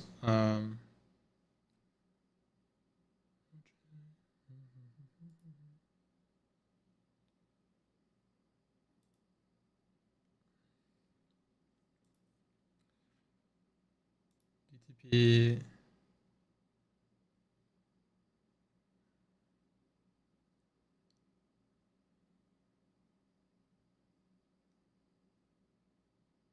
I mean, this is insane, right? Drop this.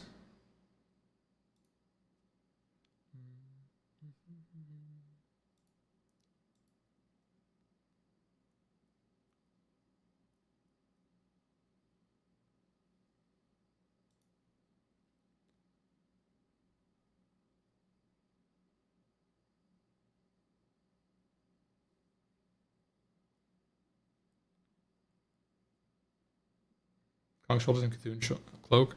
Both of those are downgrades for avoidance.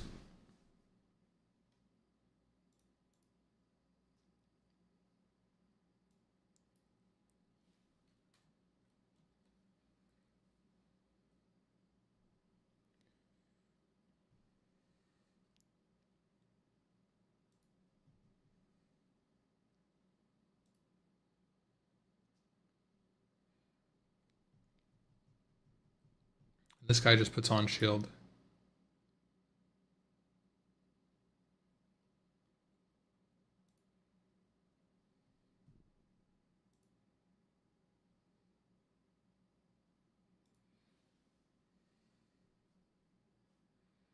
Let's look at these sets.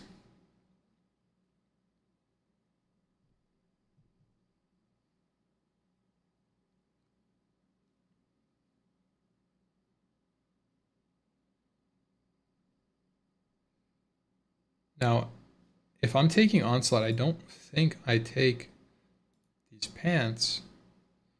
I think maybe I go for Dreadnought pants. Like Blades of Wrath, maybe. For avoidance here. And then we swap the Girdle of Mentor.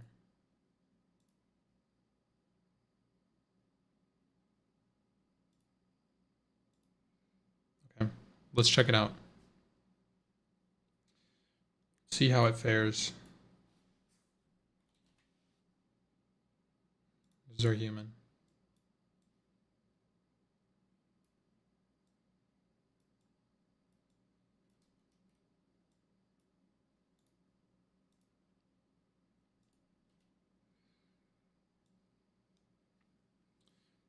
So it's plus 80. Plus 90. No, it's 80.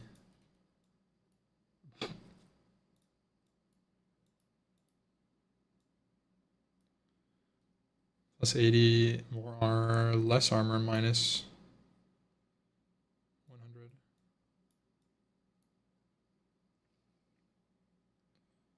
About roughly equal. More meaningful. Looks like more meaningful avoidance though. But plus 0.5.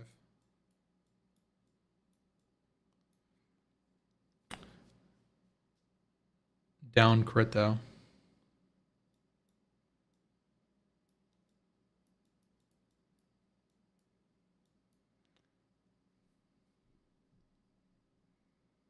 Minus almost a little over half a crit.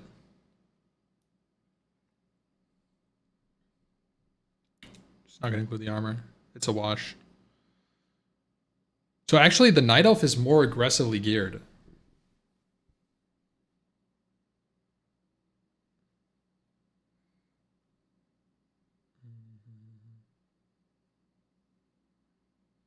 Call it +1 dodge. Yeah, but it's minus parry. So it's like, that's the thing. So it's minus parry, minus mischance, plus dodge. It's roughly 0.5 difference.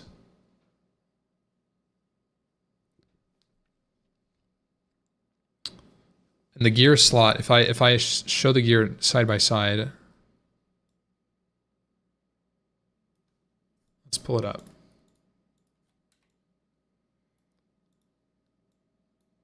So is there a clear like reason why? Let's look at it. So the difference is here. Lake Plates of Wrath versus Conquerors. Saved some loot there.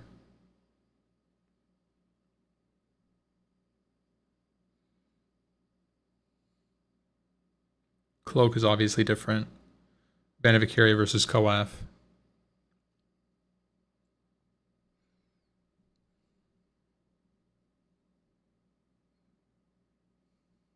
Chromatic versus Conqueror.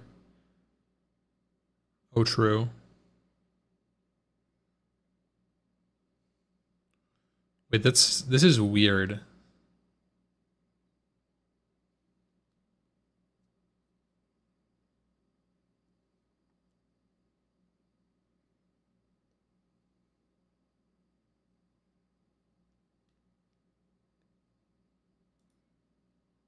Shouldn't I take Chromatic Boots and Wrath in this set?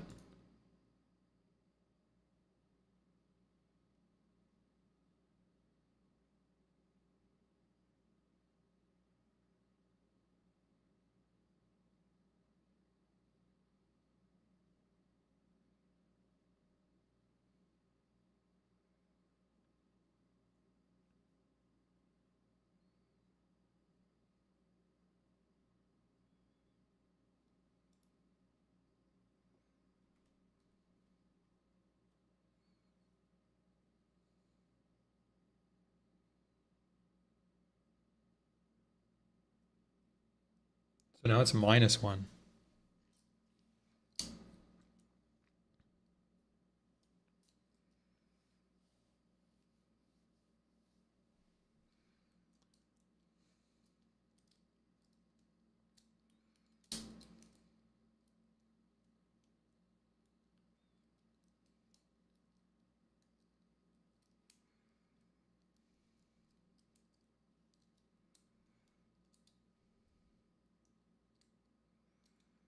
A lot of items on the human that DPS will want.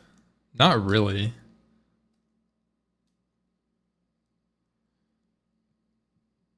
Not really. Doesn't make sense.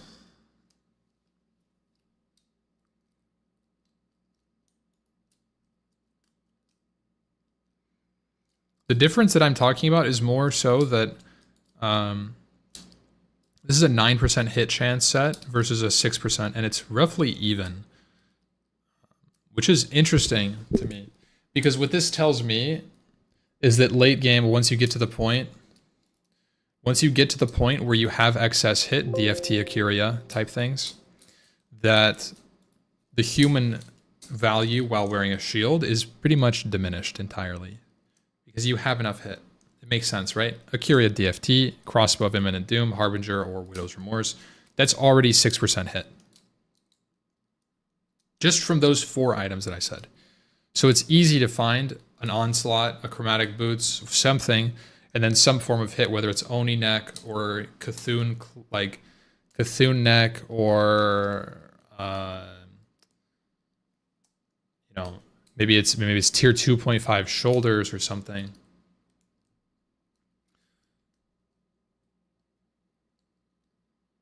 Isn't it more than just hit though from weapon skill? Not if you're spamming heroic strike the whole time.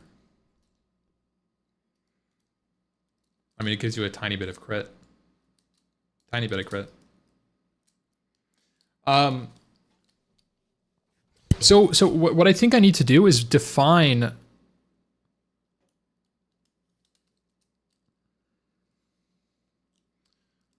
the Night Elf's purpose late game.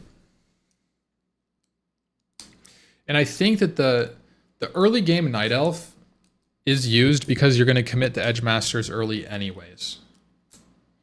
So the idea is Night Elf early because like sword progression is dog shit until you get to Nax, quite frankly. And there's like not very many maces that you want as a tank. But there's a lot of daggers, 1.6 speed offhand rogue daggers, 2.3 speed like Kroll Shuruk, like the idea being that it uses Edge Masters to soak until late game, and then it swaps to a full shield build, like a deep prot, 9% hit type deal.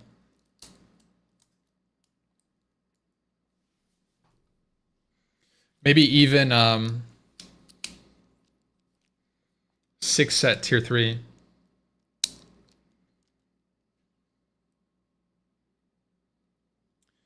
Maybe 6 set tier 3 too. Heroic Strike, Sunder, Revenge, Shield Slam. Is the Night Elf the deep prot? I think Night Elf serves the deep prot purpose after Edge Masters falls off, when I want to stop dual wielding. So is the plan to use both warriors in the next tier, like swap them out on different bosses? Kind of, yeah. So I think the idea should be that human is my threat tank and Night Elf is deep prot tank. Which means that I don't think that I want to go 9% hit early.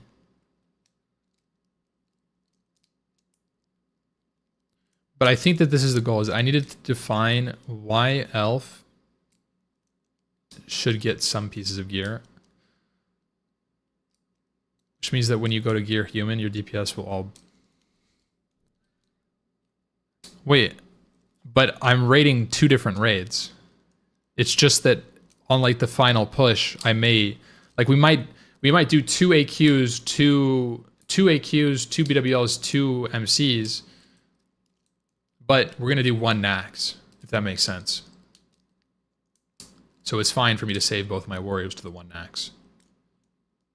Unless we're farming. Like, I would do 2 Naxes if we're doing like 3 boss runs.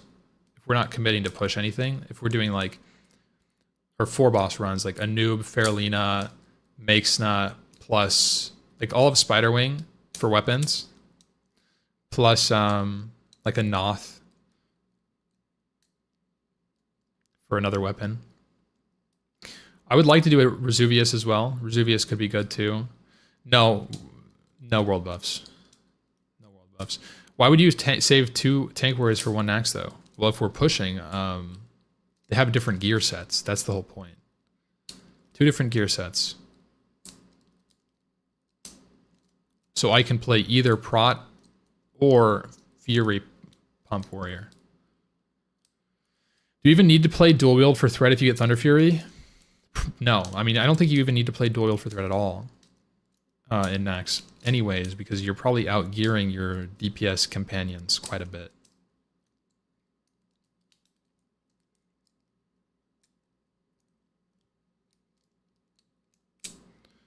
You swap people in for the first boss and pull them out, so if you do have to if you do wipe after the first boss or something, you can still have the instance. Oh, I mean, we're not gonna go again if we wipe. Like, we're not gonna be able to complete the instance. It doesn't really matter. Like, if we wipe and lose our A team, we're not walking in and going with our B team. If there's a full raid wipe, you know? Like, we've killed all of our tanks. You might still have a hard time holding threat against fire mages. I don't think so. Like, fire mages can petri it if it came down to it.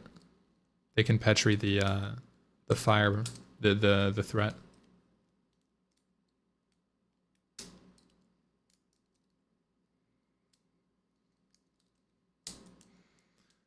We'll be leading the runs. Oh, the BWL runs in OnlyFangs? Savix and Soda. I forgot about that. Okay, so what I need to do now is think about... I think this is accurate for my patchwork set. I'd love a Girdle of the Mentor, but I'm gonna stick with Onslaught Girdle on this character. Although I need a Girdle of the Mentor at some point. Chromatic Boots is a yes. Band of Ikuria on this character instead of Coaf, and I probably just rock Band of Ikuria most of the time. That means in phase 3, I should go Ikuria, and then drop.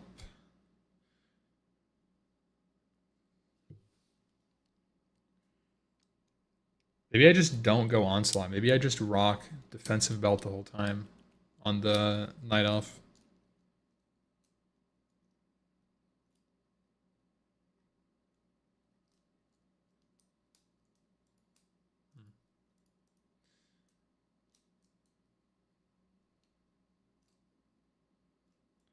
But this is human. Shit.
I think I take slime kickers on this character.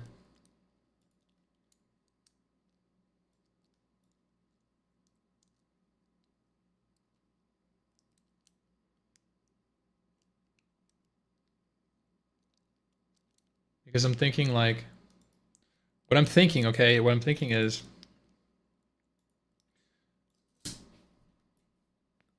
P4, right? Thinking about my P4.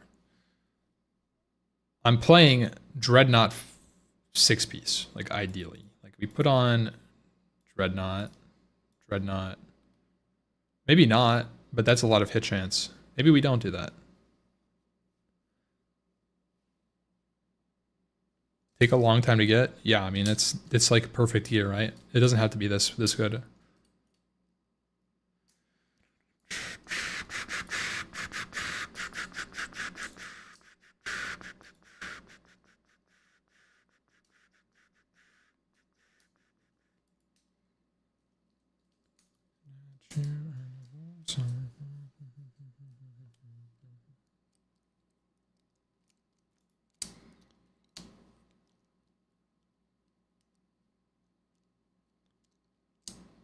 What about Cloak of the Golden Hive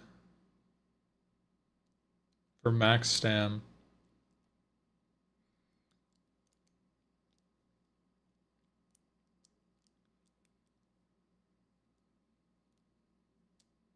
I don't think I need the hit chance on this character. No, I do. Wait, no, it's not included.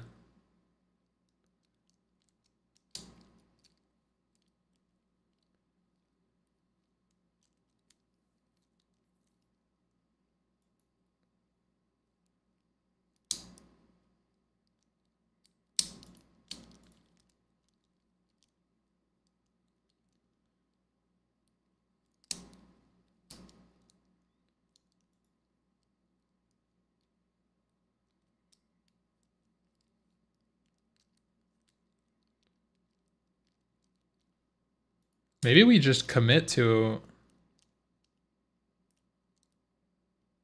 a Curia.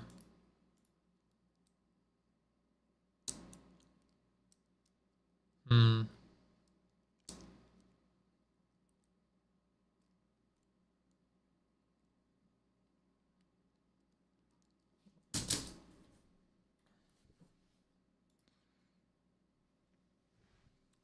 Or some sort of non 5-6-piece. Like we don't really need the 6-piece actually. Like if I swap to chromatic boots, we're still 9% hit here at 10.6k HP.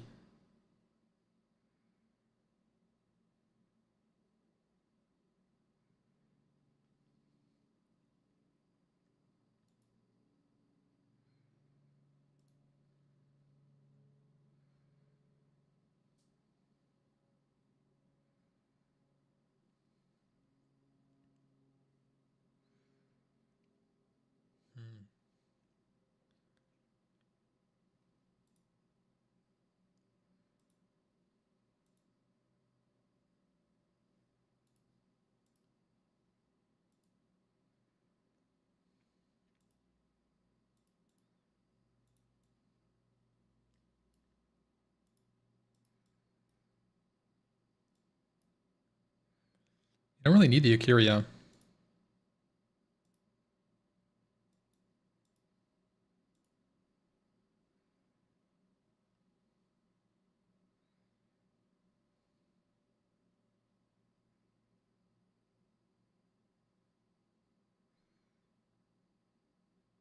think I would just use Oni Tooth Pendant.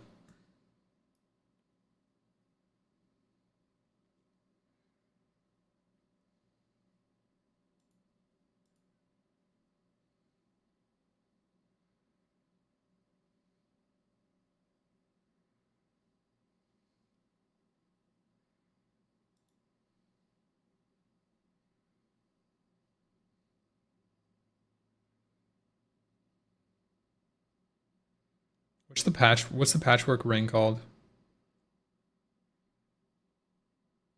It's just agility, never mind.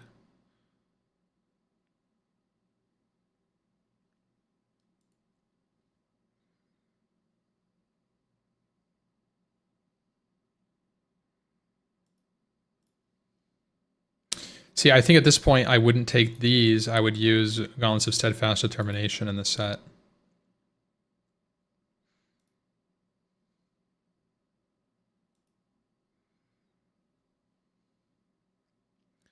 Then my human gears for threat more.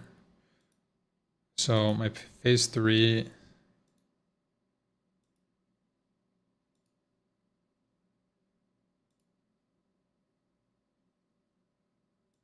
I don't need these. I just hold on Wrath.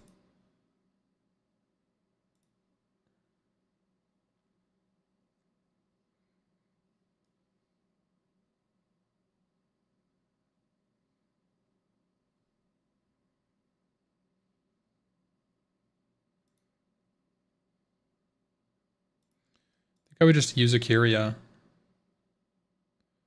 at this point if I had a shield.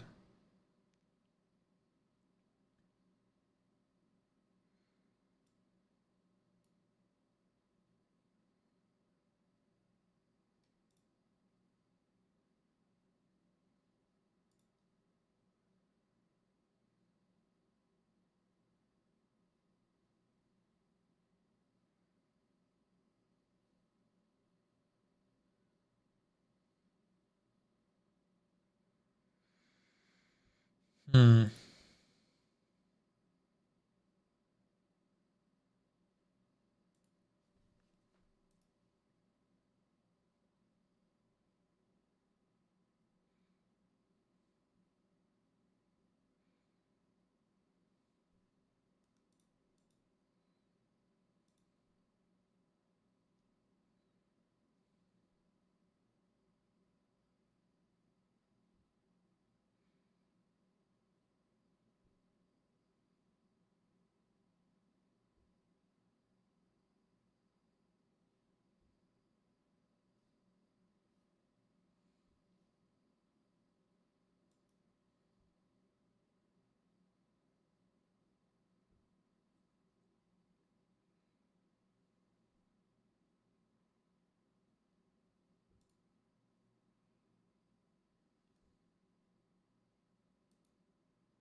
I'm trying to find a way to fit in the four piece for 5% hit chance on taunts. It's I mean it can literally save people's life on trash, which means that on trash I guess I don't need 9% hit on trash, so I would probably just swap like. I mean the easy answer is probably just to go here, right? 1% equals lose. I mean we lose so much agility though. I guess we lose less agility here.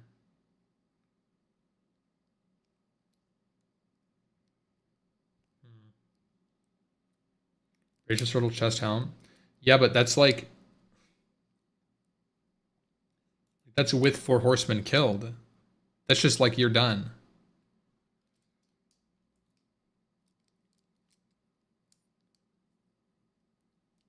I mean...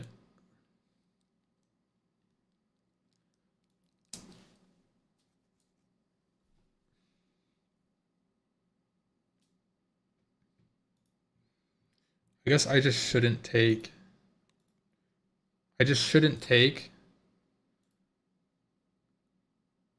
Conqueror Shoulders. I think that's the answer. I don't take Conch Shoulders. I have a Curious swap if I need hit there. And then I have this to swap if I need hit.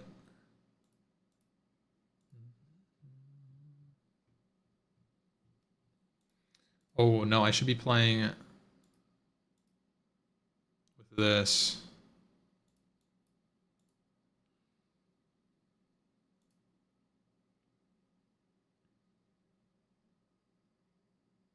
That's better. Okay, and then Patchwork.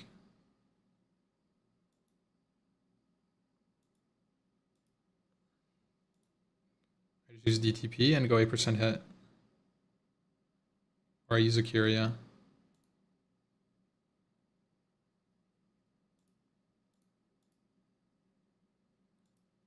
This is probably just my set for Patchwork then.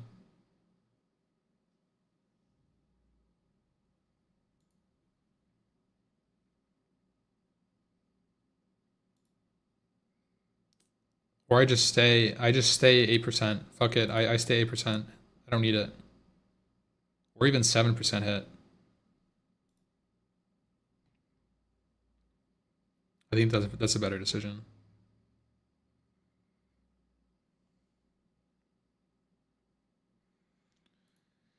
Planning a wish list. So what this is me planning out my gear sets for my 2 characters for Frontier.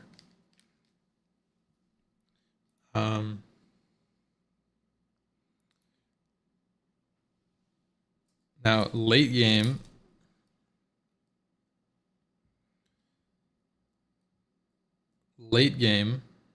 the elf serves a purpose of deep prot with 9% hit.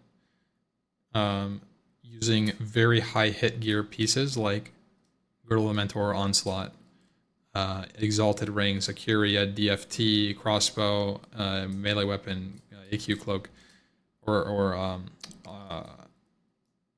what is his name? First boss of Spiderwing Cloak, a noob. Stuff like that to hit 9% pretty easily without sacrificing defensive stats. And I mean, you can see it, 10.6k HP, unworld buffed.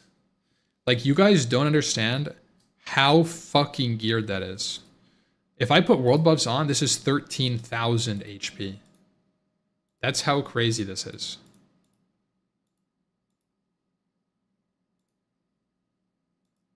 Like, 13.6.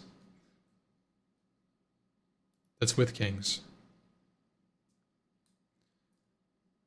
I don't understand how good that is.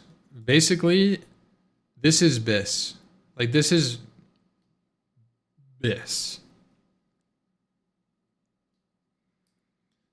But without world buffs, I think that's like necessary. Like, think about it.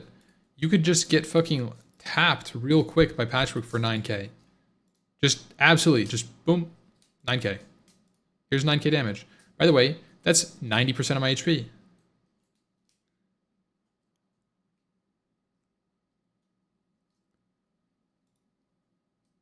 Oh my god. Defense skill on this is pretty sick. Why are you so slouched? Oh, I'm slouching right now. I'm chilling. I've been sitting here looking at gear sets for 3 hours. That's why. Is that the most HP you can get in the game? No. But it's fucking good. Like, it's weird because the game is tuned to be played without world buffs, right? It's interesting because the game, like, It's supposed to almost one-shot you when you get hit by Patchwork. That's how it's supposed to work. Like, they want you to get almost killed every single swing.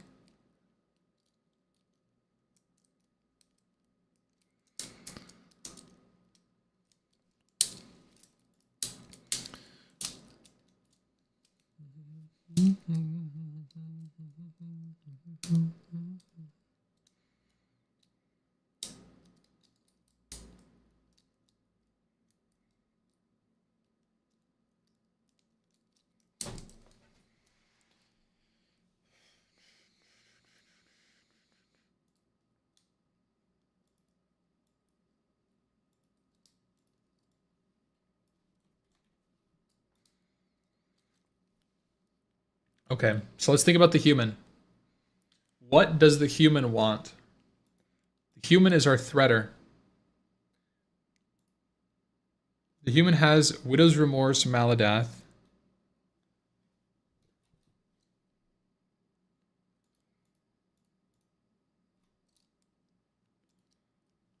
We're able to drop some pieces here for non-hit alternatives.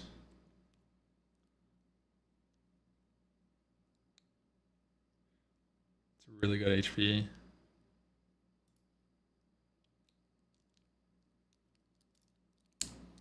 Like, honestly, this might be an HP angle.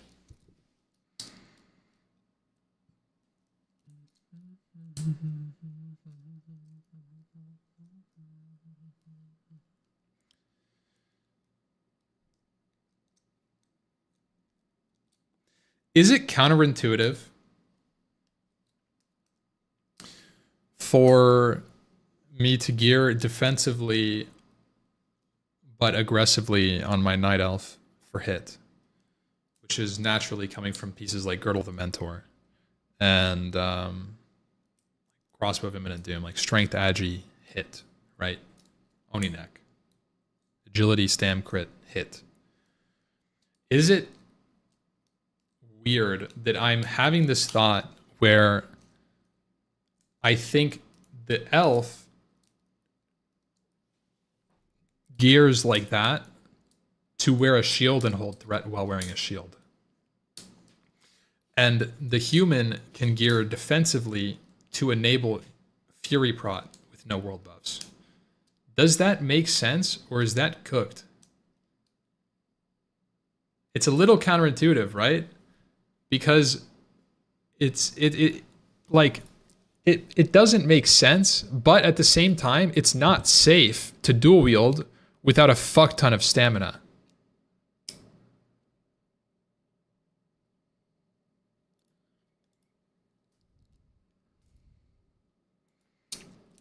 So like,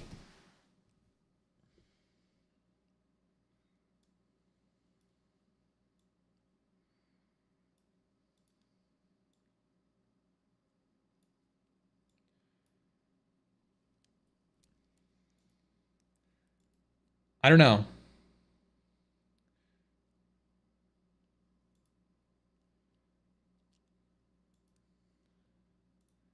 This might be cooked, but I'm going to try something.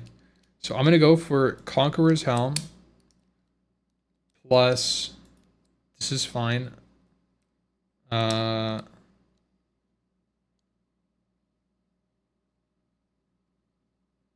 Is this good?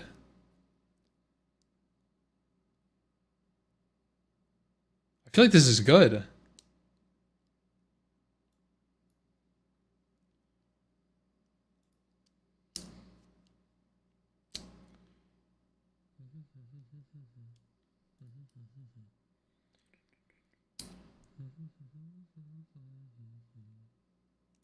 Maybe not. Maybe I could just use the hit gear to like compensate for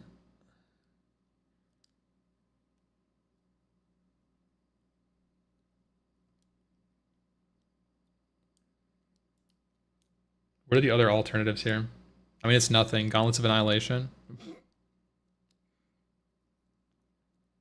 I don't think I want to take Gauntlets. I don't need it.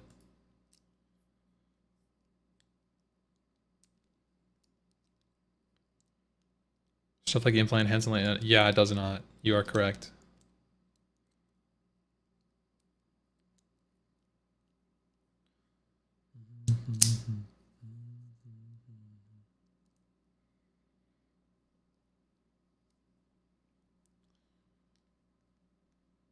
I mean, make tier 3 gloves if I don't.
I mean, this is decent. 10k HP though is a little low. Like, I would never tank Saffron with this set.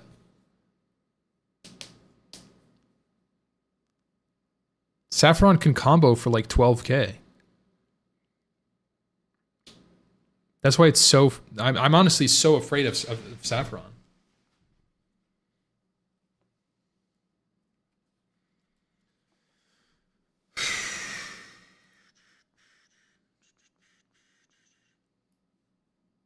Let's compare stats here.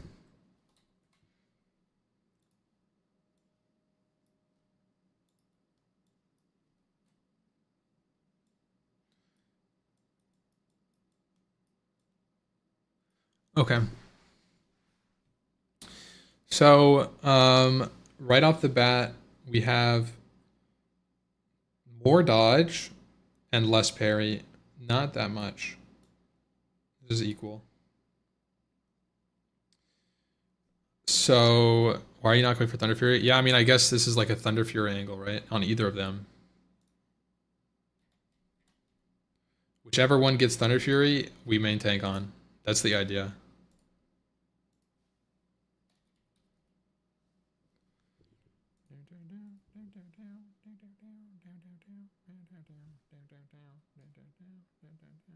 Oh yeah, true. I should have like superior agility on at this point.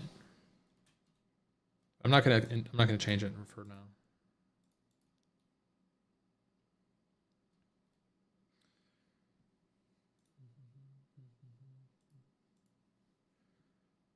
The biggest thing I see here is minus 600. But plus 4% crit. Plus 4 crit and 100 AP.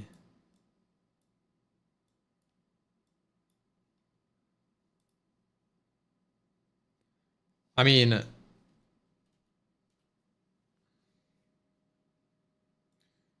I put a shield on though,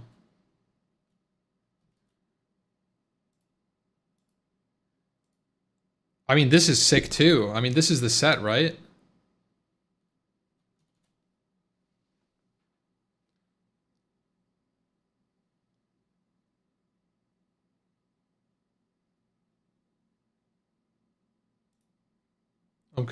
I'm looking at myself, bro.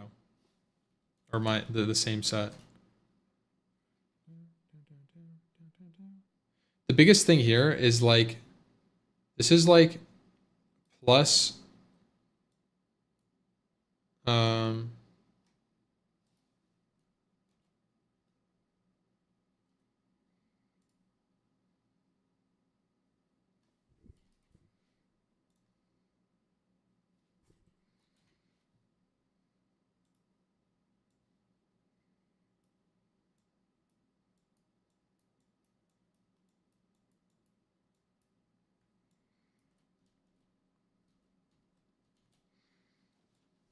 okay.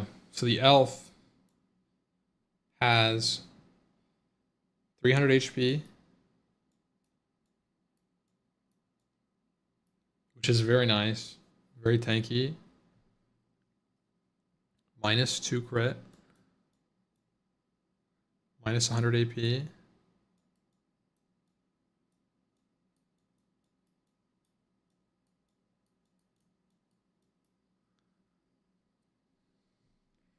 But +10.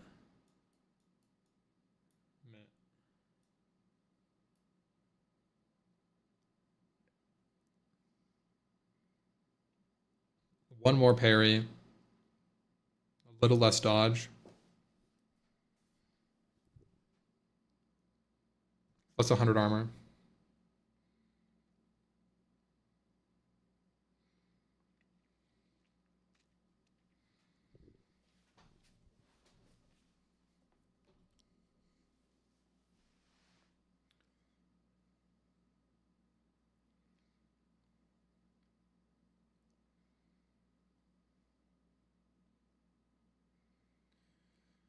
So if I looked at it like this, and I tried to gain 300 HP, let's try it now. Let's see.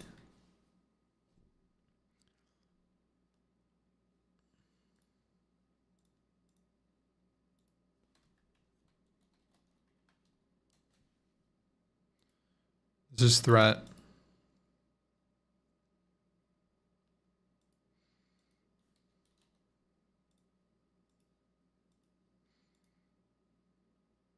Okay.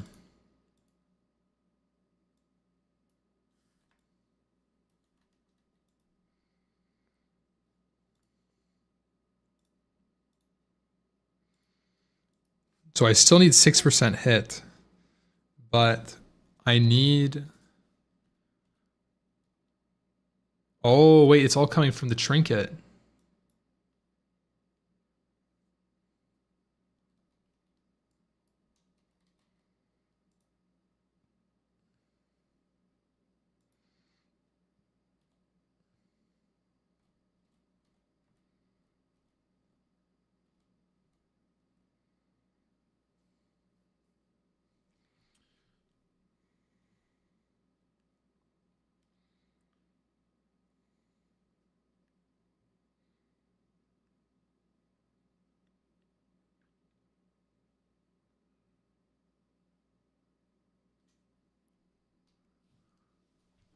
Go neck. More mint than the AQ40 neck. That's actually... Yeah.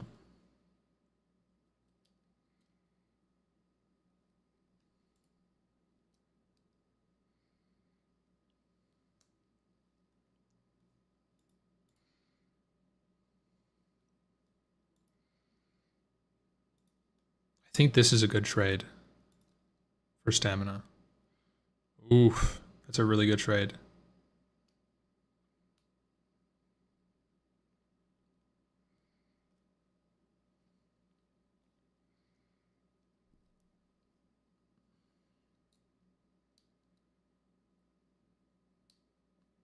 Softcore, the axe, Scroll Shuruk is pretty good. Doombringer, you could okay. So as a soft res player, you need to figure out what your goal is, because there's usually two winners in soft res runs. One, the people who are lucky and reserve the very competitive items like a CTS and win the roll. Or the people who pick items that nobody else picked. So if they dropped, it's theirs. And now if you look at BWL, you could look at it from either perspective. If you want to go for the big win, I would say Cruel Shuruk is great for an orc. If not Cruel Shuruk, then not really sure. Not really sure. You could go DFT. That's another big one.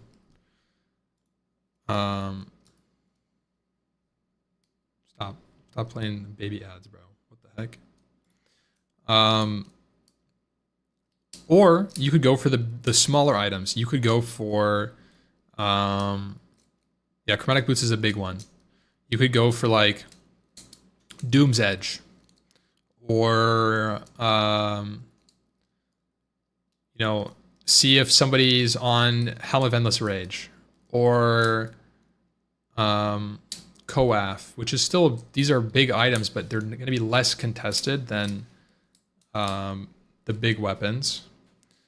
So Coaf, Helm of Endless Rage, Doom's Edge, and pick one that nobody's on. That's the alternative.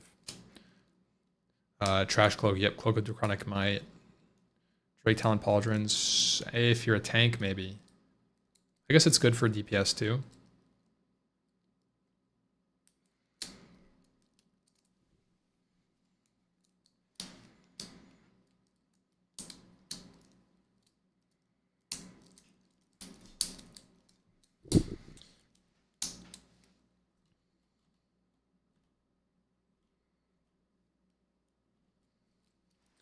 Let's try to max our HP here while keeping above the attack power threshold of the other character. The way that we gain HP here is pretty much exclusively through Dreadnought. This is going to lose us a lot of crit, but not much dodge. Actually, we'll gain avoidance. Gain a lot of stam here. Will we? 11 stam? Oof. It's not that big.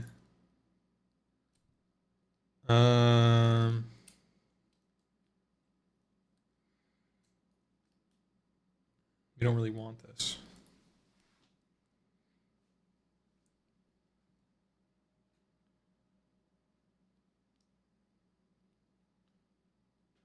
There's not really much to swap, bro.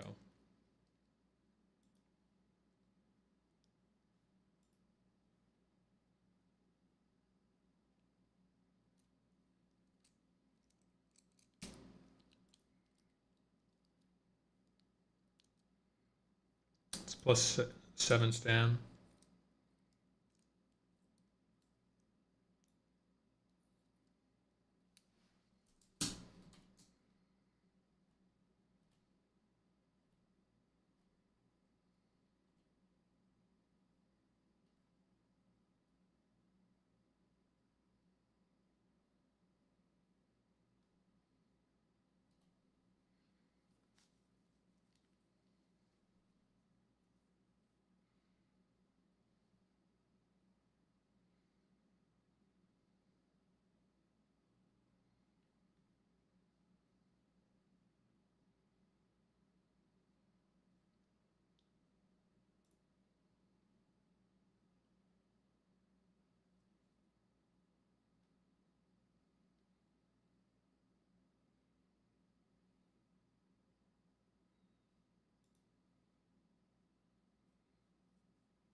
I mean, if I was going for pure stamina, Noth Cloak would be best.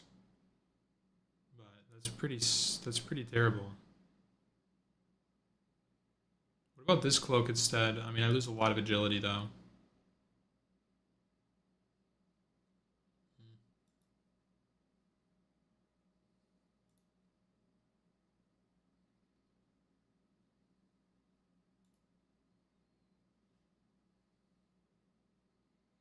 I mean, there's like nothing to change in this set.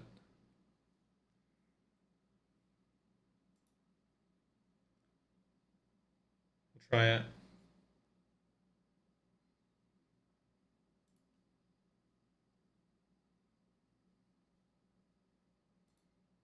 Stam Maxers Unite.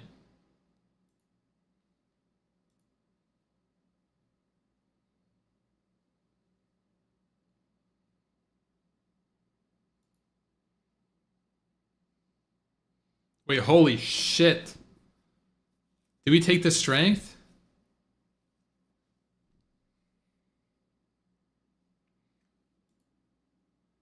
Scarum Cloak.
That's 400 more HP.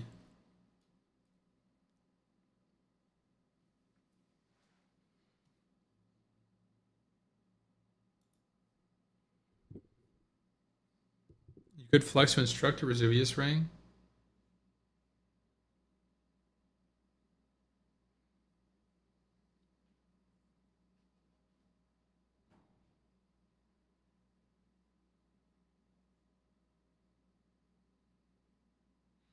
This is the Stam Strength ring because um, it's like super high Stam.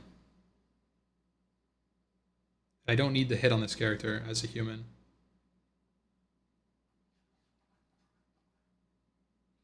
I know it's weird.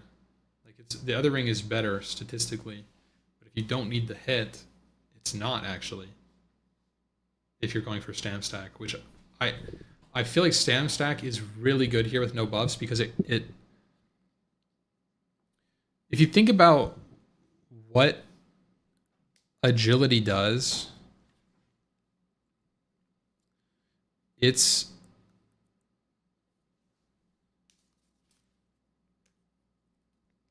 meaningless if somebody heals you anyways. So there are things like Saffron where you don't stop healing. You just don't stop healing. If you dodge, you just send it. Maybe you cancel right at the end of your cast. Like right at the end if you're really confident that he's safe. But like if you have infinite mana, if you have distilled wisdoms and you're just spamming them, 3 agility is not the best enchant now. This is just I didn't want to go through and change all the enchants based on the phase. So I think Stam Stack at this point in the game where it's actually needed to be safe, I think that's what the plan is.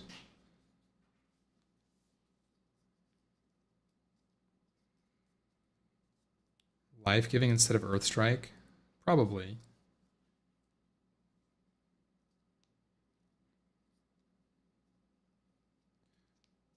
I just wanted to put it there because that would be the stat. Yeah, I'm leveling 2 warriors, yeah.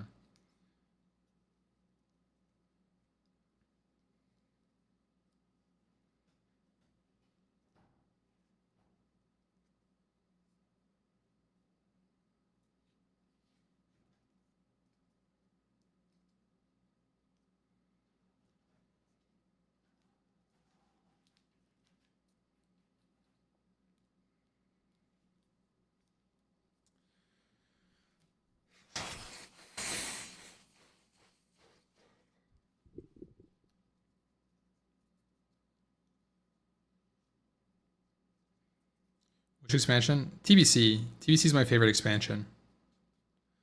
If you asked me a couple years ago, I would have said Wrath before I played it again. After playing both of them again, I think Wrath is terrible compared to TBC.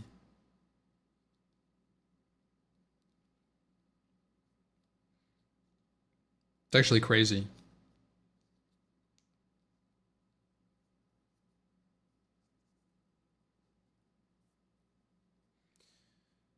Did you just burn yourself out? No, it wasn't. It wasn't bad. I mean, TBC was just amazing though. Like Wrath just didn't have the same vibe. Like TBC is closer to classic than it's closer to Wrath. If that makes sense. Like there's stepping stones for sure. Like if you look at like this is like your like distance to retail, right?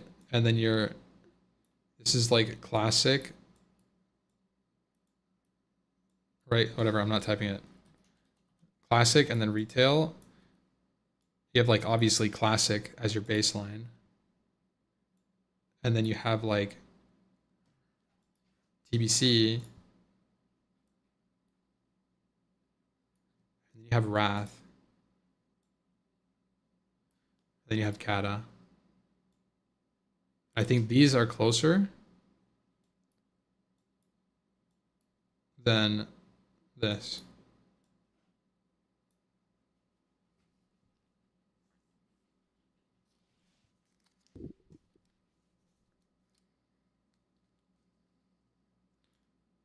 And I think TBC it keeps a lot of the cool.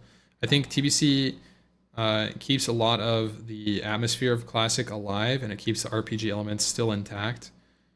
In terms of like world development and everything. And then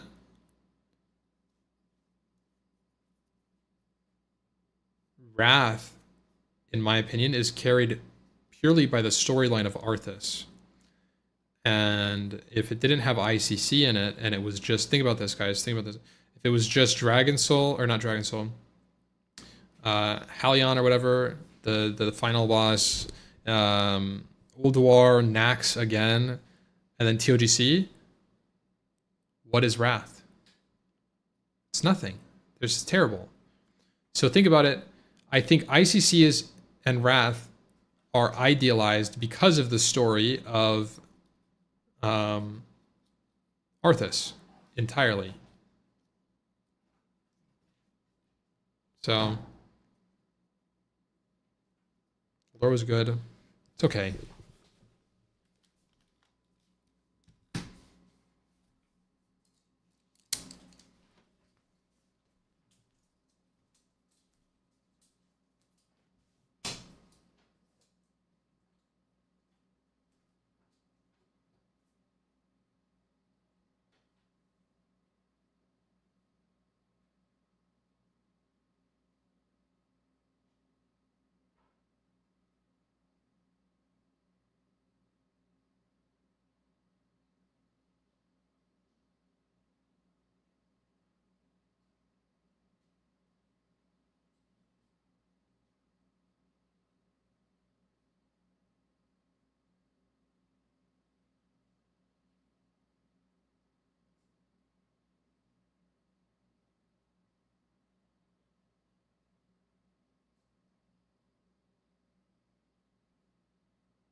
Yeah, I'm back. So chat, I think looking at it,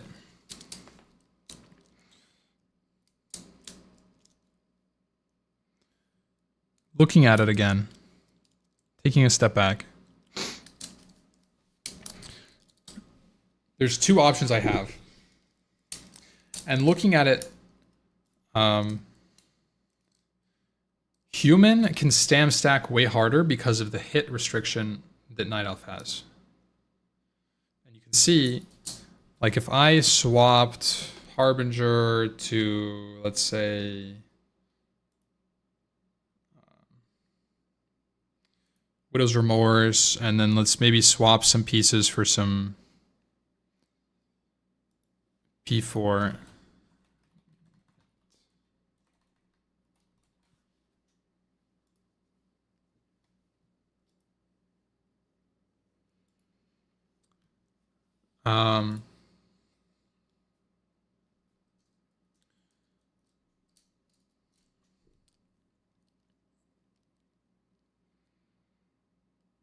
Like I can't really change any of this stuff. I actually can't. So this is kind of where we're at. This is the max that Night Elf could go while maintaining 9% hit. They can't really get above 10.7k pre-Saffron. Now you can obviously say, oh, maybe put on like Face of Death. Well, sure, you could do that. You have to kill Saffron first. So with 9% hit, if I'm going for hit cap, which I should be, it doesn't really make sense to have to do that.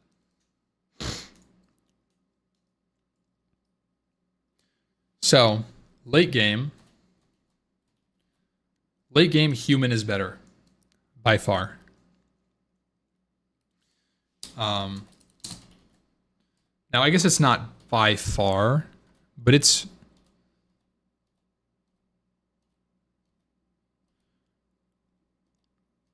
pretty fucking good.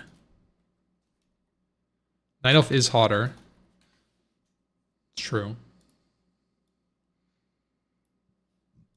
So like, let's say...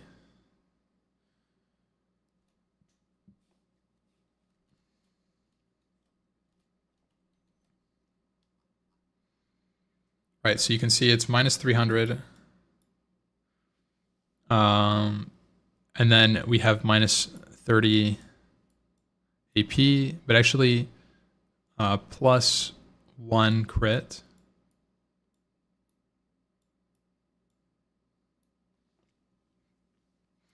And then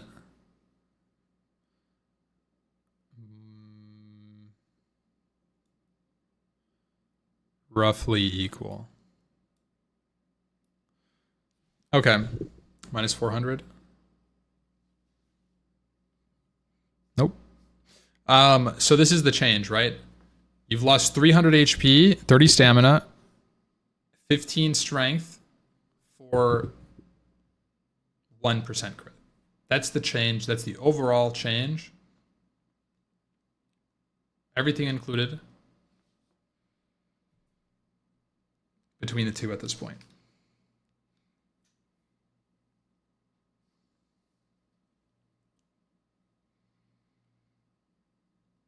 But you do gain Night Elf.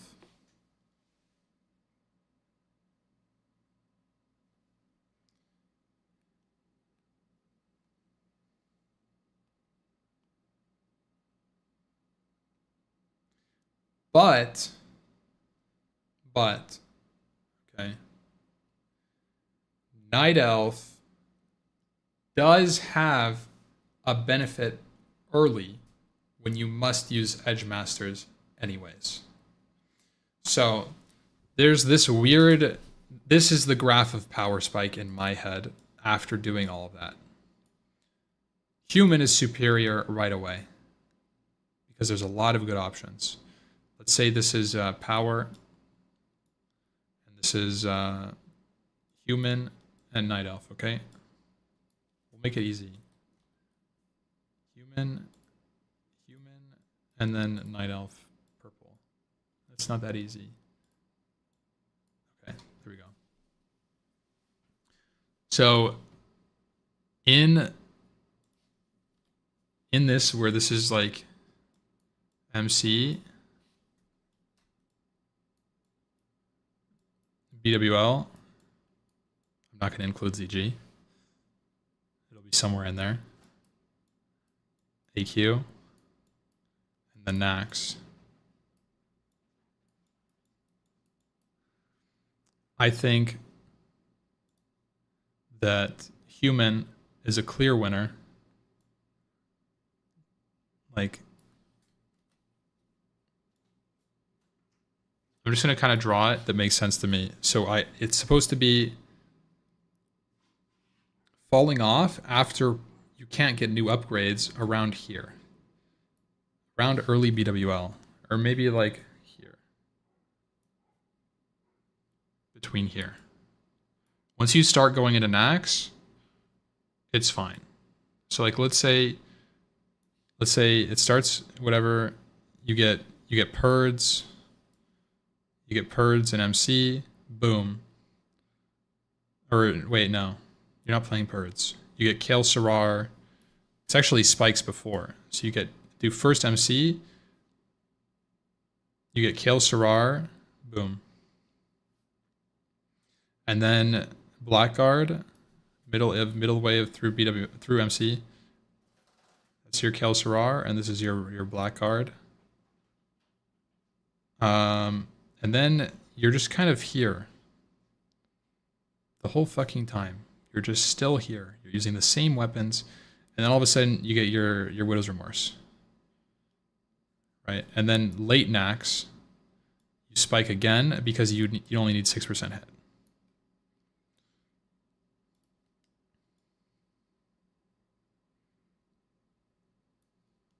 This is like sword progression, I guess. Yeah, Maladath. True.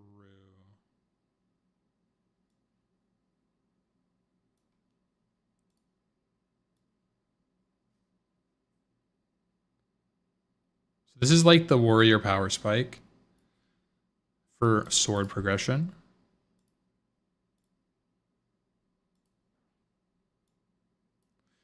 And then dagger, Kroll Shruk. Now, dagger actually starts higher, in my opinion, because you have Bone Scraper. Maybe not that high.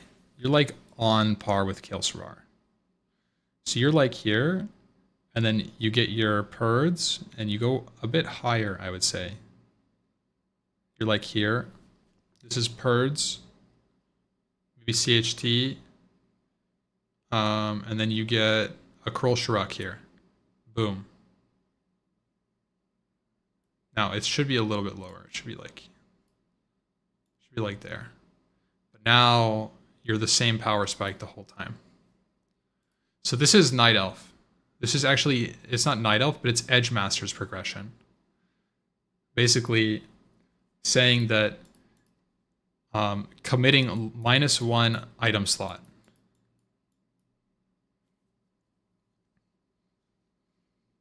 So this is what I'm thinking right now. I have two options. Either I opt for a double human and then just put an Edge Masters on the human and take this route on my alt or my main, and then transition off of it into a Widow's Remorse later, so I can join up here and have basically 2 people at the highest peak.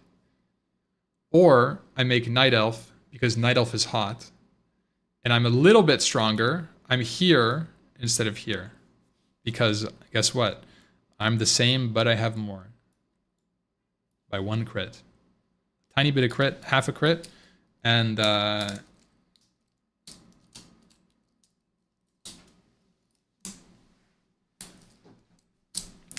so that's kind of where I'm at. I'm kind of leaning towards double human 1 with Edge Masters, because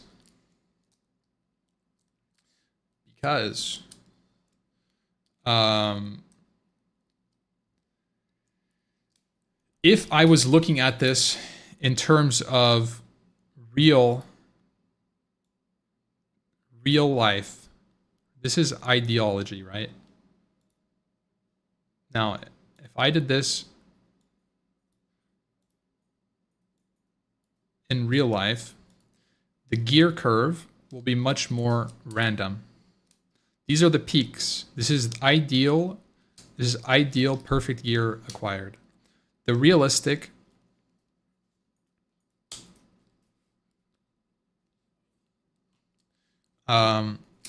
what is likely to happen is that you have character 1 gear progression and character 2 gear progression, and they're not the same.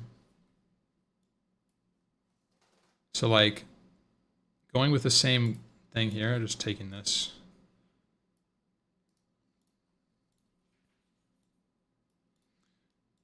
And then let's just get rid of all this.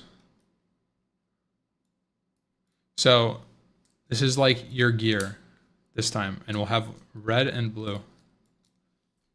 Okay, so our character 1 and our character 2. Now, we're not going to get the same amount of luck on all my characters.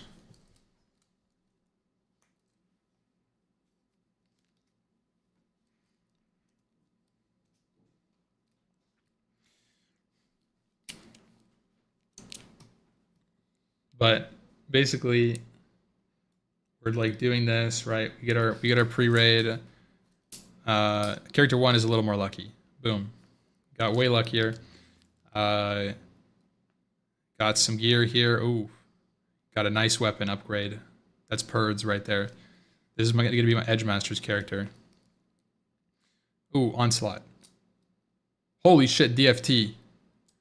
And then we get more stamina gear, and then basically like this is like basically how the gear curve will look. And maybe there's a world where I have a second character It kind of gets a little unlucky on gear. But then all of a sudden, early Nax, we get Widow's Remorse. Instantly. Widow's Remorse. Instantly Cloak. Cthulhu Neck. Right? Everything. And all of a sudden, this character is better. And if this is a Night Elf, then it's actually here. So this is the problem. I want the strongest character possible at the end of Nax. When we're going to Saffron, it should be on a human. With the best gear possible. So I think going Night Elf limits me late game, but it's a minor upgrade at best early mid game.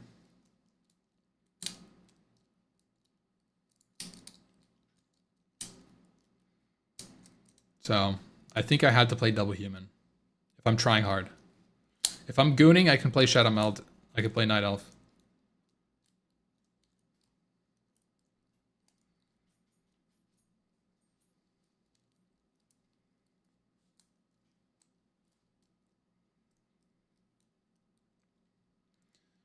Maybe I play a male human and a female human to differentiate them. Giga Chad male human full tier 3.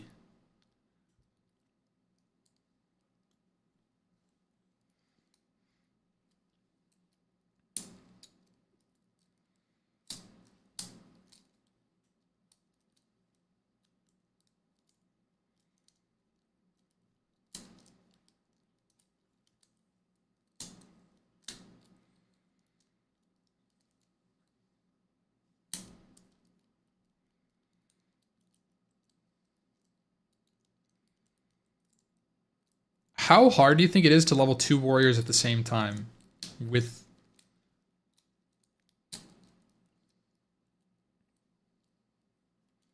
Just joins. What is this schizo drawing? This is our power curve.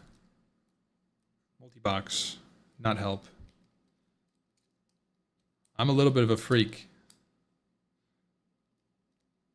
No, I'm not talking about getting tagged. Like, okay... What if I play 2 warriors at the same time while Liz plays Paladin on Front 2 launch? And then I get 2 warriors level 60 right away. That's ideal. That's ideal.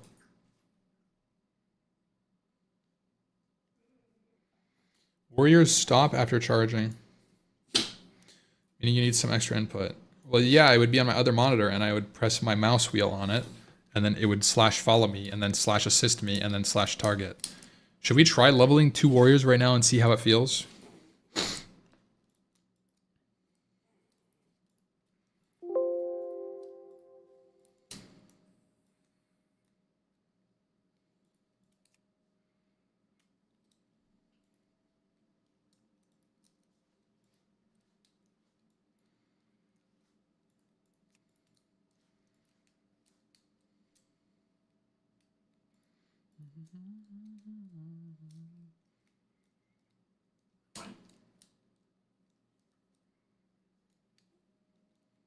They don't move to the target.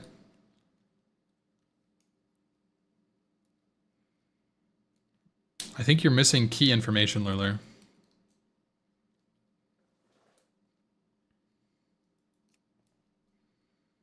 I've done this before.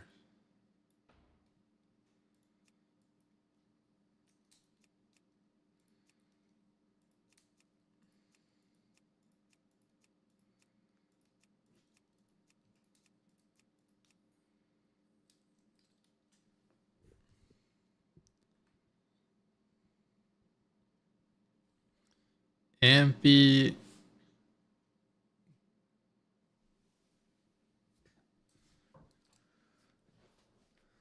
Ampy.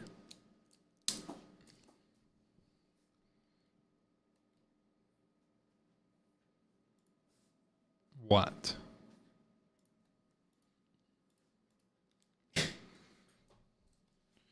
Bro, both charged, both attack. If one moves to the make the other move, you'll have to move the cursor to the other character. What are you saying? Delete moldy bags. Okay.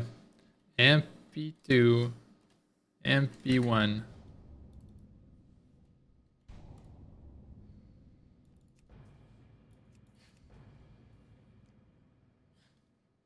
Guys, it's 5 p.m. Zoe's hungry.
Why is she naked?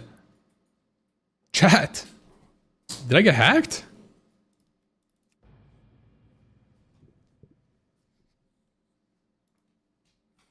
I know, it's level 1 quick setup. I know.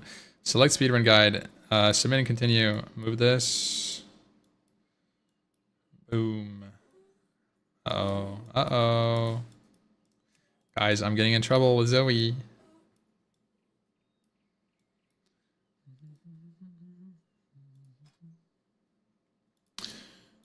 Always dark mode.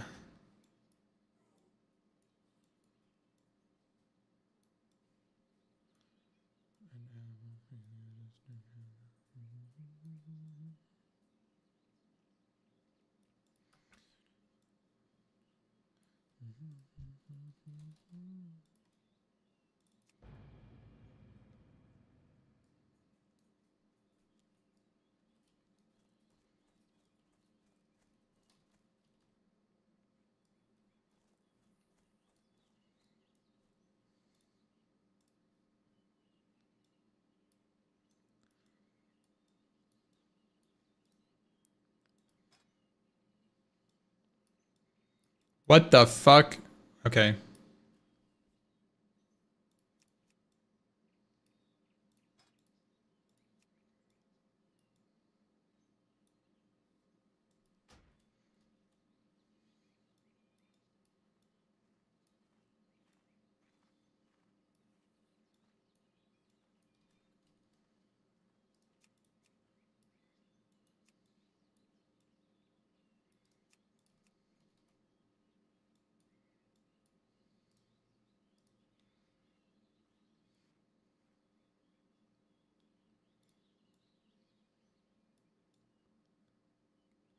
Lock.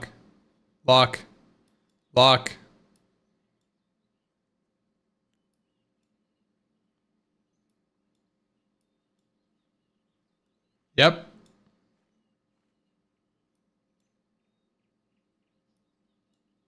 There we go.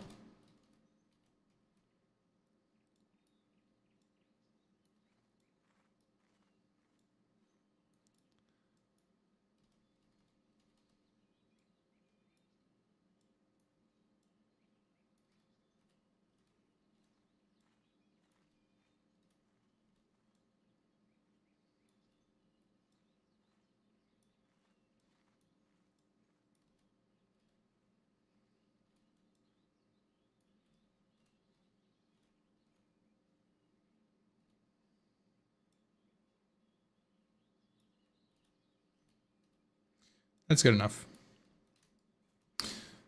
Okay. Let's move this guy to the other monitor on monitor 2. Nope. Let's put it on monitor 3. Oh, let's put it on monitor 1 apparently. That's my left monitor now. Okay. Okay, MP2. Let's make you some macros.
Okay. There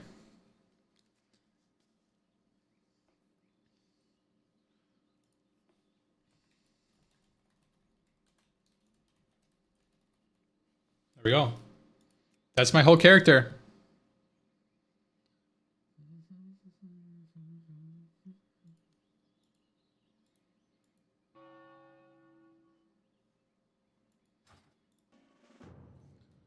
Let's RXP.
There used to be an auto share.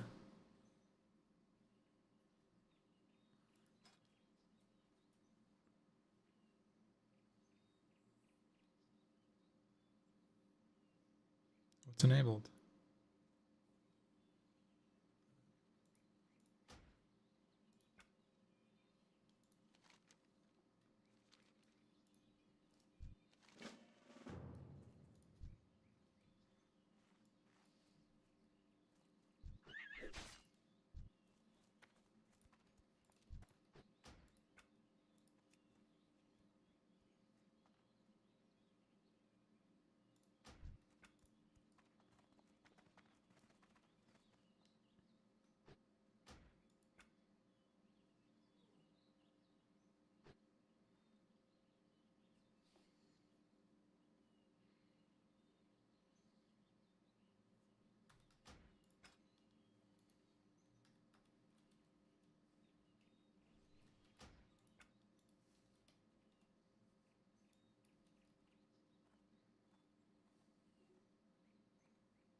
Okay.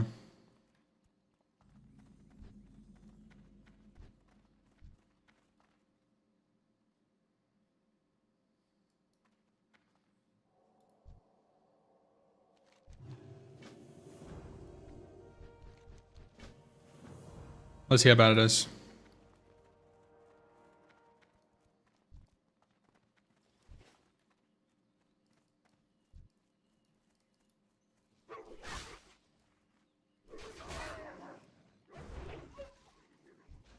It's not that bad.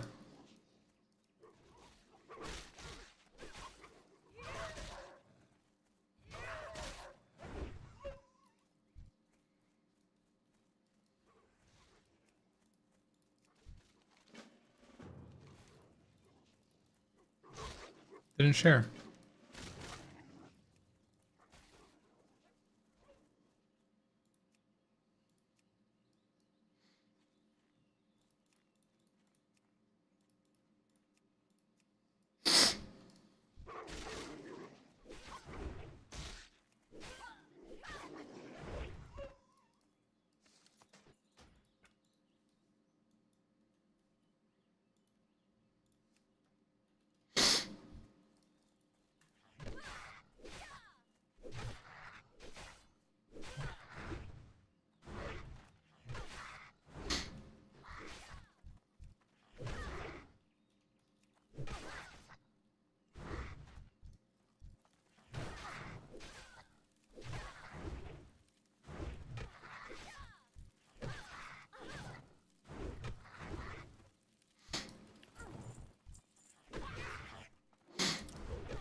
Wait, this is insane. No, they're not shared. I'm doing them. And it's just a follow assist start attack macro on my other character.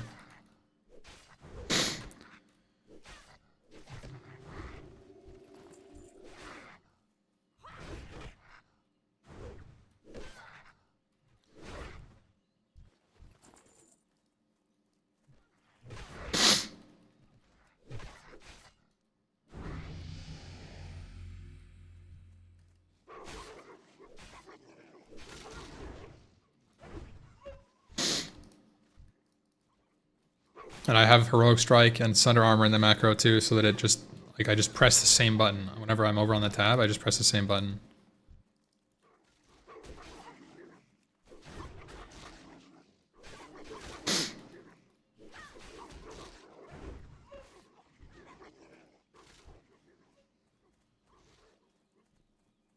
Purely just grind to 60 and just a 3-person group, it would probably be fine.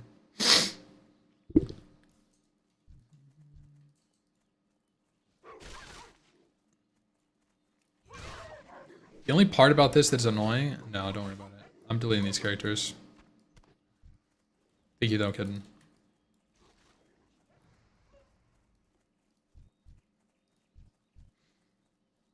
What was I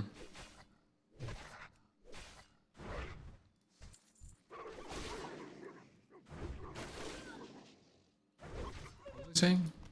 This is kind of triggering my ADHD, so I can't focus on chatting as well.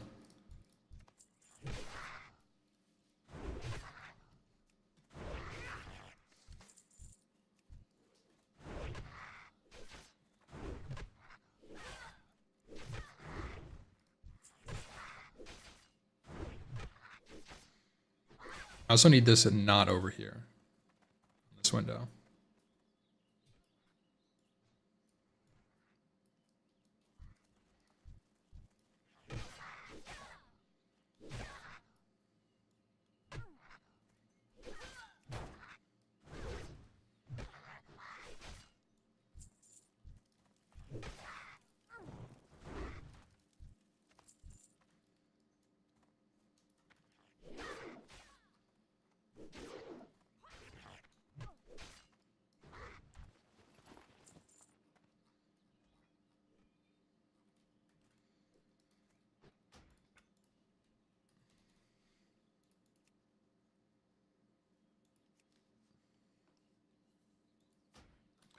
I think I need chat bubbles so I can see.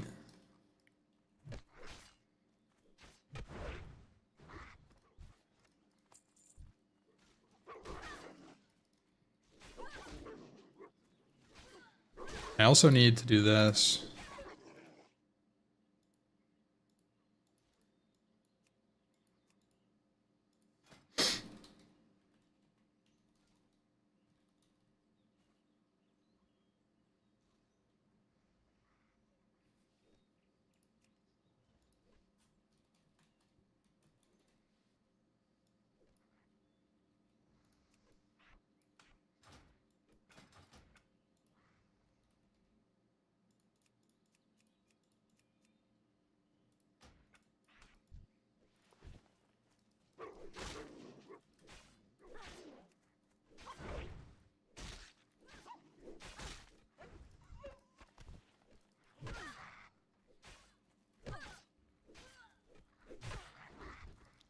It's kind of annoying to move, but it's fine if I'm staying still.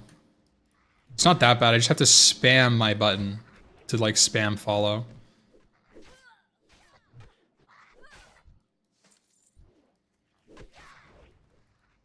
I should just not heroic strike on the alt.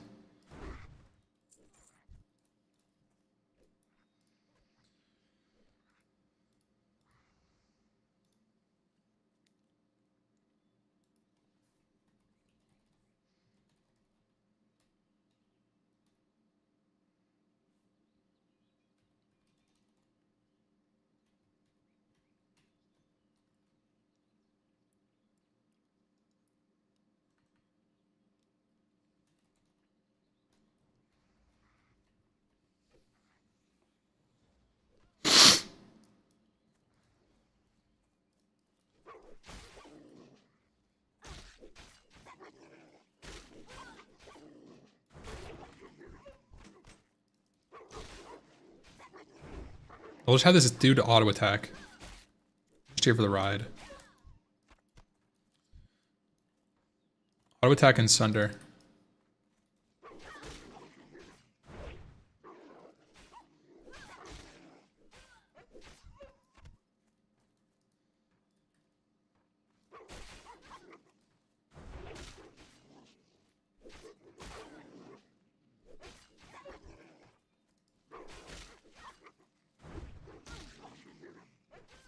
Can you keep doing this for 30 hours? Well, yeah. It doesn't have to be this. It doesn't have to be perfect though. Like even if I do it, thing is, even if I do it and I start slacking on the alt, I'm still positive. Like, I'm still gaining, you know? But I used to do this all the time in SOD.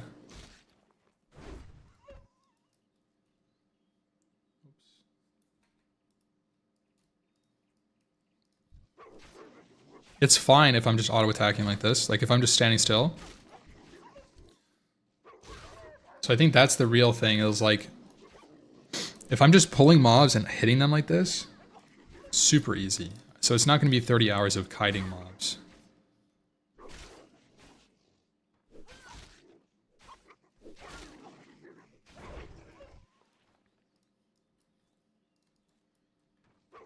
The boxing, yeah, I'm manual boxing.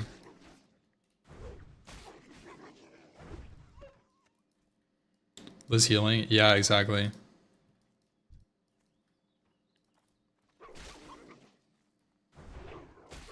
Imagine the double cleaves. Bro. Pull 2 mobs, cleave, dead.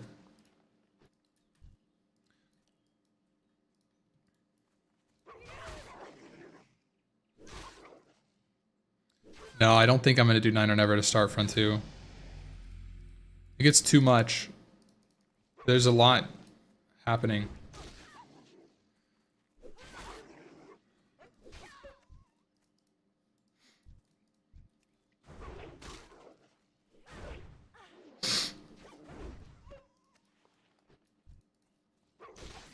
Yeah, it's not even that bad. I just have to keep following.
Yo, Dandy.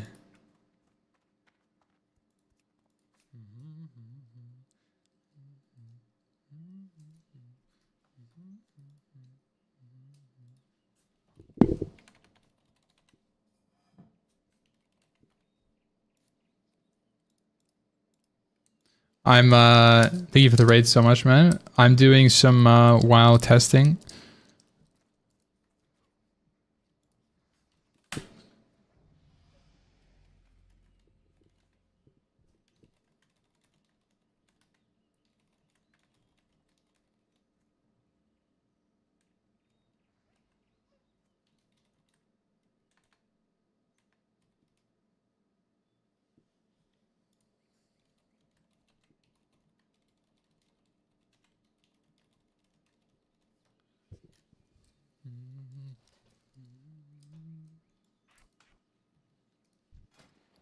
I'll have to charge, but you'll see. I'll go to level 4 so we can see. It'll just be in the macro.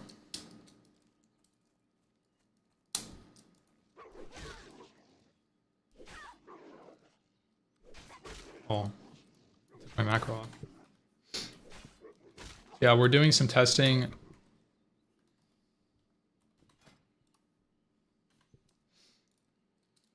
Doing some testing with a macro, trying to dual box a warrior so that I can level 2 warriors at the same time. Should be way faster. Should be nice.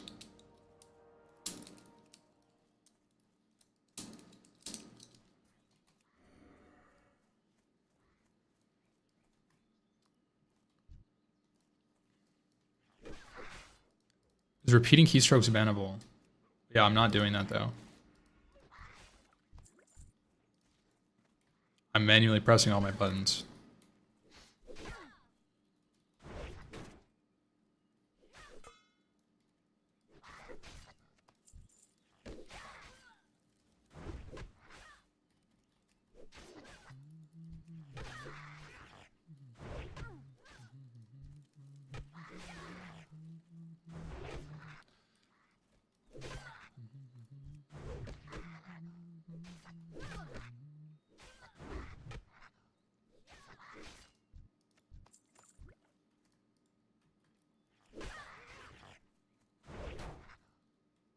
I think the axe level 4 before humans is worth it?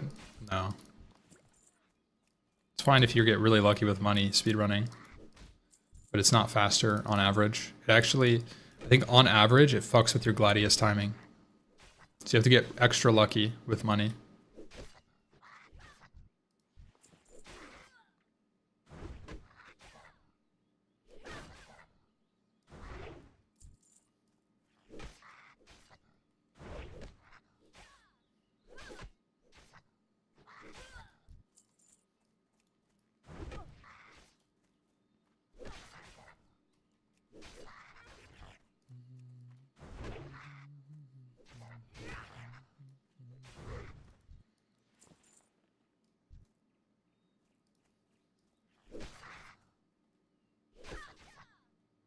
Battle shout for 2 macro. Yeah, it'll be better once it has rend and is. My macro is scuffed because I don't have rend. It's a cast sequence macro that I set up, so it should do rend first and then heroic strike after. Right now it's not. It doesn't have rend, so it's not using it at all. It's just auto attacking.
I imagine it would be nice to play D stance on this character, battle stance on the other character.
I'm muted.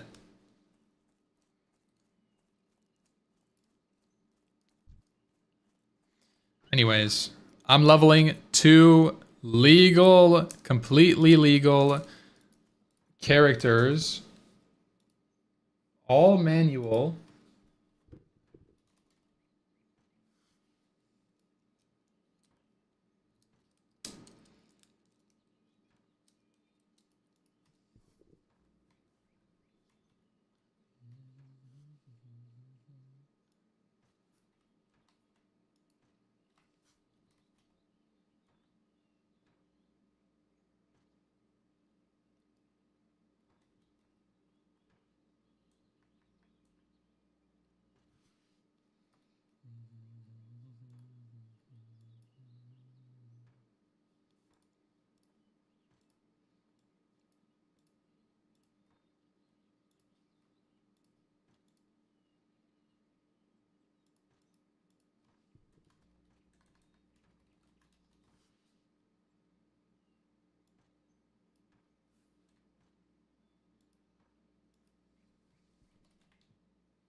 I Are you kidding me? I didn't have enough money to train Rend because I've been looting on this character.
Okay.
Oh my god.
It's kind of nice. MP3 is Liz, yeah.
Tags for BWL? No.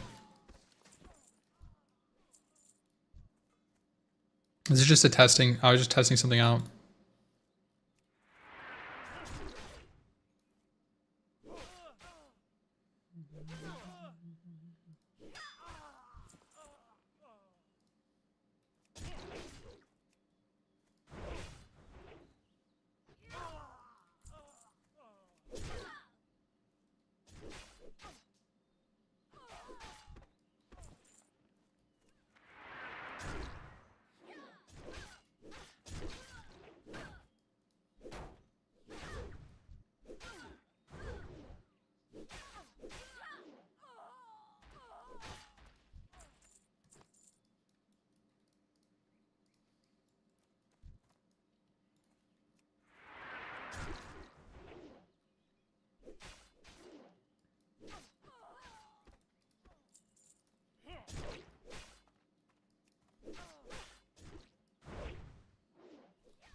Feels slower than solo?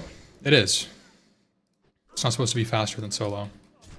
To consider that if I'm going to level a second character anyways, is it faster than doing it twice?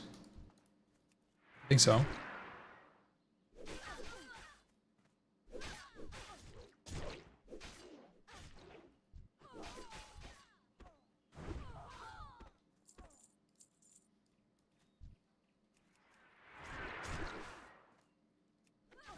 Yeah, this is hardcore.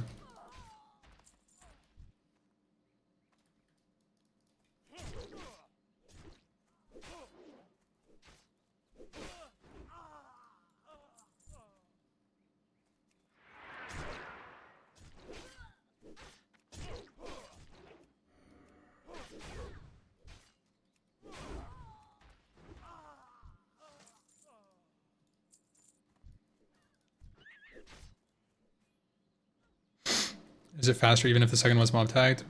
I think so.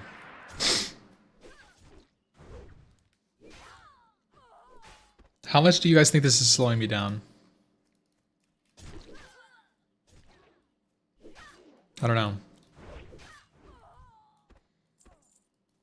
It's hard to tell. Probably like 60%. 50%? No, it's more than 50.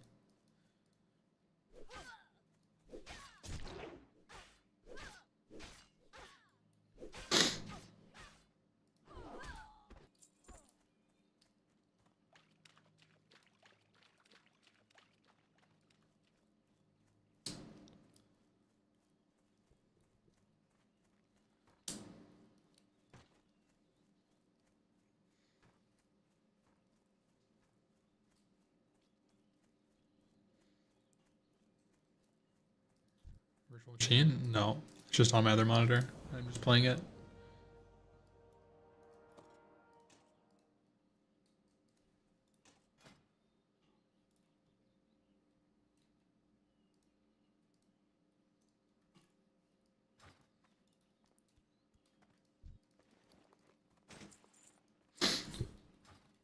I don't think it's actually slowing me down more than 50%, by the way. I spent about 10 minutes AFK on these characters, so I played for about 30 minutes at level 5. Normally, I think you exit level That's a 30% slow. Let's race 1 to 6. But 1 to 6 isn't a good metric because you're doing a lot of movement 1 to 6. Yeah. The issue isn't going to be the lower levels, it'll be the mid-level collection quests. No, it's not. It'll be completely fine. Just because, as long as there's enough mobs to kill, it's fine. You just do the quest. It doesn't matter if it takes an hour or 30 minutes or 20 minutes. As long as you're getting XP for doing it and you're...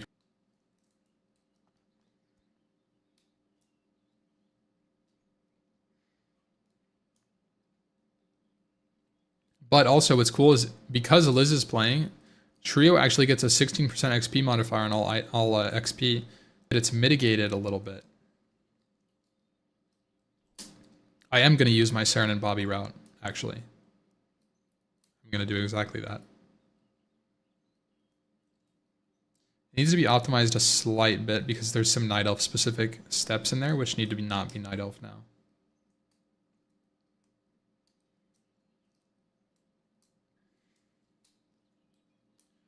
Saren doing front two?